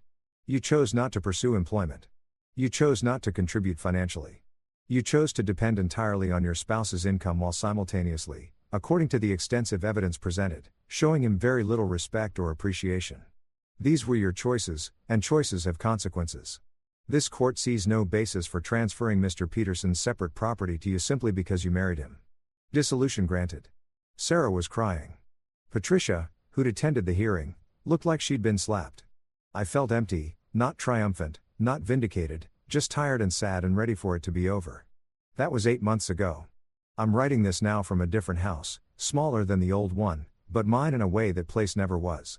I bought it for cash using money from selling the previous house. It's in a quiet neighborhood with a yard where I'm slowly learning to garden. I have an office with a door that closes and walls I painted the exact shade of gray-blue I wanted. My business is thriving. Turns out when you're not constantly stressed about your home life, you have more energy for work. I've landed 3 major contracts in the past 6 months and hired 2 junior developers to help with the workload. I've been to therapy, a lot of therapy. Dr. Martinez has helped me understand that what I experienced was indeed abuse, financial exploitation, emotional manipulation, systematic degradation. She's helped me recognize the patterns, understand why I accepted them for so long, and develop better boundaries for the future. I talk to my mother and Jenny regularly, and my father and I have started a tradition of monthly fishing trips where we mostly sit in comfortable silence and occasionally talk about things that matter. It's been good. I don't talk to Sarah. Our last communication was through attorneys when the house sale finalized and I sent her a check for half the profit. Not because I was legally required to. I wasn't, but because I wanted to be able to look at myself in the mirror. She'd lived there, too, even if she hadn't paid for it. The check was for $43,000. She cashed it without acknowledgement. I did eventually pursue the loans, not out of spite, but because Dr. Martinez helped me understand that allowing people to exploit you without consequences just enables them to exploit others. I filed claims in civil court for the documented loans to Marcus, Emma, and Patricia. Marcus settled immediately, agreeing to a payment plan of $200 a month. He'll be paying me back for approximately 20 months more, and he's been consistent with payments, probably because his attorney explained what would happen if he defaulted. Emma ignored the lawsuit until her wages were garnished. She was furious. Sent me a long rambling email about how I was destroying her life over money that meant nothing to me but everything to her. I didn't respond. Her payments are automatic now, deducted from her paycheck before she ever sees the money. Patricia fought it. She hired an expensive attorney and tried to argue that the loan had been a gift, that the promissory note she'd signed was signed under duress, that I'd misrepresented the terms. Basically every defense her attorney could think of. It took 9 months and cost me about $7,000 in legal fees, but I won. The judge ruled that the promissory note was valid and enforceable, and Patricia was ordered to pay the full amount plus interest and my legal fees. She's appealing, of course. I don't expect to see the money anytime soon, if ever, but it's on her credit report now. This judgment against her, and that feels like enough. I've been on a few dates, nothing serious yet, but I'm learning how to recognize red flags I would have ignored before. I'm learning what healthy relationships look like, the mutual respect, the genuine interest in each other's well-being, the balance of give and take. I'm learning that I deserve those things. Last month, I ran into Sarah at a coffee shop. She was with someone. A man in an expensive suit older than her. The kind of man who carries himself like he's used to being the most important person in any room. They didn't see me and I left before they could. But I heard her laugh. That bright performative laugh she used to use at Sunday dinners when she wanted to impress her mother. She was playing a role the way she'd always played a role. I wondered if the man with her knew that yet. I wondered if he'd figure it out before he got hurt or if he was the kind of man who wouldn't get hurt. Maybe he was just like her and they'd be perfect together in their mutual superficiality. Then I realized I didn't actually care. And that realization was liberating. I keep thinking about that night, my 34th birthday, the cake on the floor, Sarah's face when she told me to eat it off the ground, the laughter from her family, that feeling of crystalline clarity when I understood fully and completely that I needed to leave. If you'd asked me a year ago if I thought my marriage would end because of a thrown cake, I would have laughed. Seems so small, so silly. A cake, a stupid birthday cake. But it wasn't really about the cake, was it? It was about 7 years of small cruelties that I'd absorbed and excused and explained away. It was about being treated as less than human by people who were supposed to love me. It was about realizing that I'd spent so long trying to be good enough for Sarah and her family that I'd forgotten to ask whether they were good enough for me. They weren't. And once I saw that clearly, once I stopped making excuses and stopped accepting the unacceptable, the path forward became obvious. Leave document. Protect yourself. Don't engage with manipulation. Don't allow yourself to be guilted into accepting mistreatment. Stand firm. It wasn't easy. There were moments when I doubted myself. When I wondered if I was being too harsh, too unforgiving, too cold. There were nights when I lay awake wondering if I should have tried harder, should have gone to marriage counseling, should have given her another chance. But then I'd remember the cake on the floor. I'd remember her laughing. I'd remember Patricia's text about severing contact and Sarah liking it. I'd remember 7 years of being treated like a wallet with legs, like an ATM with a pulse, like a servant who occasionally needed to be reminded of his place. And I'd know I'd made the right choice. Someone asked me recently, a friend of Mike's who'd heard about the divorce, if I regretted the marriage, if I felt like I'd wasted 7 years of my life. I thought about it for a long time before answering. No, I said finally. I don't regret it, and it wasn't wasted. I learned a lot about what I want in a partner, about what I won't tolerate, about my own capacity to endure and adapt and eventually to stand up for myself. Those are valuable lessons. That's a very mature perspective, she said. Maybe, I said, or maybe I'm just trying to find meaning in something that hurt like hell. Both things can be true. I'm 35 now, a year older than I was that night, a year wiser. I hope. I have a good life, a peaceful life, a life where I'm not constantly walking on eggshells, not constantly calculating whether my words will be used against me later, not constantly trying to make myself smaller to fit into someone else's narrow vision of who I should be. I have a house I love, a business that's growing, a family that actually loves and respects me, friends who value me, a therapist who's helping me build a healthier future, and increasingly, I have a sense of self-worth that doesn't depend on anyone else's approval. The missing calls, those 100 missed calls that first night, that number that seemed so absurd I laughed, they stopped eventually. They took weeks to taper off, but they did stop. Sarah stopped calling. Marcus stopped calling. Emma stopped calling. Eventually, even Patricia stopped calling. They moved on to other sources, I suppose, other people to use. Or maybe, and I hope this is true, though I'm not optimistic, maybe they learned something from this. Maybe Sarah got a job and discovered she was capable of supporting herself. Maybe Marcus learned to live within his means. Maybe Emma learned that actions have consequences. Maybe Patricia learned that you can't treat people like disposable commodities. Probably not. But maybe if you're reading this and seeing yourself in my story, if you're the person absorbing small cruelties, making excuses, trying harder to be good enough for someone who will never think you're good enough, I want you to know something. You deserve better. Not someday. Not after you change or improve or finally crack the code of how to make them happy right now exactly as you are. You deserve respect and kindness and partnership and love that builds you up instead of tearing you down. And if you're not getting those things, you can leave. It might be hard. It might be scary. It might cost you money and time and temporary stability, but you can leave. I did. You can too. That night, standing in my living room with cake on the floor and laughter in the air, I could have stayed.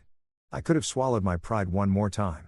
I could have apologized for whatever I was supposed to have done wrong. I could have cleaned up the cake and pretended everything was fine and gone back to being the person they expected me to be. I could have stayed, but I would have been dying by inches, slowly, losing myself piece by piece until there was nothing left but a hollow shell shaped like a husband performing a role in someone else's play. Instead, I chose myself. I chose my dignity. I chose a future where I wasn't someone's punchline or someone's ATM or someone's emotional dumping ground. I chose to be alone rather than lonely in a marriage. And it was the best decision I ever made. Last week, I went to a party. A real party, not a performance. My coworker's birthday. Casual and relaxed. People I actually like spending time with. Someone brought a cake.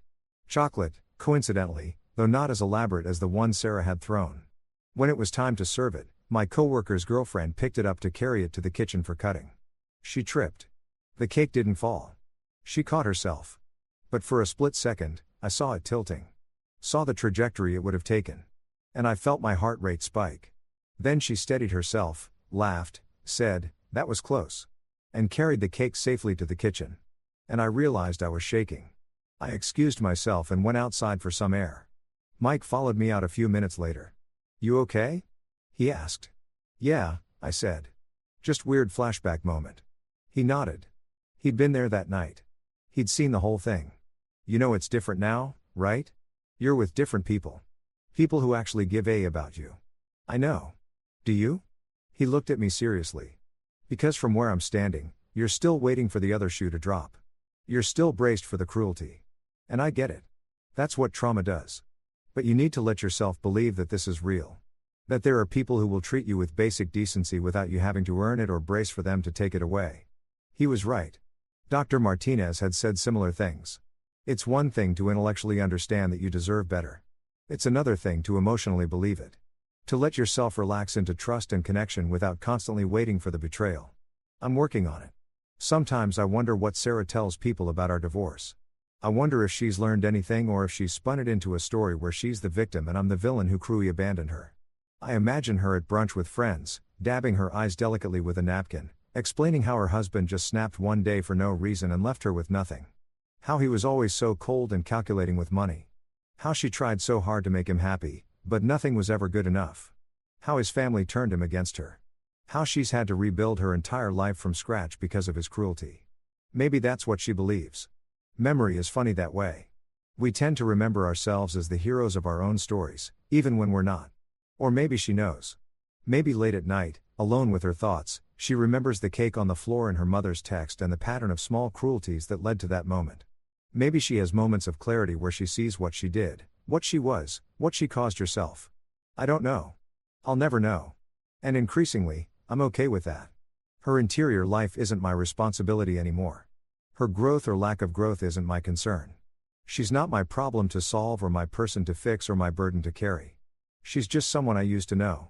Last month, I celebrated my 35th birthday. Jenny threw me a small party, just family and close friends, people who actually care about me. My parents came. Mike was there and a few of my new friends from work. We grilled burgers in my backyard. Played stupid yard games. Sat around talking and laughing as the sun went down. Someone brought a cake. Chocolate with simple buttercream frosting and Happy Birthday James written across the top in blue icing. When it was time to sing, everyone gathered around and I felt a wave of emotion that caught me completely off guard. These people were here because they wanted to be, because they liked me, not because they had to be. Not because there was something they wanted from me, not because it would look bad if they didn't show up, just because they liked me. We sang Happy Birthday off-key and cheerful. And I blew out the candles and made a wish. I wished for continued healing, for growth, for the courage to keep opening myself up to connection even when it's scary. For the wisdom to recognize red flags early on, for the strength to maintain boundaries, for a future where I'm not defined by what I survived, but by what I built afterward. Then we cut the cake and ate it like civilized humans using plates and forks, sitting in chairs or on the grass, talking and laughing and being present with each other. No one threw it on the floor. No one laughed at me. No one made me feel small. It was perfect. I don't know what the future holds. I don't know if I'll ever remarry or if I'll have kids or what my life will look like in 5 or 10 or 20 years. But I know this. I'll never again tolerate being treated the way Sarah and her family treated me. I'll never again make myself small to fit into someone else's narrow expectations. And I'll never again accept cruelty disguised as humor or exploitation disguised as family obligation or abuse disguised as love. I know my worth now. Not arrogantly, not defensively, but quietly and certainly. I know what I bring to relationships. Loyalty and stability and genuine care and the willingness to show up and do the work. And I know that those things are valuable, that they deserve to be reciprocated, and that if they're not, I can and will walk away. That night, May 14, 2024, changed everything. It was the night I stopped accepting the unacceptable. The night I chose myself, the night I realized that sometimes the most loving thing you can do is leave. The cake hit the floor and I walked away. And my life began. It's been 18 months since that night. Now I'm sitting in my home office. My actual office with my door and my walls and my chosen shade of gray-blue. Writing this all down. Why? Partly for myself. Dr. Martinez suggested it as a way to process everything, to see how far I've come, to acknowledge the journey, but partly for anyone else who might need to hear it. Anyone standing in their own living room, metaphorical cake on the floor, wondering if they're crazy for feeling hurt, wondering if they're being too sensitive, wondering if it's really that bad. It is that bad. You're not crazy. You're not too sensitive. And you deserve better. I received a text last week from a number I didn't recognize. It took me a moment to realize it was Sarah. She'd changed her number at some point. The text said, "I've been in therapy. I'm starting to understand things I didn't understand before. I'm sorry for how I treated you. You deserved better. I hope you're happy." I stared at that message for a long time. Part of me wanted to respond, to say something gracious and forgiving, to acknowledge her growth, to wish her well in return. But mostly, I just felt tired. Whether Sarah's apology was genuine growth or just another manipulation didn't really matter anymore. That chapter of my life was closed. She wasn't my responsibility. Her healing journey wasn't something I needed to participate in or validate or even acknowledge. I deleted the message without responding. And then I went back to living my life, my good, peaceful, drama-free life, and I didn't think about it again for the rest of the day. That felt like progress. If there's a lesson in all of this, I think it's this. You teach people how to treat you. And for 7 years, I taught Sarah and her family that they could treat me terribly, and I would absorb it. I would make excuses for it. I would come back for more. The teaching stopped that night when I walked up the stairs and didn't come back down. Sometimes people ask me if I miss being married, if I miss having a partner, if I get lonely in my small house with my quiet life. Sometimes, sure, loneliness is real. And there are moments when I wish I had someone to share things with. The small victories at work, the funny thing I saw on a walk, the peaceful silence of a Sunday morning. But there's a difference between being alone and being lonely. I was lonelier in my marriage, surrounded by people who should have loved me but didn't, than I am now in my solitude. Now I have some space to think and grow and breathe and figure out who I am when I'm not constantly bracing for the next criticism or the next impossible standard or the next casual cruelty. It's good space, healing space, space I needed. And when I'm ready, when I've done enough work on myself, when I've built enough confidence in my own judgment, when I trust myself to recognize and maintain healthy boundaries, I'll share that space with someone who deserves to be in it. Someone who sees me as a whole person, not a wallet. Someone who treats me with respect, not contempt disguised as jokes. Someone who contributes to my life instead of just extracting from it. Someone who when I have a birthday celebrates it with me instead of turning it into a performance of my degradation. That person is out there somewhere. Or maybe they're not. Maybe I'll be contentedly single for the rest of my life. Either way is okay because I'm okay. Finally, fully genuinely okay. The last thing I want to say is about forgiveness. People have asked me if I've forgiven Sarah, if I've forgiven her family. They say it like forgiveness is something I owe them. Like my healing is incomplete without it. I think that's forgiveness is complex. It's not a switch you flip or a finish line you cross. It's not something you do for the person who hurt you. It's something you do for yourself if and when it serves you. Have I forgiven Sarah? I don't know. I don't wake up angry at her anymore. I don't fantasize about revenge or spend my energy wishing bad things for her. When I think about her, which is rare, I feel mostly nothing. A distant sort of sadness that things turned out the way they did, but no active bitterness. Is that forgiveness? Maybe.